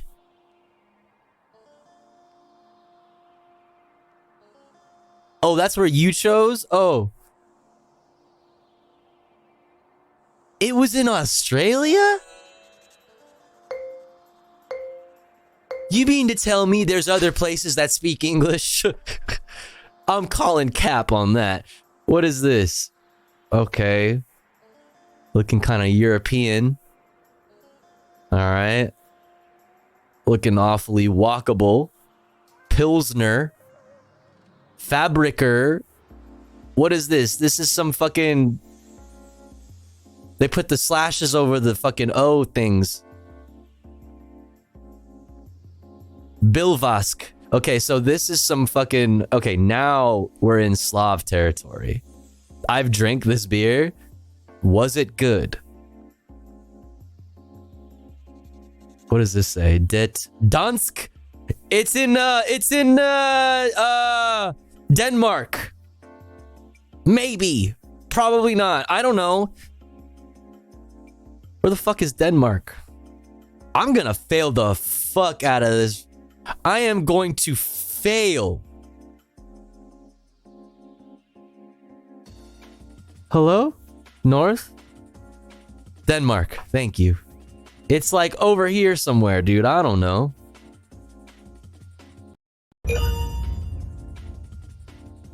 $123 miles off? Wait, where was it? It was in... Denmark. Oh, it was right. I was right. Listen, that's a W. That's a W. That's a W. I don't give a fuck. If I got it in the right country, like, that's a W. That's what I'm saying. All right. I feel better.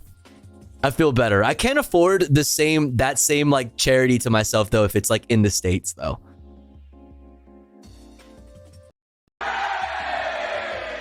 Hooray! Fuck you, Wet Jeff. If that even is your real name.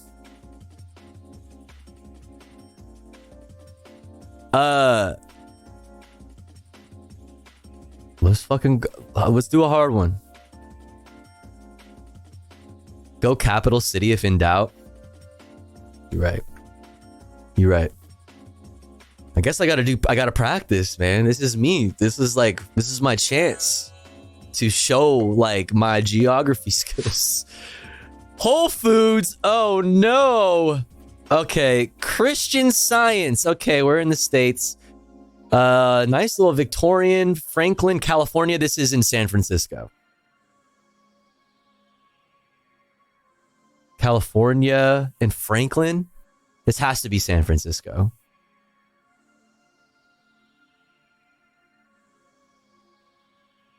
Yeah, this is for sure San Francisco. Okay. Yeah.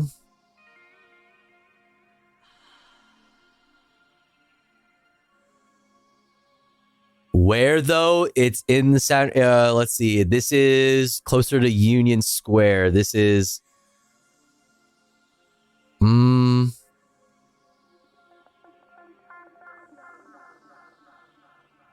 maybe not Union Square. All are welcome. First Church of Christ Scientist.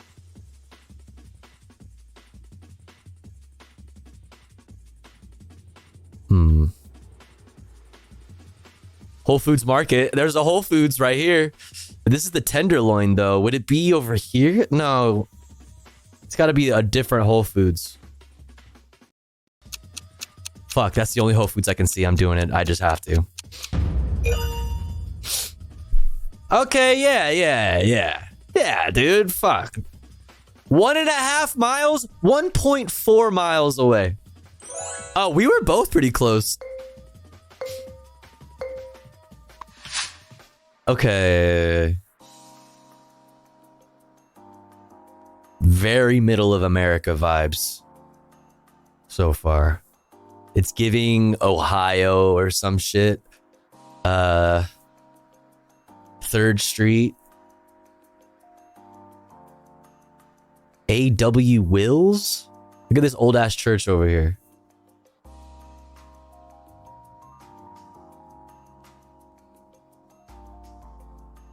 Can I go over there? Oh, what's this? Stefan and Hesia Diamant Street? Oh, there's a bus. What did the bus say? Out of service? Fuck you, dude!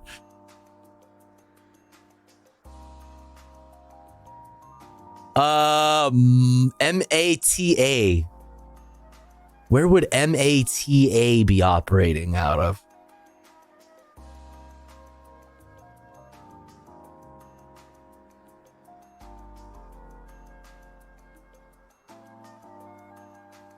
Boston? I mean, I guess this is giving Boston? Where in Massachusetts? Fuck, it's got... Alright, well... I don't have time. I don't got time. Fuck. Wait, where is it? No! Oh, it's in Memphis. Damn. Celtic was way closer, Little Rock. Damn. All right, we got a Bagel Boy. We got a Family Dollar. They got a spinach and artichoke dip.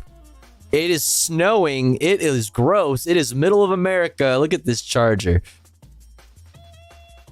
How come I can't? Well, how come they won't let me see their fucking license plates? That's so fucked up.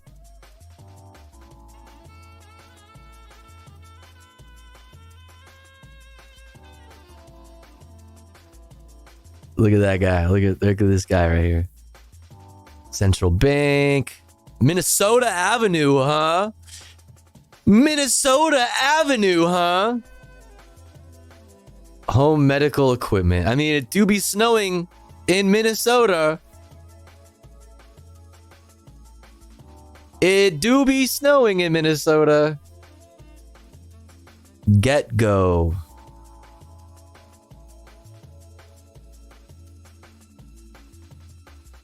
All right, fuck it. We're just going for Minnesota. Where the fuck is Minnesota? There it is.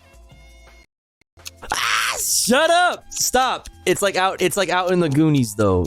Boonies, whatever. It's not bad. Listen, I beat Celtic. That's all I care about. Yes, yes. California education, bro. Honestly, real. Honestly, fucking real. California, speaking of California, California burgers. Okay. Nuts to you. Is this San Diego?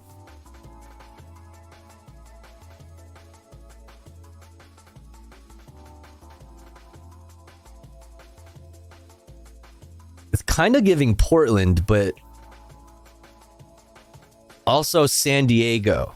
This looks like San Diego, actually. What is this building?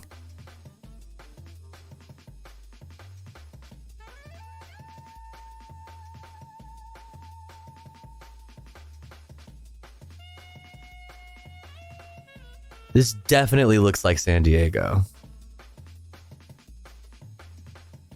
Chestnut Street. I'm going with San Diego.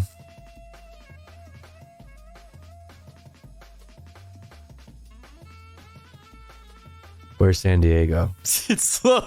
There it is. Okay, but this is like actually specifically though, like right around the where's the fucking convention center and all that shit?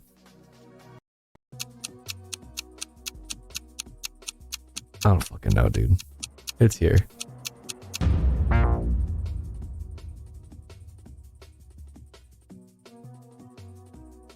What?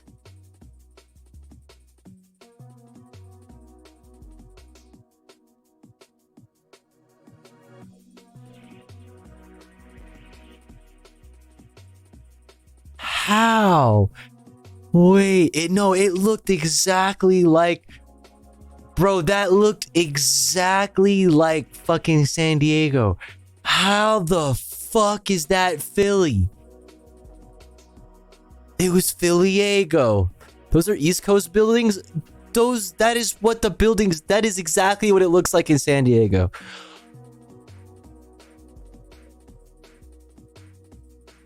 What the fuck, dude? So your Gabagool license checked? Fuck.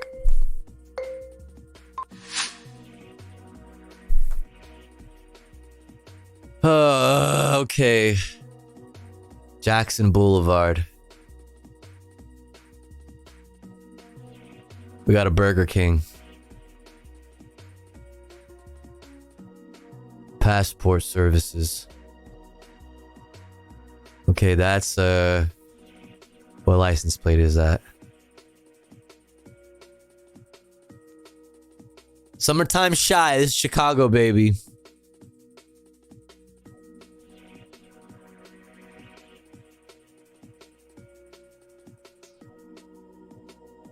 Yes, sir.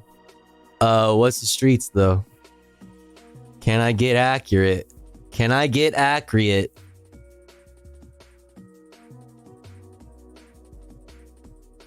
No. No, I can't. Where the fuck are the street names? Oh. Ah, whatever, I don't care. It's fucking here, dude. I don't know, it's somewhere around here.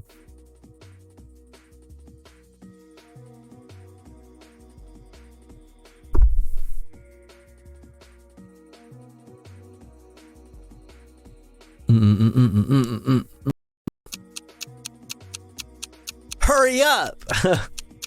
What's the matter? Don't know where you're at? I win, I win, I win, I win, I win. Where were you at? I win. I win. I win. I win. I win. I win. I was pretty close. Oh yeah, there's Jackson Boulevard right there.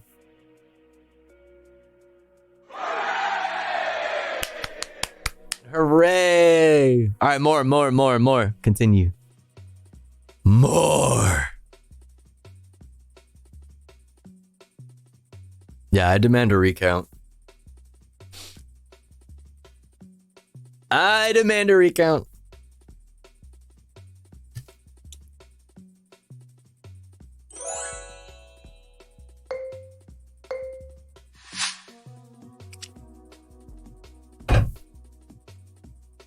Can we join? I think so. Now that I made an account that doesn't fucking dox me. I mean, it's not really doxing, whatever, but I think so. What Celtic, is that a thing? Biller and drink? Banca Solidaria. Okay, so we're speaking Spanish out here.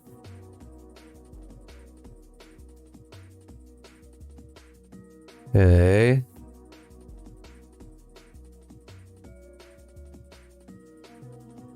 Hmm.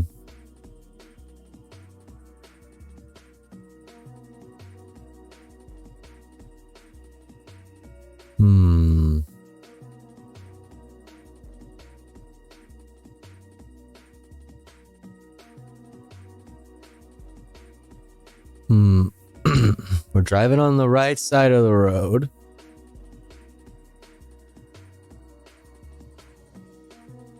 Presidente? I don't... Okay, this is... Oh, God. No! I don't know! It's somewhere, dude! It's fucking... I don't know if it's Mexico. I don't know. Where do they drive on the right side? Puerto Rico? Oh, yeah. It's Puerto Rico. Okay. You said Colombia? Fuck. Okay. I just need to start clicking on shit. Oh, fuck. Okay. What's this? It's like rice or something?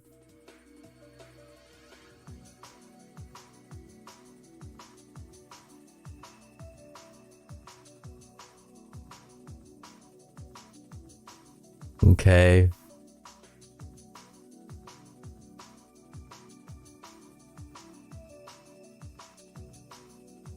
Oh, can I go over here? Whoa. Oh, no. No.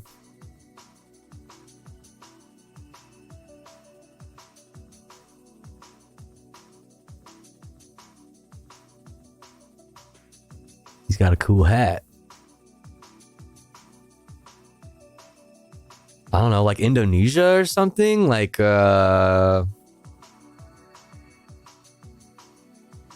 some kind of somewhere in Southeast Asia?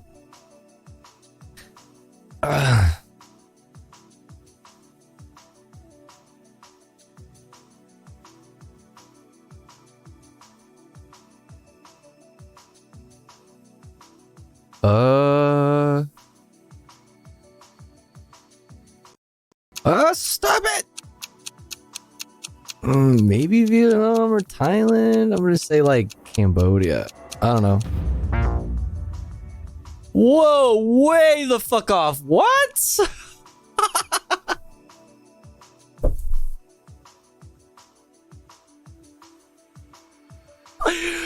Way off, bro. Holy shit, not even close, dude.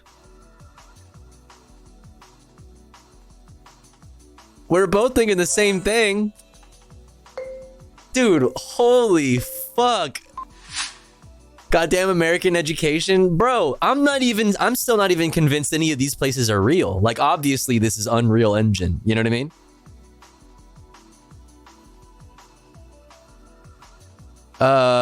What? Take me over here to this wall. It's an elephant and a ox and a rhino and a lion. Okay, is that like a zoo or just for fun skis. We just fuck with that. We just kind of love the vibes of that.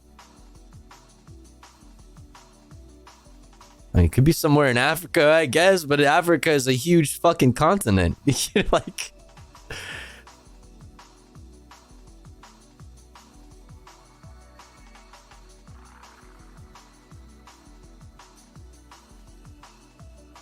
bro, I want to see your fucking license plates. Got a cool hat also. A lot of cool hat havers.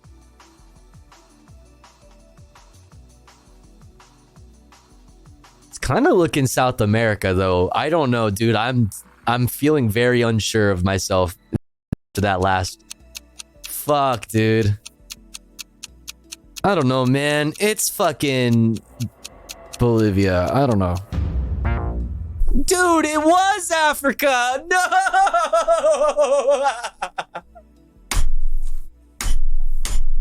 It was. Oh, fuck. It's Eswatini. Fuck you, Celtic. Wait, how did you guess that? Wait, how? Cheater. How? How the fuck did you get? Holy.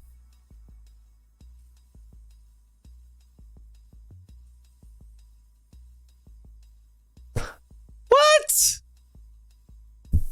Look at those points.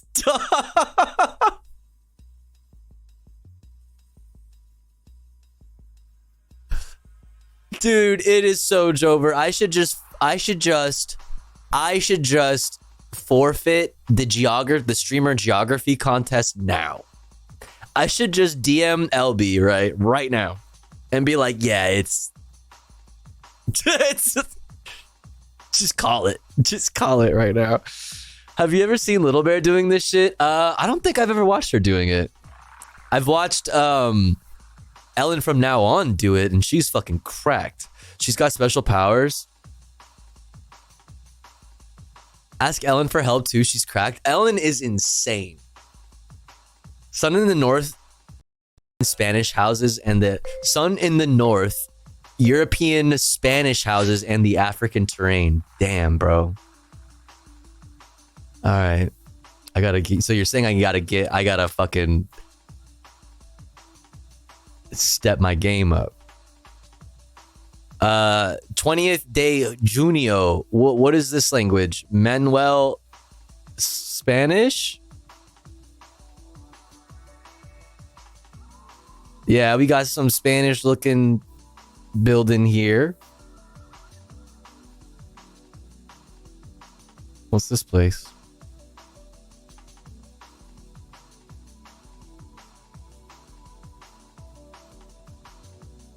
Okay, we got some campaign material. Oh, what's this flag? This is Argentina? That's Argentina, right? Blue and white is Argentina?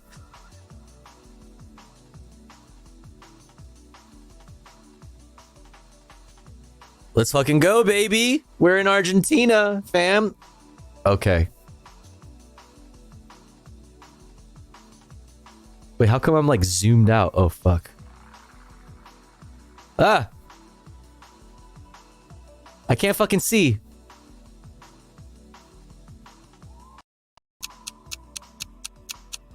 Googling? I had to see if it was the flag. You're right. I don't know, dude. It's right here. I can't see. Oh, there we go. Was I better than Celtic? Yes. Yes.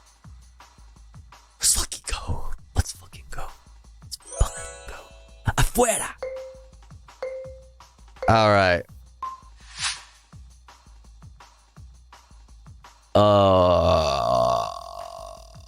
Fuck. I mean, dog, this could be fucking so many places in America. This could be so many places in America, but it could also not be America. I don't know what side of the road motherfuckers are driving on, you know? Okay, where's the sun and shit? I don't know, man. Cloudy ass day.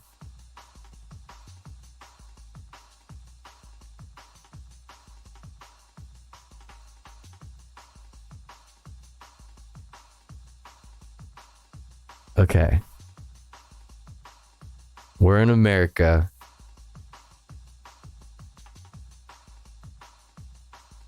Okay, this could be northeast. Wait.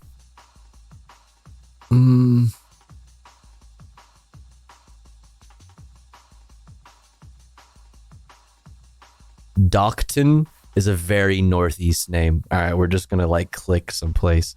Where the fuck? Hello? Hello? It's not working. Ah, click. It's in Virginia. I don't know. Fuck. Oh, it's in the Northwest? Washington? That's what I was gonna say. But I didn't see a single fucking Subaru. I zoomed in and it was a Honda. So I was like, okay, Northeast. There was not a single Subaru. What the fuck? Did Celtic not get in one? Yeah. Look at the colors of the plants. It could be Northeast though too. Damn. I'm from Maryland. Zoom in.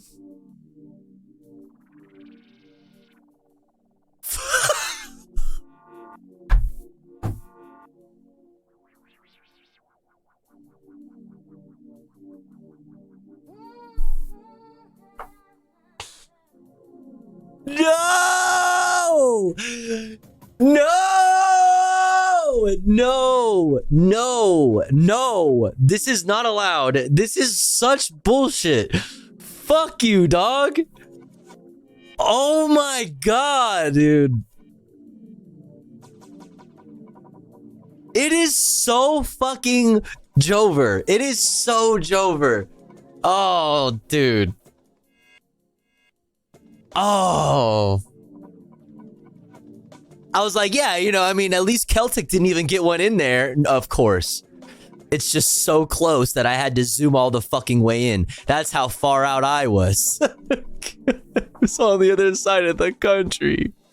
I've been, the thing, you want to know what's great about this, chat, is that I've been to these places. I've traveled all across the United States. Has Celtic? I'm from here. I've traveled to all of these states.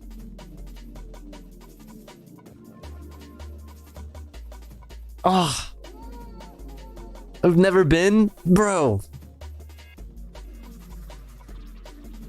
Just wait till they give you a Montana one. That'll probably be easier because it'll just be like empty or like in the fucking mountains somewhere. Traveled all across the internet? No, IRL, okay? Before I was a person of the internet, all right? I've been places, okay? I've touched grass in many a place. Okay. Just remember better, SMH. That's the thing, man, I guess. I guess that's the fucking thing. Oh, we forgot a hydrate. POC, person of computer.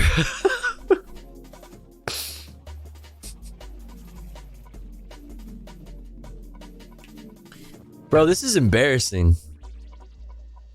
Like, am I really gonna do this to myself in front of like a bigger audience on Saturday? Like, seriously, this is what I'm gonna do to myself? Insane.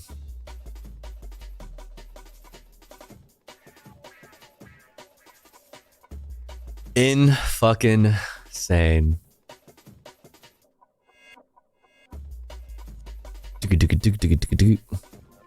So if you still playing, I'll play it. Don't fucking patronize me, bro.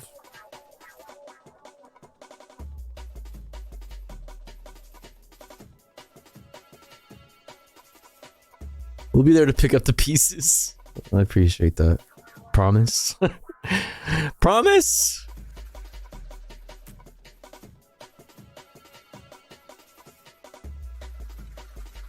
Chat. I'm gonna run an ad break right now. All right, I'm gonna hit you with a 3-minute ad. I'm not gonna do the thing that I usually do where I go away from the stream, so you don't miss out on any of the content.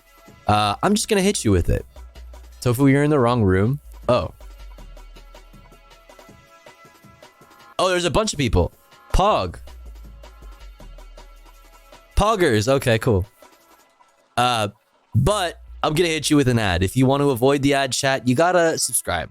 $5 or for free with the Twitch Prime. Maybe you're already subscribed, you're feeling generous, you have the means to. Maybe consider gifting a sub to somebody in the chat that is unsubbed. If you are unsubbed, say hi in the chat. Make sure that you're seen. Maybe somebody will feel generous enough to help you out. Like Nori just helped out Tanner. Thank you so much, Nori. Thank you. Very, very kind of you, Nori. I really appreciate it. Thank you so much. Here is the 3-minute ad break. Pyong. Pyong, pyong, pyong. Pyong, pyong, pyong. Putting us at 6 out of 25. Very pog. Thank you so much, Nori. All right. Ooh, Ida. MKI in the chat. Okay, I'm seeing a few others. Forlorn, thank you for the 100 biddies. I guess click the link. Click Celtic's link if you want to GeoGuess. If you want to guess some geos. We got modern... That's me. We got Overt Sloth. We got Diosu. We got Nori. We got PNW. We got Ronald McDonald. We got Billy.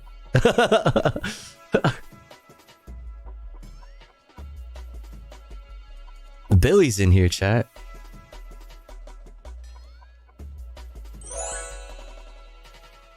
Dun, dun, dun, dun. Okay, we got horses. We got desert. Let's see. Horse. Cow. Where are you from? This is... There's no license plates on those cows. Dude, this is the middle of fucking nowhere, dude.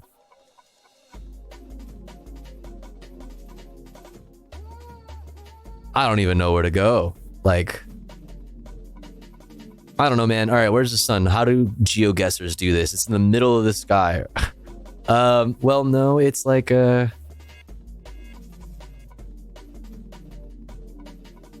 so like, what is this? That's either west or east.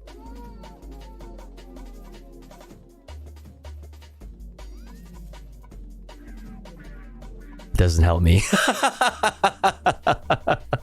That doesn't help me at all. I don't fucking know, man. This could be fucking anywhere. This could be in...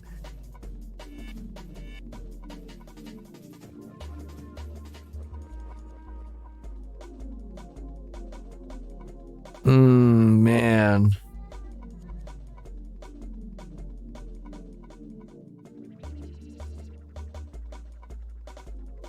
Oh, fuck, dude. I don't even know, man. This could be so many places. This could be the Southwest somewhere, like Arizona or New Mexico. But it could also, like... It's kind of flat, though. So maybe it's like...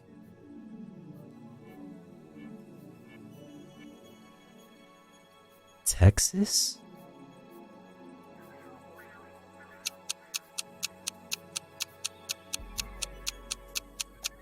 I don't fucking know, man.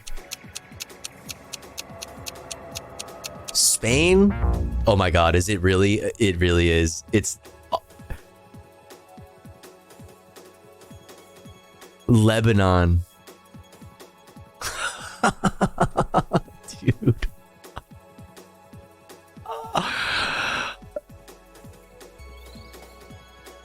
Who's close? Was anybody close? Who's this? Who's this?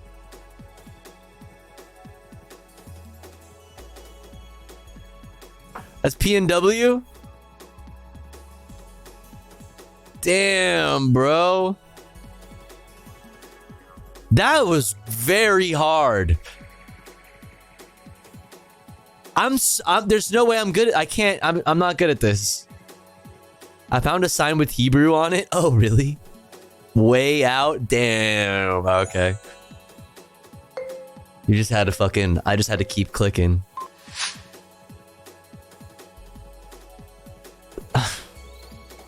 Alright. The strat is keep clicking until you find some shit. Like, where the fuck am I? No clue.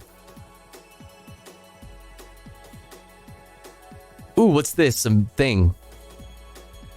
Whoa. Very pretty. What is that?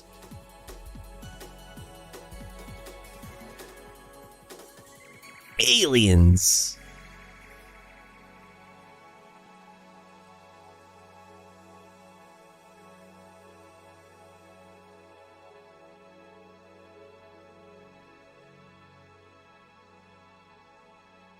It's gotta lead somewhere, chat. Look for shacks? There's nothing out here. I gotta get over there somehow.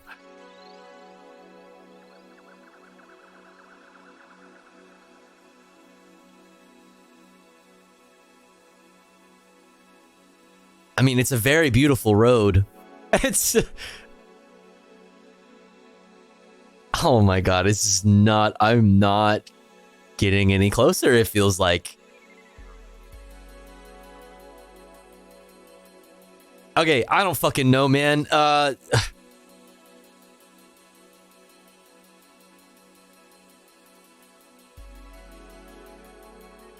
Jesus Christ, I'm so lost, dude. It's just fucking... This could be some kind of like... It's definitely... I was thinking like Spain or some shit, like Portugal.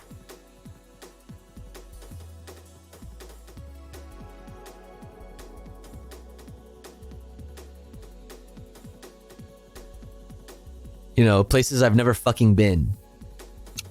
Fuck. I don't know, man. It's over here.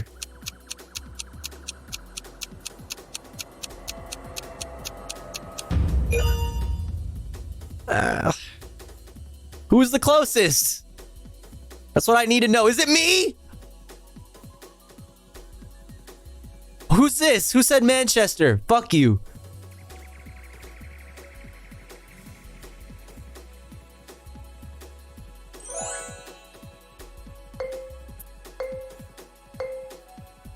Me? Fuck you. Whoa, this is beautiful. Holy shit. It's gorgeous. Wow. Okay.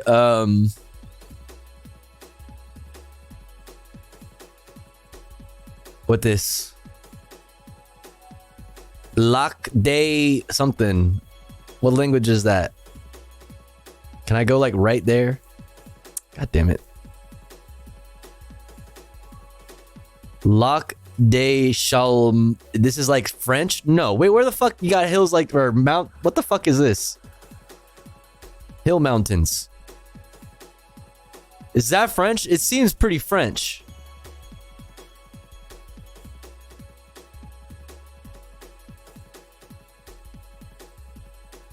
Over here?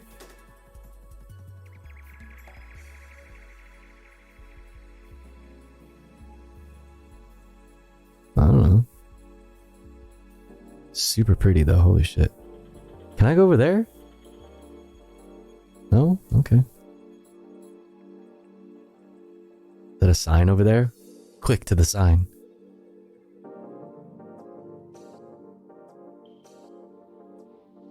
Is that not a fucking sign? Great.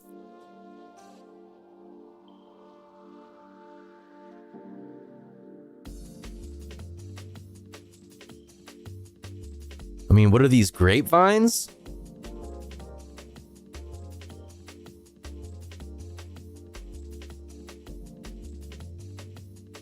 Whoa.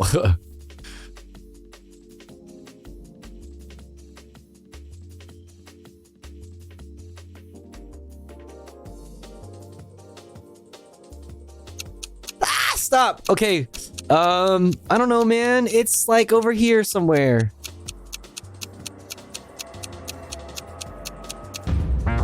Man, way off. Oh, South Africa? What the fuck? Like, even, dude, we were all way off on that one. That was really hard. That is crazy. It's gorgeous. That was a very pretty scene. Okay. Okay.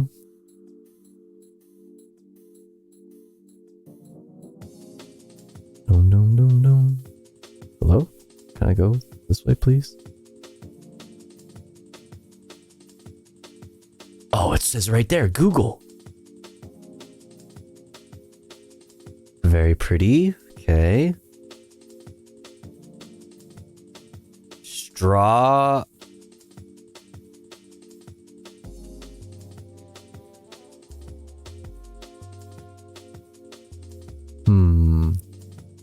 These are like tropical looking.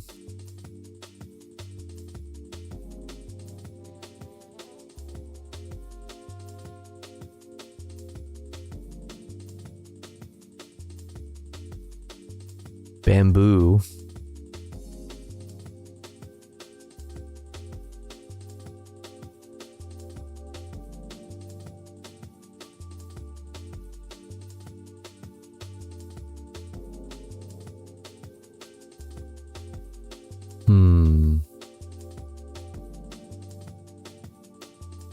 What's that little thing up there? Whoa. That's tight. Let's see. I need like a better look. Look at them peeking out.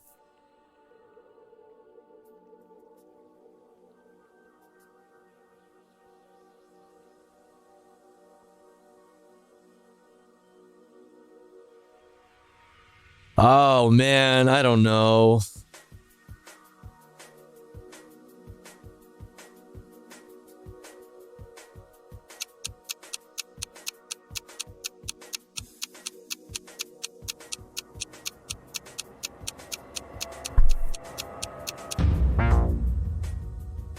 Oh my god, it was way off, dude. I suck ass.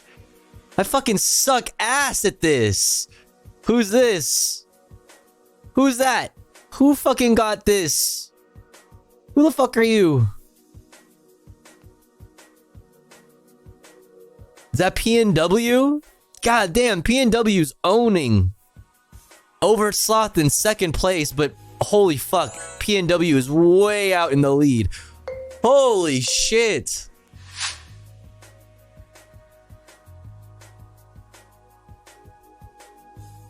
God, man, this does not do shit for me.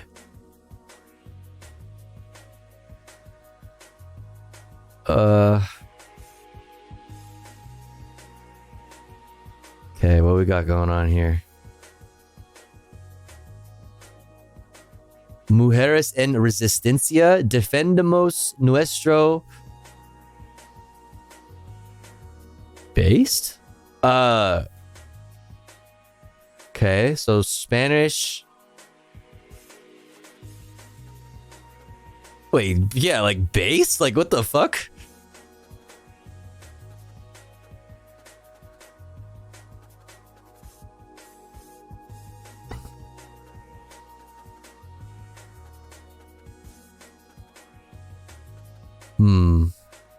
I fear like if I go in any other direction, like this is the only thing, like this is the only clue I really have. This truck is giving Mexico. That wing, bro, it's crazy. I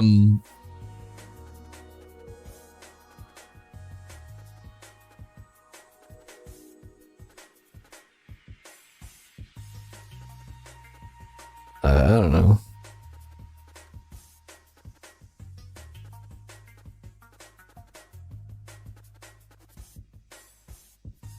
Do. Maybe? Just fucking, I don't know, man. Just guessing, really. Just guessing. Big Mexico vibes.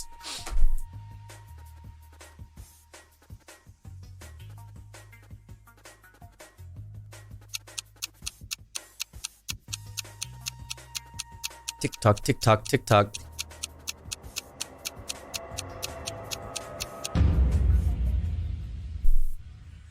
Let's go! I wasn't far. It wasn't Mexico, it was Guatemala, but you know, I wasn't far. we're all pretty in there, you know what I mean? Was I the closest though? I think so. I think that looks like I'm the closest. Dude, you guys are... Dude, PNW is destroying.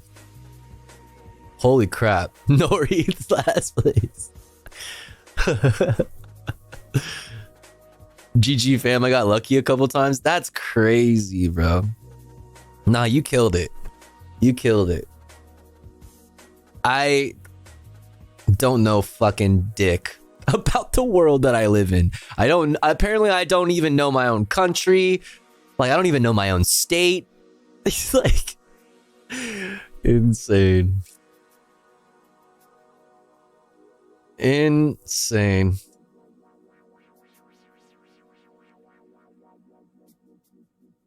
Do do do do. Do do do. GG's, y'all. GG's. Man, I'm gonna get my ass kicked. I'm gonna get my ass kicked. I'm literally gonna be the first one out. Apparently, I don't even know my own city, even though I've lived here since 09. Man, rip. Rip. The only thing I was good at was the Los Angeles ones.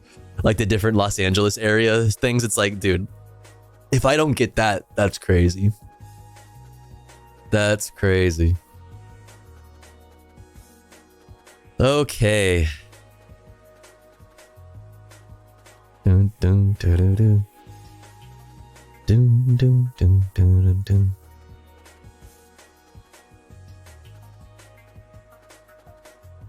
All right, chat. It's been a good stream. I'm gonna call it here. But don't you worry. I do plan on streaming again tonight. However, if I have to wake up at 10 a.m. on Saturday, I don't know if like it's a good idea for me to stream like my regular hours. No Urban Rescue Ranch. I don't think there was a new Urban Rescue Ranch today. I think we're up to date on our Urban Rescue Ranch. But maybe tomorrow. Maybe tomorrow. I'm not ashamed of you, Tofu. Wait, who said anything about being ashamed of me? Like, what the heck? Wait, does this mean that somebody is ashamed of me? What the hell? Stoudman, thank you for gifting, or thank you for 18 months. I really appreciate it. Thank you, Stoudman. Thank you, thank you, thank you. You looked extra pretty today, Tofu. Thank you, Blue Room.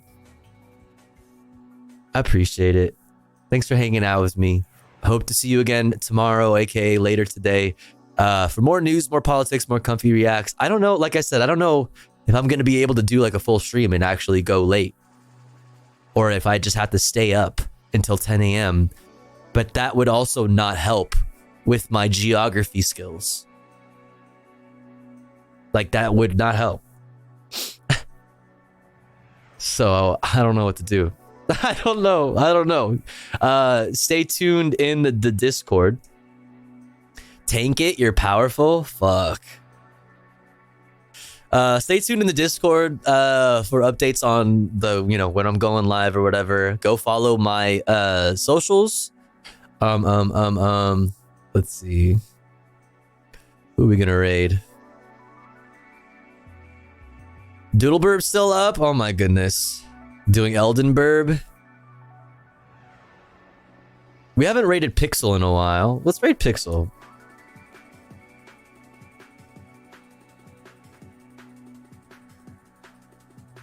Thanks for streaming, Tobin. Thanks for hanging out with me, you guys. I appreciate you all. Much love. Spam these emotes. Okay. Spam the good vibes. You know the deal. All right. Have a good rest of your night or day or morning or whatever the fuck it is for you. Remember to drink some water, stay hydrated. Remember to take your meds. Remember to be kind to yourself. Yeah. Remember to be kind to others. Don't be a dick. But also, don't be a pussy. See you guys tomorrow. Much love.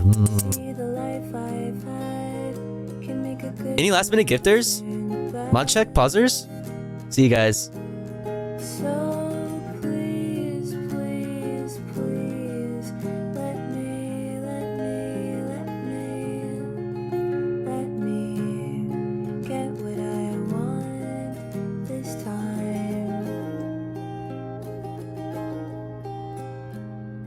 Haven't had a dream in a long time. See the